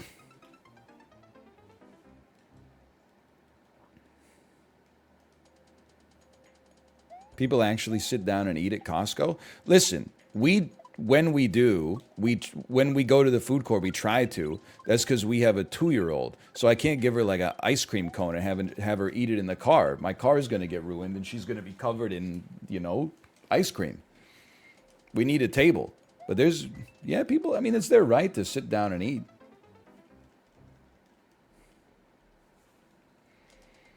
People sit down and eat in Target. I mean, if you sit in a Target Starbucks and drink your drink like it's a real coffee shop, I'm sorry, I don't know what I was going to say, but it was not going to be nice. It's going to be something like, what do you think this is, buddy? Europe? This is Illinois. Drink that shit in your car on the way to your shift.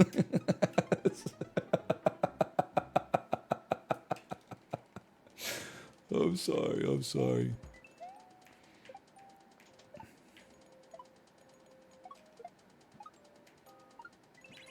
I'm not saying you shouldn't be able to. I'm just like, wow, somebody's got a big head. Somebody's feeling quite continental today. Having their drink for eat in. Sir, will that mocha triple cake frappuccino be for takeout or dining in today? Jarvis, I think I'll be dining in. Welcome to Starbucks. Welcome to Starbucks, Mr. Wick. The usual, I presume? Yeah. No. Today I'll take a triple fat cold brew. Very good, sir. The barista pulls out a shoulder-mounted bazooka with oat milk. And then she flips up like a scope with like a thermal sight and 2 pumps of sugar. And then like wings come out of the side of it. Is this to your liking? Yes. And I'd like to use my stars. He hands 1 golden coin to the barista. Very good, Mr. Wick. Be seeing ya. By the way, can we talk about how when I saw John Wick 3 in theaters, I said the John Wick franchise keeps getting better, and everybody said, fuck you. It peaked at the first one. John Wick 3 is shit. What's next? He's going to be like fighting aliens in outer space. John Wick 4 Wick comes out today. Shit has a 96 on Rotten Tomatoes. You can all eat my ass. I continue to be right about everything ever. World's least ego-driven streamer.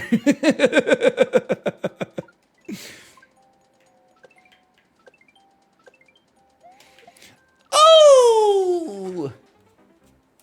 Who even said that? You can go back and look at the chat logs of when I talked about John Wick 3. Everyone was like, NL, I respectfully disagree with you. I liked when he broke Bobin's skull with a book in the library, but I think the franchise is peaked. Well, I mean, it might have peaked, but still. People were going off on me for enjoying John Wick 3.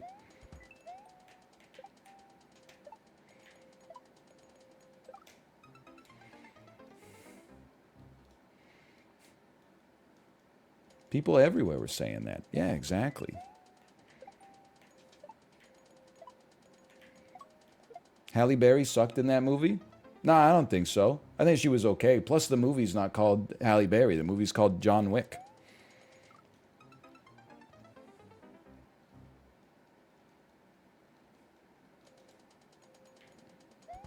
If I wanted to see a movie called Halle Berry, I would watch Swordfish.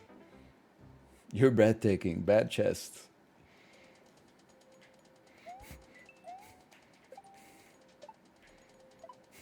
John Wick walks into a Walmart.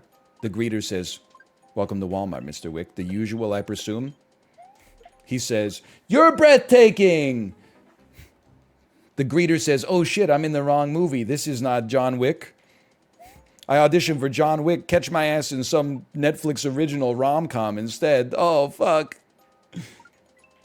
This is the end of my career." That is a good bit. John Wick going into Subway.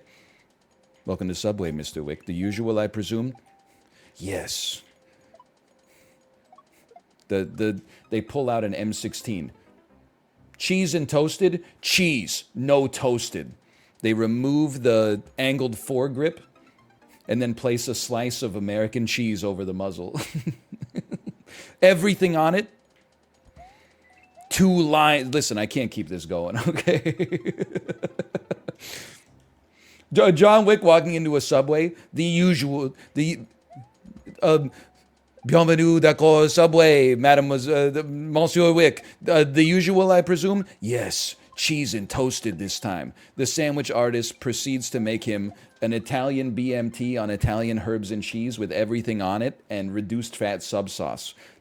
This is the one person in the John Wick universe who's not in the economy of assassins and murderers. Is literally just the Subway that John Wick goes to 3 times a week for lunch. Why'd you assume that they were a murderer? They're just working.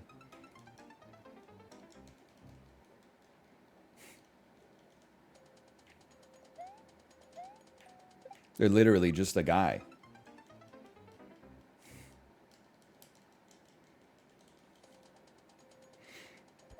Yeah, they save his life at some point, but then John Wick has to like shoot them in the femur because of the fact that if they don't, the high table will kill the sandwich artist for helping John Wick.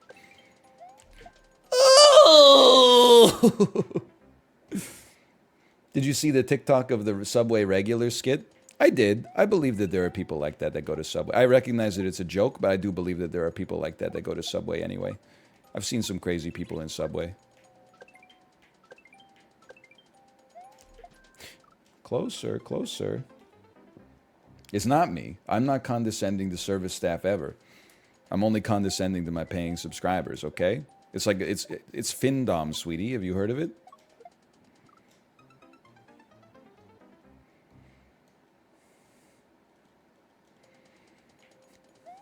I'm honestly, like, worried for chat. Anytime I'm having fun and being animated, people ask question like, "How many rails of coke have you done today?" Fucking 0. I'm just entertaining. I've never done cocaine, sincerely. Most of the time I sound like this. People are like, oh, they think I have like a resting bitch face or something. Even when at the most pog moment of my life, when Captain America picked up Mjolnir after Thor almost died in Avengers Endgame, I went, "Whoa!" Person next to me said, "Oh, what's wrong?"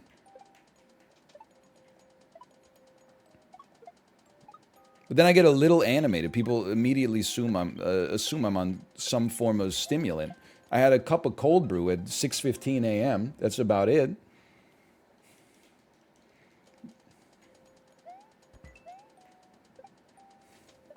The psychotic streamer admits to illegal narcotic use. Germa saying, so I had a cup of coffee yesterday. Ooh, boy, that was close. My wife had a cup of Scold brew. Oh, uh-oh, this guy. Dude, you should not have said that. Oh, man, looks like somebody's sleeping on the couch tonight. LOL. Women be shopping. So fucking true sometimes. Oh. I forgot what button is jump. Oh, that's the one. Okay.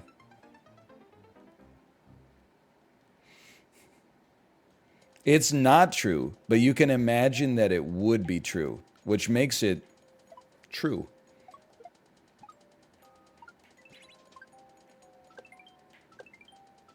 What did I do? Why did I do that? Nope. We made it up. That's an invention of the writer's room.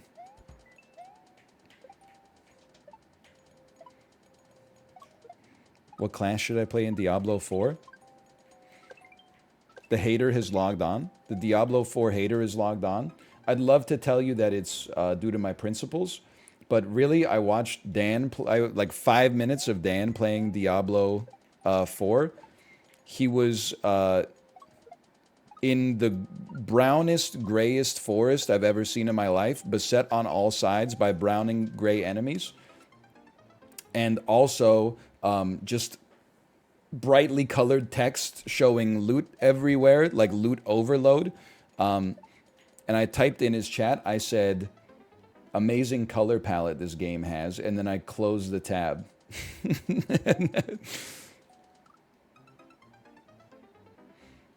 I'm sure, by and large, everybody who's actually played it says, like, I'm very surprised how much I'm enjoying Diablo 4. It seems like it's a very good game. My ass has not played it, but what can I say? I guess I'm the only one who's not crazy.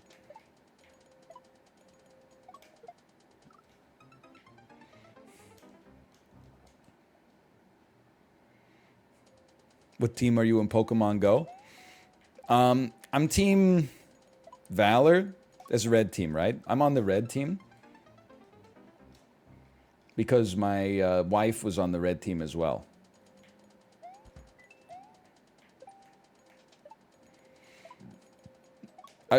To be honest with you, independently, I probably would have chosen the red team as well. I don't really have a favorite color, but when people ask me if I have a favorite color, rather than argue with them and say, like, what does that mean? I'm 34. I have a child, not a favorite color. I say red, just so we don't, you know, get into a debate or a discussion, so we can continue our conversation. Oh.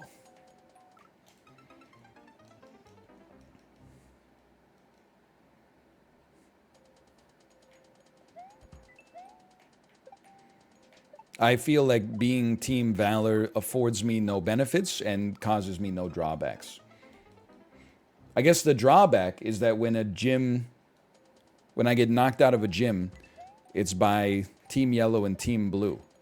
But then the benefit is if I see a gym and it's controlled by Team Yellow or Team Blue, then I can knock them out. So it's pretty balanced. It's a pretty balanced game. Also, I stopped attacking gyms in Pokemon Go. I'm just going to be honest with you. I think I'm just a bigger man now. Live and let live. They got their Pokemon in the gym first. More power to them. If I had a friend with me when I was on these walks, maybe I'd say, like, hey, this gym's kind of weak. Do you want to take it out? But, like, my ass is not standing next to Dude Chilling Park for, like, 4 minutes killing the Pokemon 4 times so they all go down to 0, and then putting my own Pokemon in there, and then it gets knocked out in 5 seconds anyway.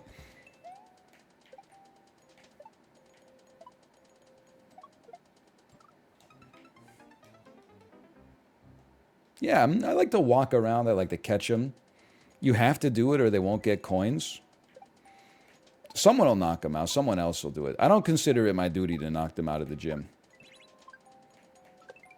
I'm not spending 10 minutes of my time so some shitbird on Boundary Road gets 50 cents in imaginary Pokemon currency.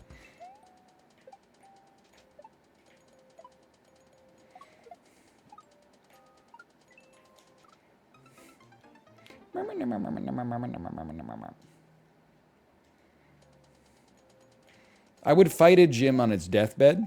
Yeah.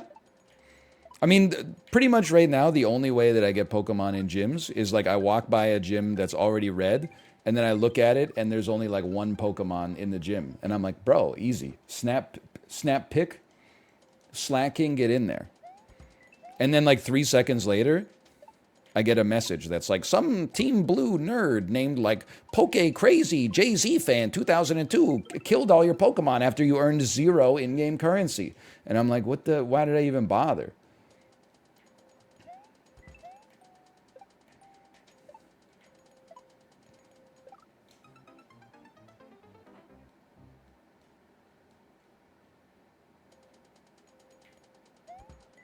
Jay-Z fans do love Pokemon Go.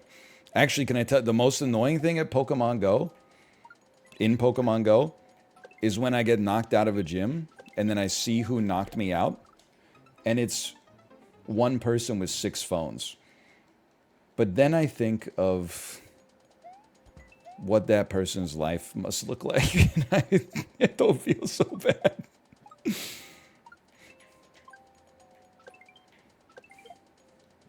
Because like sometimes I get knocked out of a gym, and then I look in the gym 5 seconds later, and it's like 6 people that have almost exactly the same username. And I'm like, they must be close friends. But it's their life. I mean, hey, you're getting $3 in currency that you can only spend in the Pokemon Go store, spread across 6 different accounts with no means to move them to other ones. And it only takes 8 hours to earn it. That's absolutely true. If someone caught me playing Pokemon Go with 6 phones, I would just say I'm a drug dealer. Yeah, that's to avoid the suspicion.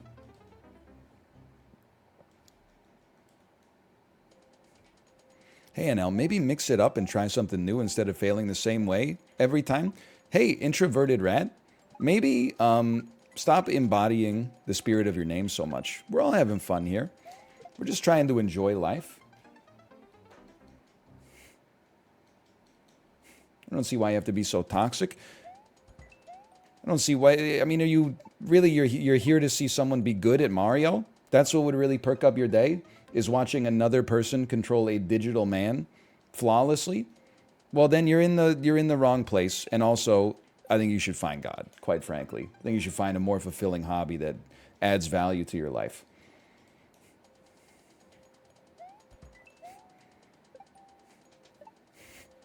I'm sorry. You shouldn't have typed it. Apology not accepted. I don't take. I mean, if there was a good faith message and then a good faith apology, I would accept it. But you can't apologize just because I read what you wrote. That's. I don't accept your apology. Your name has been forever added to the ledger. That doesn't mean you're doomed, but it means you're working from. You're in quicksand already.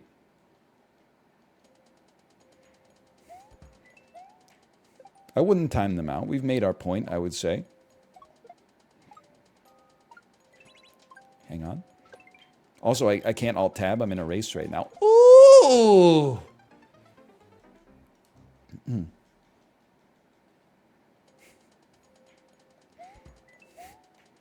What's the cum zone? I was validated, by the way, when I went off on Storyteller chat. Top comment in the Reddit thread yesterday. Honestly, I'm with NL. Chat needs to be reined in a little bit. It's so annoying that everybody acts like he's stupid when he doesn't solve the puzzle in 1 nanosecond. I was like, holy cow, is this what it feels like to be seen? Is this what it feels like to have a therapist? Oh, that could have been it. It's your subreddit? I know, that's why I was so surprised they were on my side.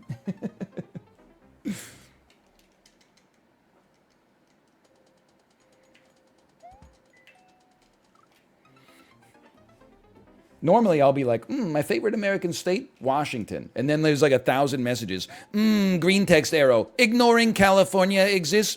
Oregon erasure. Why does he hate Texas? Like, this, just having somebody say, I agreed with NL's reaction, I was like, man, that felt great. It was like a digital hug.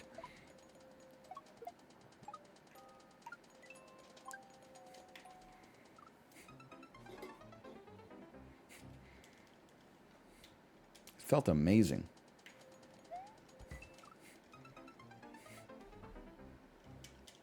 You said you could take a panda in a fight?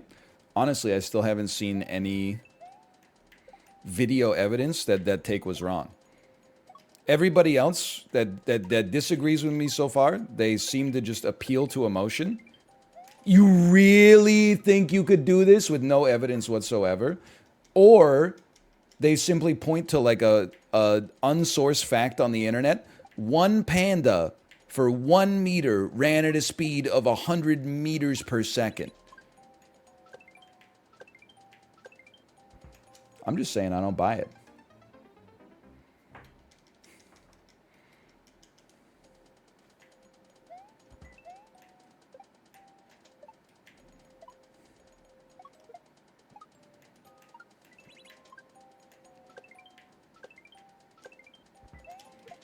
I get maybe this is not apt, but let me put it this way. If I was the one dude with a tranquilizer gun at the zoo and I got 2 calls at the same time, and one of them was like, oh, a man fell in the panda cage, and one of them was like, a man fell in the alpaca cage, I would go to the alpaca cage first in triage.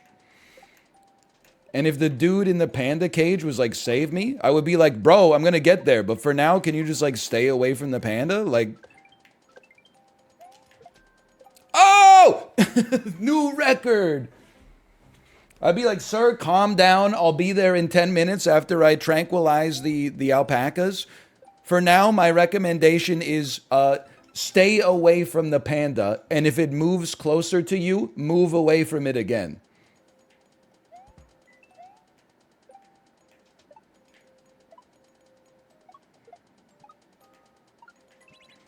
Bro, if you fall in the cage or in the enclosure, the panda's not gonna eat you. They don't even eat like the food that they're given. And they won't even have intercourse with each other to keep their species alive. We have to like trick them. It's like bamboo scented pheromones or something like that. Like if you fall in the panda cage, fucking climb out. If you fall in the gorilla enclosure, you're done, buddy. Like it's, I don't know, you better hope that they got a good guy with a tranquilizer rifle, because it could be seconds before you're... And if they get you, you're not coming home.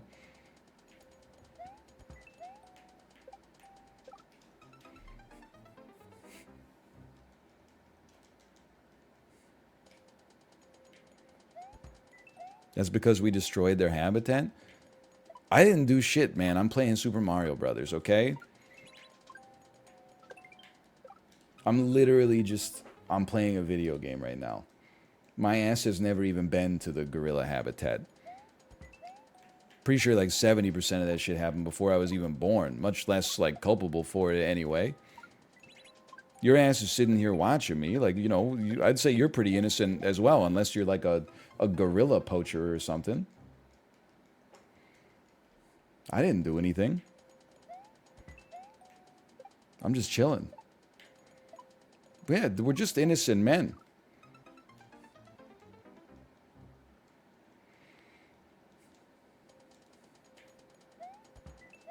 All I saw from that excerpt was that pandas are just as ferocious as you would expect a normal bear to be. It's not true. There's no movie called Panda Man. There's a movie called Grizzly Man. Dummy moves to Alaska to live with the grizzly bears, thinks the grizzly bears are his friend. Werner Herzog listens to his dying moments on tape, tells his ex-girlfriend to burn this. Don't ever listen to it. Do me a favor. Don't promise me you will never listen to this tape. Promise me you will destroy this tape. The movie was called Panda Man. Let's just be honest. If the premise of the movie was guy gets killed by a panda, you would be like, did he break both of his legs before it happened? Did he trip and fall and then a panda just happened to wander up and like, cause then the panda's got an advantage for sure.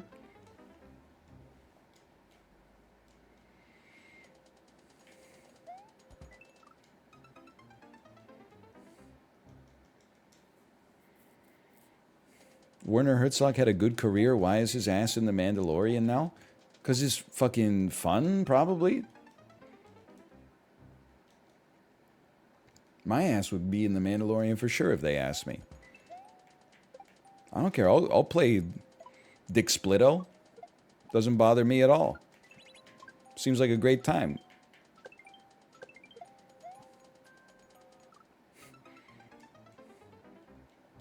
For free?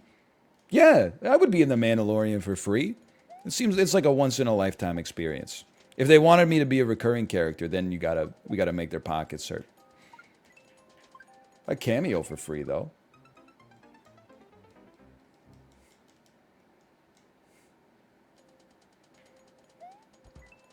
Would you suck off George Lucas for free? Nope, definitely not. I wouldn't do it for, like, a small amount of money either. I would definitely do it for a suitably large amount of money. I would do it for $5 million. Let's start the bidding at $5 million, and we'll his people can call my people.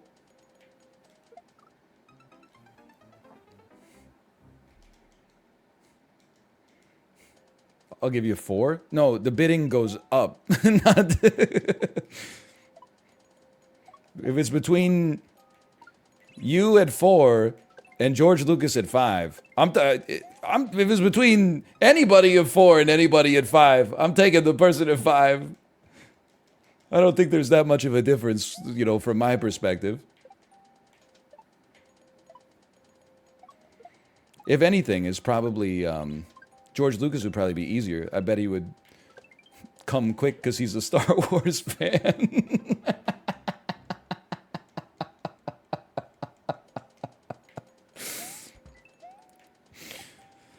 Oh, I don't know about you. You might do Kegels or something like that. I don't know what I'm getting myself into.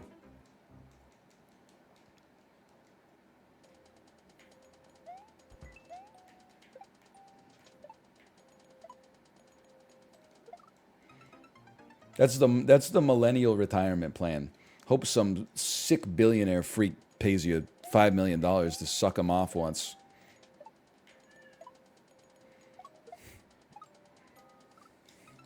Living the dream. There used to be dream. So sad. We used to be a proper country. The dream used to be slipping on a patch of ice outside of a chain restaurant and suing them for $1 million.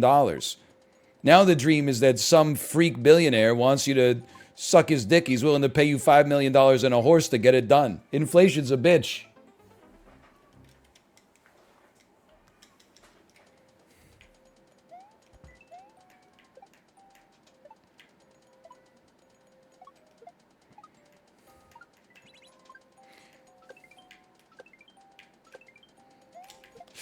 Oh! You motherfucker! I'm thrilled. Okay, so you gotta do a yo. Okay. Okay. Whoo. Gen Z dream is that Mr. Beast pays you $10,000 just, or Mr. Beast casts you in a video that's like, you can keep whatever you can eat, and then you eat an apartment.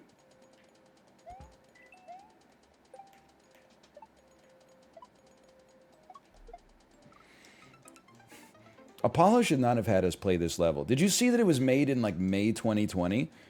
Shit that was made during Act 1 of the pandemic is not supposed to escape into like the modern world.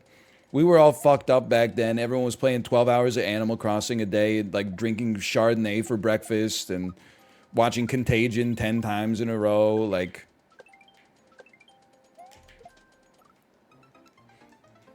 you could feel the anxiety coming off of this level. You can you can just feel that this was made during hard times. Oh.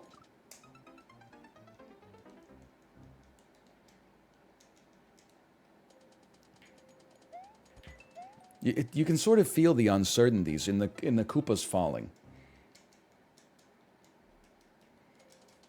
You have a take on Counter-Strike 2? Yeah, I'm looking forward to it.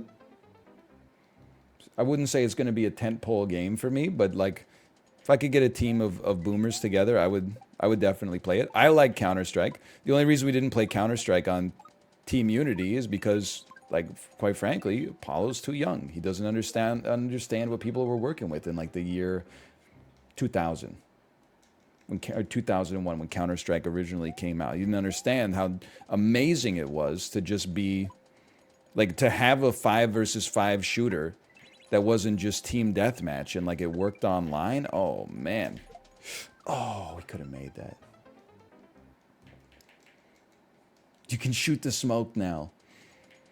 Apollo just wouldn't understand. He is nowhere near me!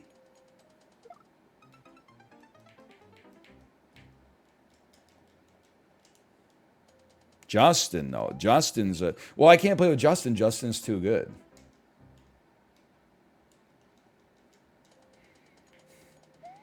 Apollo just wouldn't get Counter-Strike. You're right. It doesn't have 37 characters with 6 unique abilities each. Even though half of the abilities say they're unique, it's just different versions of, like, a smoke grenade. This one's up. Venom uses her poison fumes to create a vision-obscuring wall. Luther uses the exhaust from his motorcycle engine to create a wall that obscures your vision. There's only 21 and they're called agents. Oh.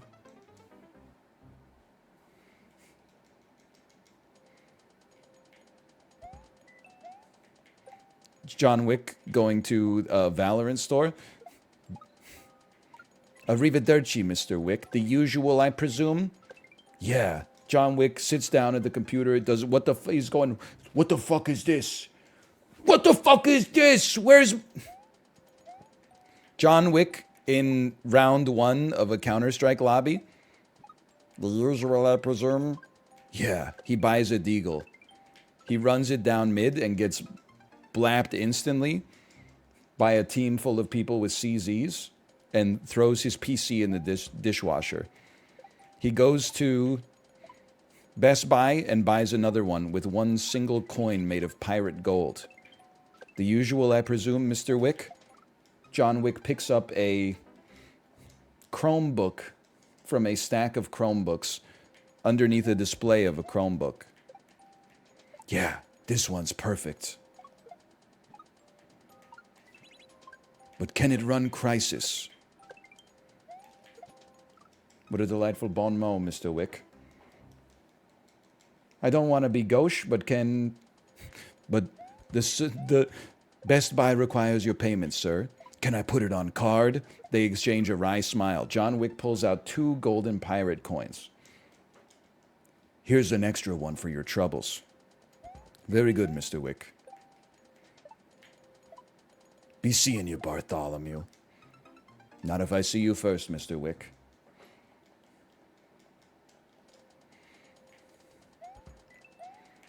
John Wick leaves the store. Every single person in the parking lot is part of the assassin economy. They all, old ladies, old men, toddlers, they all pull out guns, swords, sharp throwing weapons, and they exchange surreptitious glances with each other as they point to, that's him right there. Despite having 7 broken bones, John Wick begins a pathetic jog through the streets of downtown Springfield, Illinois. Everywhere he looks, people's heads are popping out of trash cans. Sorry. John Wick boards a rocket ship for outer space. He lands on the moon. The aliens on the moon. The usual, Mr. Wick? Yeah, the usual. They scoop out a little bit of cheese, which is what the moon is made of, and feed it to him. He pulls out one gold pirate coin and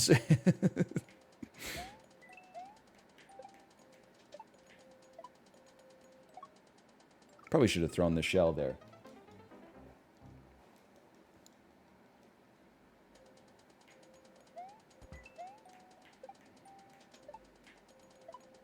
Anyway, that's John Wick 5. I'm excited.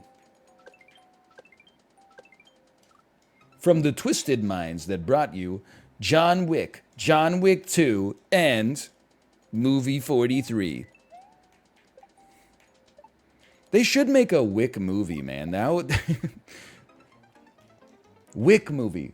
Wick movie. Eddie Murphy. Eddie Murphy. Eddie Murphy. And Eddie Murphy. Oh. And Keanu Reeves. Played by Eddie Murphy.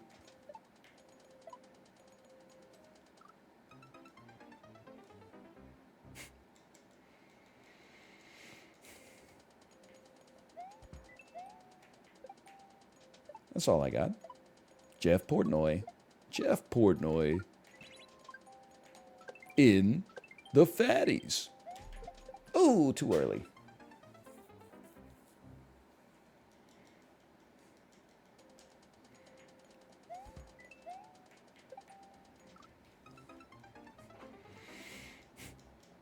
Tyler Perry.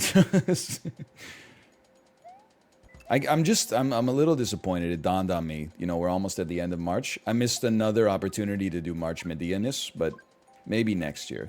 I did independently watch a couple Medea movies this year. I definitely watched Medea Christmas. For sure watched Medea Christmas. Also watched a Medea Road Trip, maybe? The plots of all of them are fairly similar. It's hard to keep them in, in chronological order.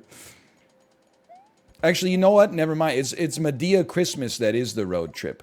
Because Medea's friend, her daughter, is not going to celebrate Christmas, and that's unacceptable. So they go on a road trip to see her and make her celebrate Christmas.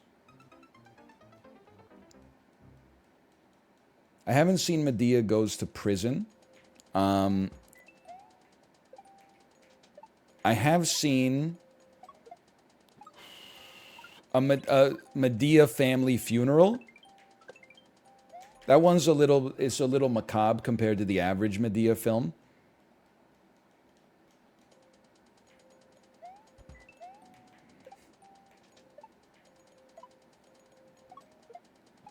A little macaque. Grandma fell at the sand dunes, broke her coccyx. So I'm going to be taking care of you guys for a while.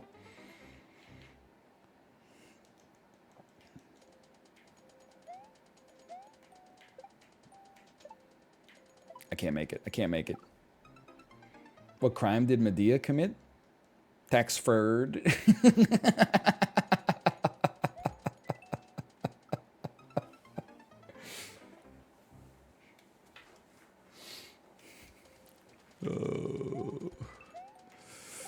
It's not funny. It's a very serious offense.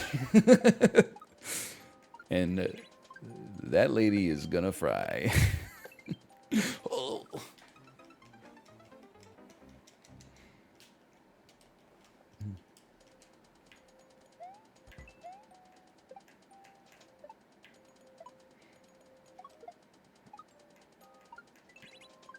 Hang on, hang on.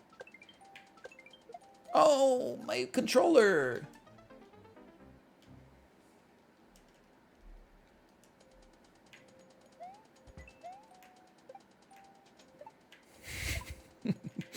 Guys, my controller broke. Why are you the only one doing commentary? because everybody else in TCL streams like 75 hours a week. My ass is live 25 hours a week. So I mean, like, this is Tabata for me. I'm on the damn clock. Everybody else is, you know, they've earned the right to not talk for a little bit. I mean, Justin's been live for like 23 days straight or something like that.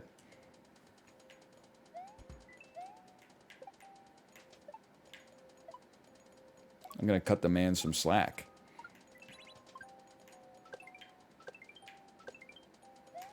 Oh.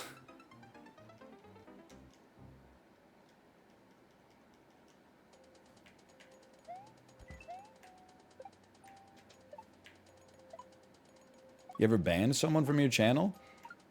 Yeah. I don't know, like probably 150 to 200 people. Yeah, I banned 2 people yesterday, I think. I unbanned them both. They both issued unban requests that were like, sorry, and I said, okay, me too. But then there was one, I gotta assume it's like a 13-year-old kid.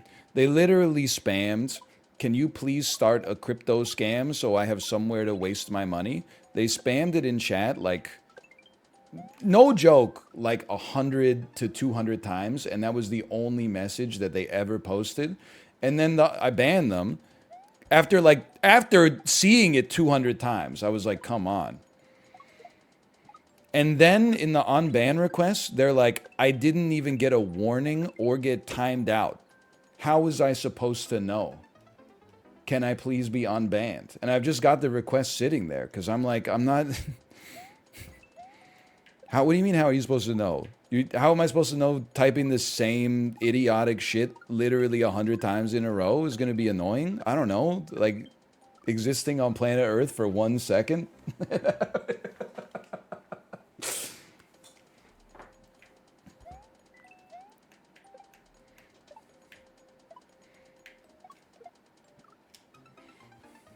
don't know. They could be an alien for all I know. How do they know you saw the message even once? I mean, like, is that you want read receipts from the streamer's eyeballs?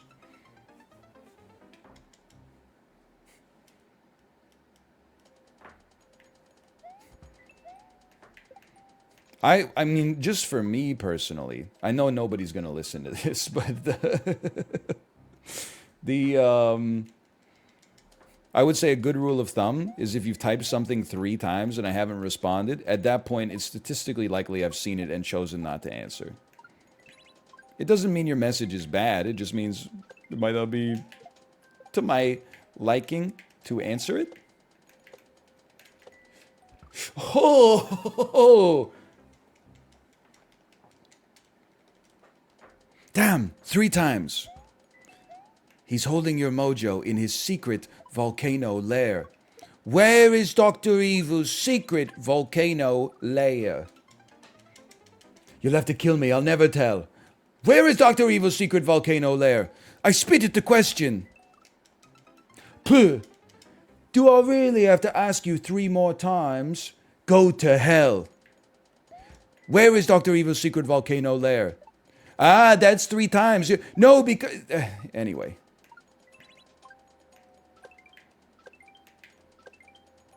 Great bits in comedy? I can't. The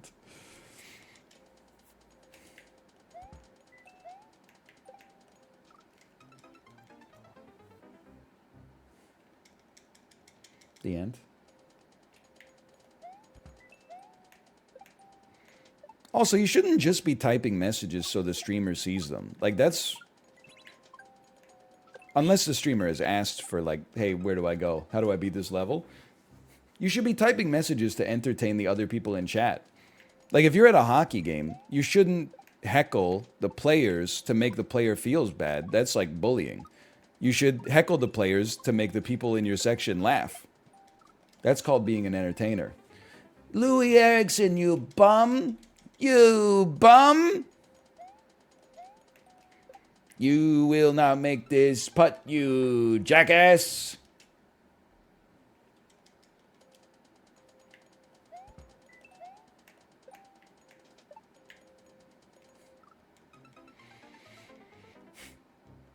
Louis Erickson should have felt bad, though. Why?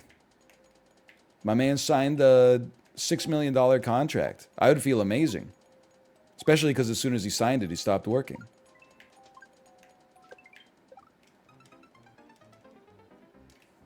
Jim Benning should feel bad. Yes, that's very true. Jim Benning should feel bad for signing Louis Erickson to a $6 million contract. If I'm bad at my job and someone's like, we'll pay you $6 million to do the job in a beautiful city, I'm not going to feel bad.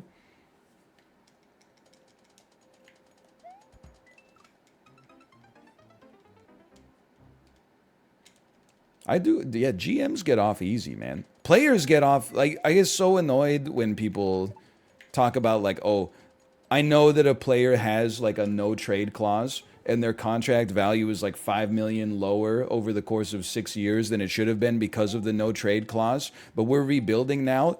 They should really do us a solid and waive their no trade clause. Buddy, like, that's money. If I was gonna waive my no trade clause, I wouldn't have signed a no trade clause. I would have made him pay like an extra $900,000 a year.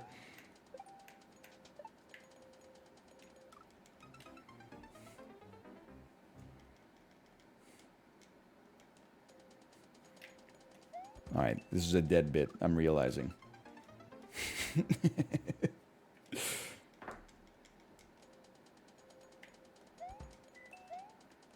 Hockey bit dead on arrival. Talk about Tekashi 69 getting beat up in the bathroom of an LA Fitness. That'll get the people going. How often do you ban subs? How often do they say toxic stuff? Because the answer is about, I would say 1/5,000th as often as they say toxic stuff. But it does happen.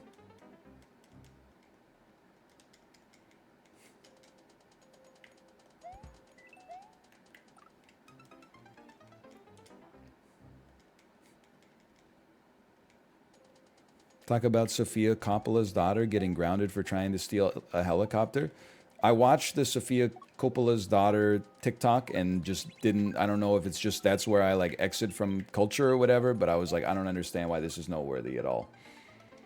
To me, it just seemed like a 17-year-old girl talking about her life, and her life is different than mine because her parents are famous, but I wasn't entertained or enamored. I wasn't mad. It elicited no emotion from me. I resent the internet for making me aware of it, quite frankly. Let the girl live her life. People got mad she didn't know what a shallot was. I didn't know what a shallot was when I was 17.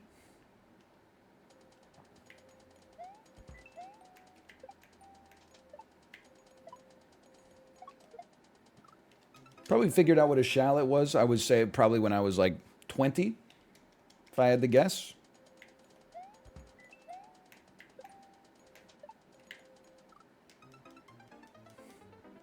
Just seemed like a normal TikTok.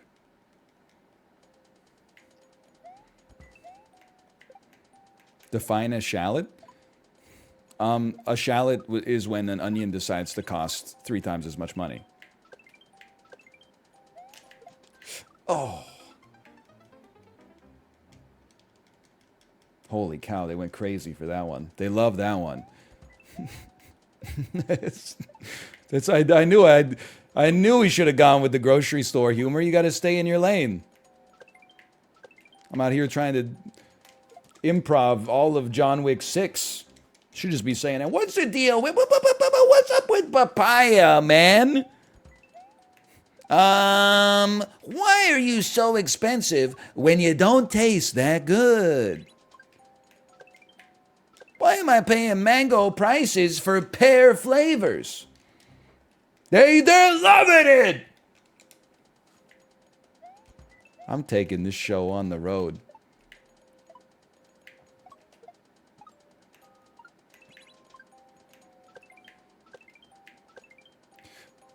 You gotta let me get out all this craziness. I'm seeing my in-laws this weekend. Oh, here we go. Yeah, I don't really have a joke about my in-laws, but I'm gonna say it in a cadence that a stand-up comedian would. Actually, we always have a nice time.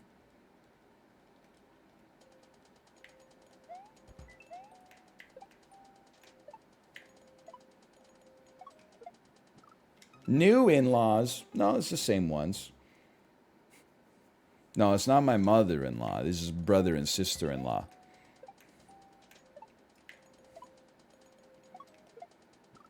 I'm posting up at the Everett Costco. We're only going for a day and a half. There will be no Costco trip this time, okay?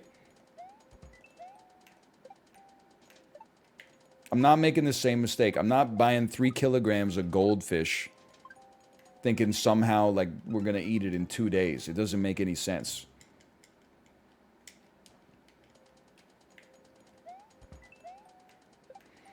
Catch the border agent making me snort a line of BioSteel to prove it isn't cocaine going back across the border. I swear it's just a hydration solution. It's for my 90-minute Meghan Trainor rides. They're like, this guy is sus. Nobody could listen to Meghan Trainor music for 90 minutes without punching their own ticket. Hey, snort a quick Hollywood of this.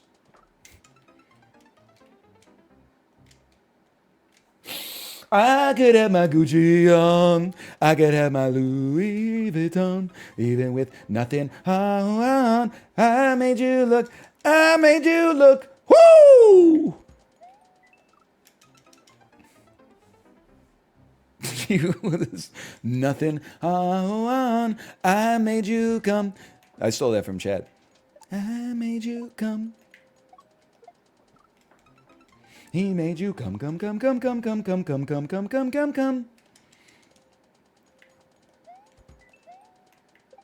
POV, you are George Lucas.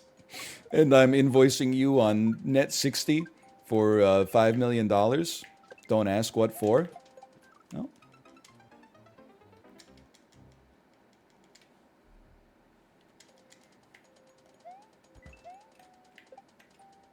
The rare double callback? I know. It's like a comedy special.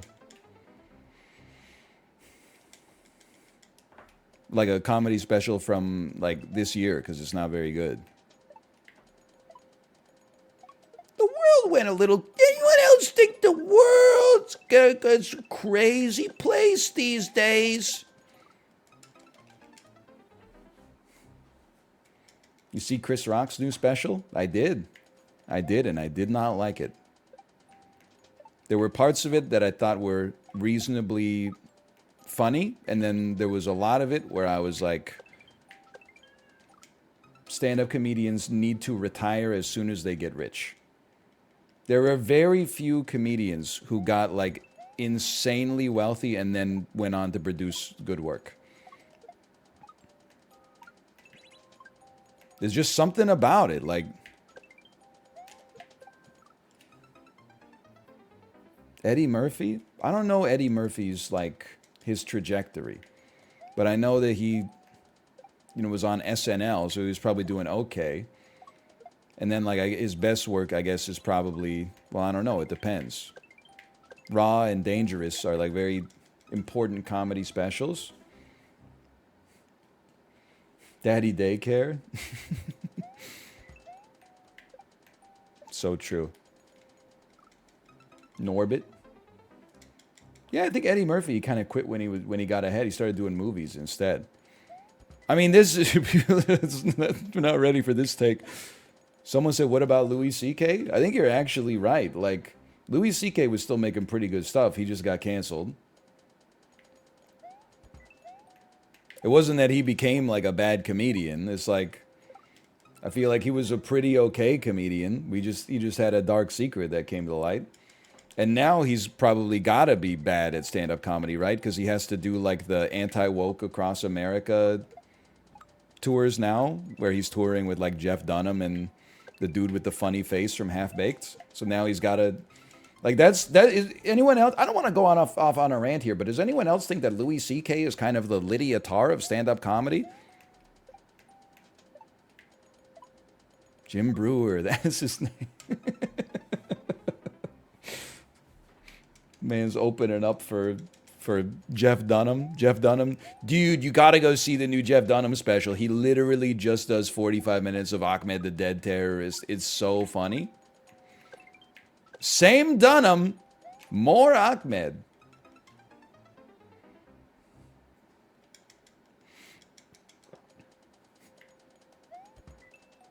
Audience waiting with bated breath. Silence! Audience is like, pause, champ. I kill you. Audience is like, I can't. He'll kill me. I can't. Jeff Dunham should release a woke puppet that says, silence, I'll cancel you. That would go crazy. Hey, Moog Plays, thank you for the raid. Nameless King when? Maybe I'll stream tomorrow. Maybe I'll do Nameless King tomorrow. What, like it's hard? Oh.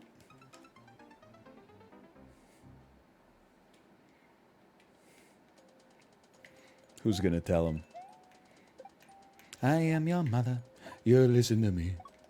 He's just a sorry. Sorry. Just trying to send your weekend off on a cursed note.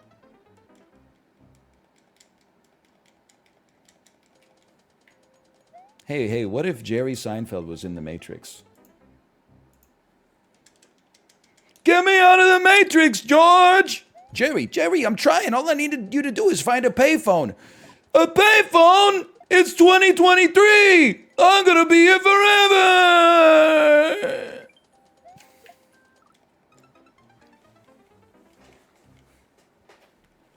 Nah. Just throwing it at the wall, seeing what sticks. I imagine this is what, like, the writer's room of every great comedy show is like. It's probably like 90% like the worst. Actually, if you watch the Mr. Show reboot on Netflix, there is a there's like a behind the scenes where they show them writing the sketches and punching it up.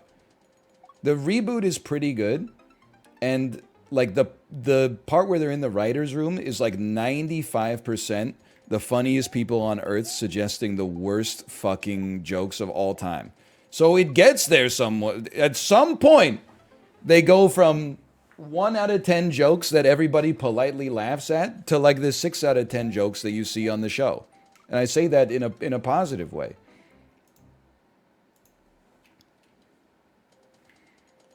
You only need to strike gold once, I guess.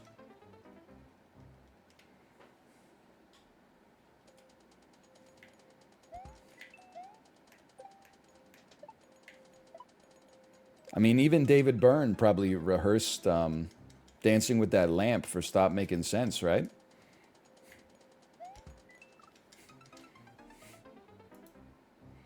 Oh, hey, hang on. I think we're back here. Still waiting on Bear. Like Ryan. shit. Hello. I'm definitely gonna want to talk about the thumb thing because I feel like it's not just you who had that problem. So The thumb? yeah, I think we have more than one players who have hurt thumbs in this Really? competition. Yeah. I don't have a hurt thumb. I have mean, a not like- dysfunctional thumb. Oh. My thumb, Well- I could feel a distinct pop anytime I have to throw a shell. I have That's a hurt terrible. brain. It feels If that horrible. counts. Well, in terms of placing here, we'll start at the bottom. Tied for third place, we had Bear and Ryan, who both equally, I would say, kind of flummoxed by the reverse shell throw. I think you guys both pretty much had the same kind of issues there. I would say you're the one with the issue, brother. Oh, okay. Well, I mean, we had two players who mastered the reverse shell throw and progressed further. Well, for a bit. I now bit. no longer know how to do it. Well, that did cost you because that did stick you in second place because Jasky, two one-shots in a row now, Wow. the champion, making it to the absolute nightmarish Bob-on section, which Section is so fucked up, man. is What the insane, fuck? and it is the definitely the hardest section, and some of our players didn't even get to it, but yeah, it is very, very hard. I got to see it one time. Justin you did full send it on when I liked that. You just ignored the bomb and went right through, tried to go through the pokey. I think I understand what I have to do. In You that do no, section, you were but- doing it right, but it is way harder. I mean, it looks hard and it's harder than it looks. That being said, I mean, look, decline this offer at your will. I totally understand, but I will put a little bounty on completing this level. I don't have a No. lot of money. Thank you. It's probably not going to happen. Yeah. I don't have a lot Don't of even money. finish the Yeah. thought. Probably not. I'm just saying, I'm willing to give anyone who beats the level $200. Oh, no, Damn. it's sick. I know Orion over there is like, I wouldn't do it for 2,000, but Yeah. Start to talk at least. I'm not made of money, man. I mean, but I just wanted to put that offer on the table because I think it's fun. But good job, everyone. I mean, you guys Yeah, did about it as GGs. well as I expected. I mean, I knew that the bomb section, I don't think anyone was going to make it past there, so that was about where I thought. Yeah, But yeah, I enjoyed it. It was a good level. I went crazy. Yeah, it's a good but level. It was a great level. Also you went a did little start crazy for playing sure. songs at 50 and 25% speed, so Just 50%. Only 50. Oh, it was just I was 50? only halfway crazy. Yeah. yeah, I enjoyed it though. I appreciated it. But thank you guys. Thank you for playing, and congratulations thank to you. Jasky again. Congrats. Congrats. GG's. Can I go to the menu and watch someone beat this level? Does it store a replay of someone beating this level?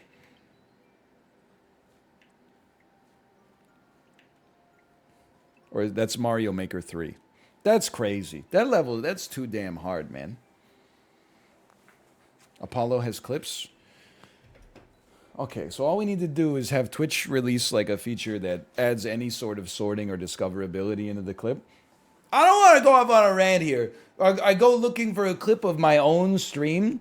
There's like 2 sorting options. Clips by me, clips by other people, and then all you can do is sort by views.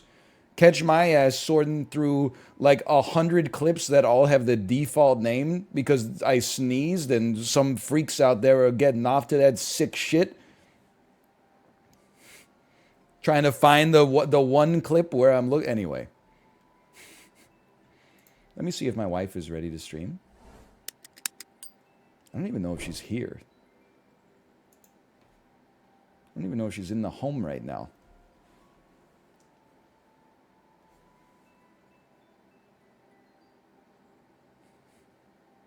I don't think she's home. I think she's asleep. Give me a second. I'm going to go take a look.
I think she's coming back from the grocery store.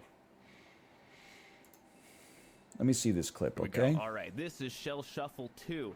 As you can see, players will be dealing with normal gravity Mario, but love this. anti-gravity. I love this voice, man. It's so good.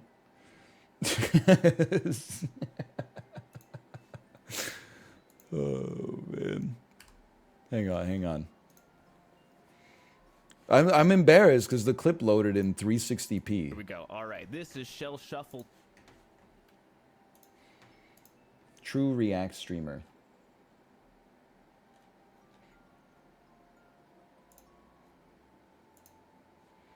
You know it's a special day when I actually put the video up on the screen?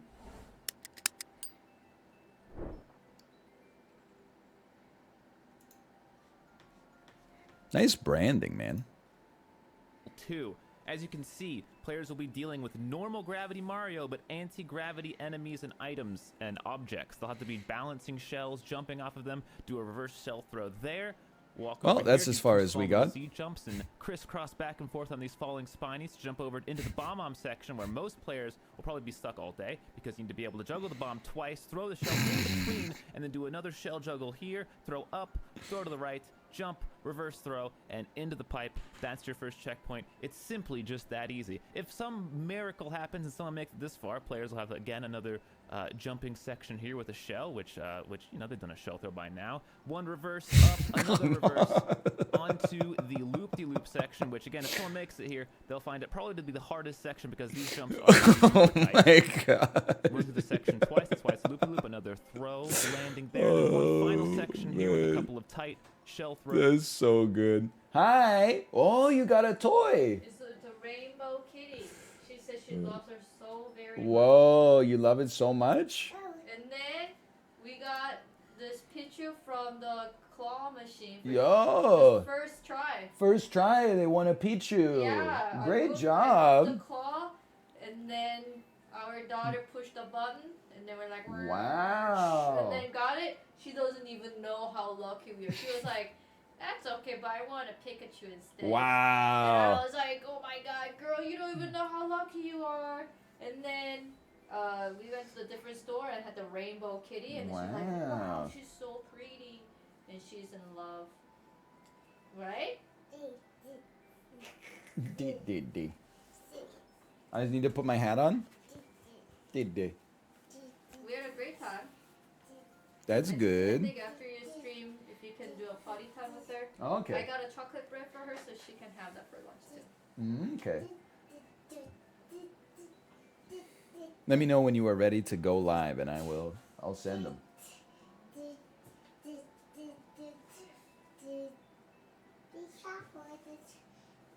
Yeah, watch the cord, honey.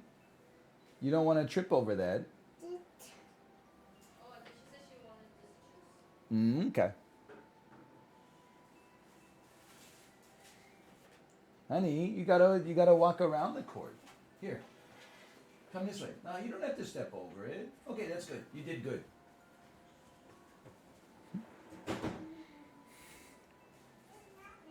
This is what I look like with a backwards baseball hat, huh?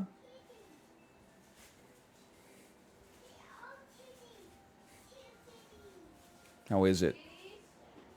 Cool dad or regular dad? Uncool dad. Please turn it forward. How about this? This is uncool dad. What's up, slugger? Who were you chillaxing with? Which of your homies were you chillaxing with today? Yeah, it's me. Big Dad, Big Papa. I love it when you call me Big Papa. You throw your hands in the air if you are a real player. This is, sir, this is this. I'm not going to ask you again. Please vacate the premises.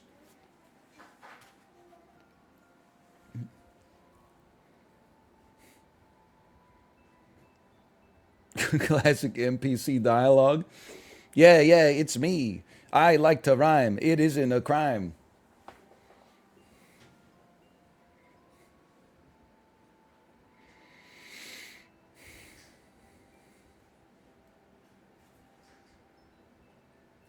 I'm Curtis Blow, and I'm here to say I write good rhymes every day. I can rhyme with this, I could rhyme with that, I could even rhyme dog with cat. Of course I can't. It can't be done, but if I could, it would be fun. I'm Curtis Blow, the rapping guy.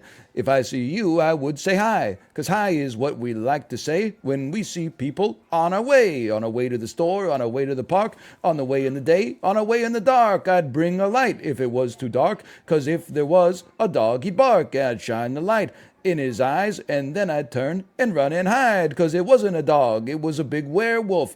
I'm scared of the wolf. I can hear him sniffing me. Oh no, he's eating me. He's eating me. He's eating my heart. He's eating my head.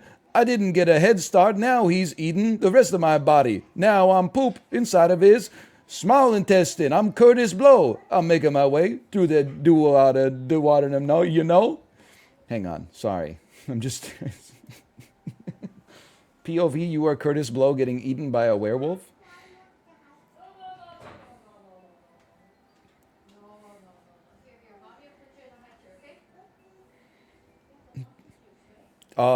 Dads, that's true. Dads always be like, "Oh, you like gangster rap? Here's a rap song from the 70s. It's about a guy getting eaten by a werewolf. Oh, what's the matter? A little too dark for you, huh? Oh, sorry. I thought you were into the heavy stuff. Turns out you just like songs about, shooting people and buying bling. You don't like songs about real tragedies, like a guy getting eaten by a man who turns into a monster when he's in the presence of a full moon. Okay, I understand. Sorry, I thought you were cool. I thought you were with it. Dads will always be like, I heard you like rock music. Yeah? Well, here's what the hardest rock song was when I was a kid. Yep. She'll be coming round the mountain when she comes, when she comes. She'll be coming round the mountain when she comes, when she comes. She'll be coming round the mountain, she'll be coming round the mountain. I'm not cut out for 13 minutes overtime. I'm in trouble. Blood sugar's crashing, man. My blood sugar's hidden. I don't even know what it's measured in. Grams per millimole, something like that. I don't know. It's getting close. I guess 0 is the same thing, and no matter what the unit is. Milligrams per deciliter? That was my next guess.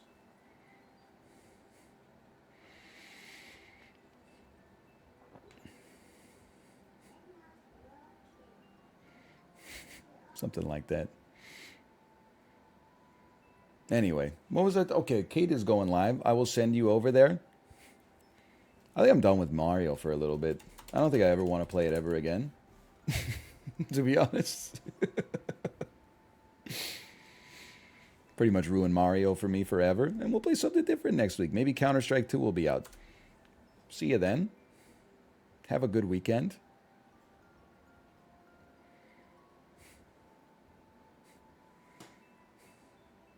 The end. The end.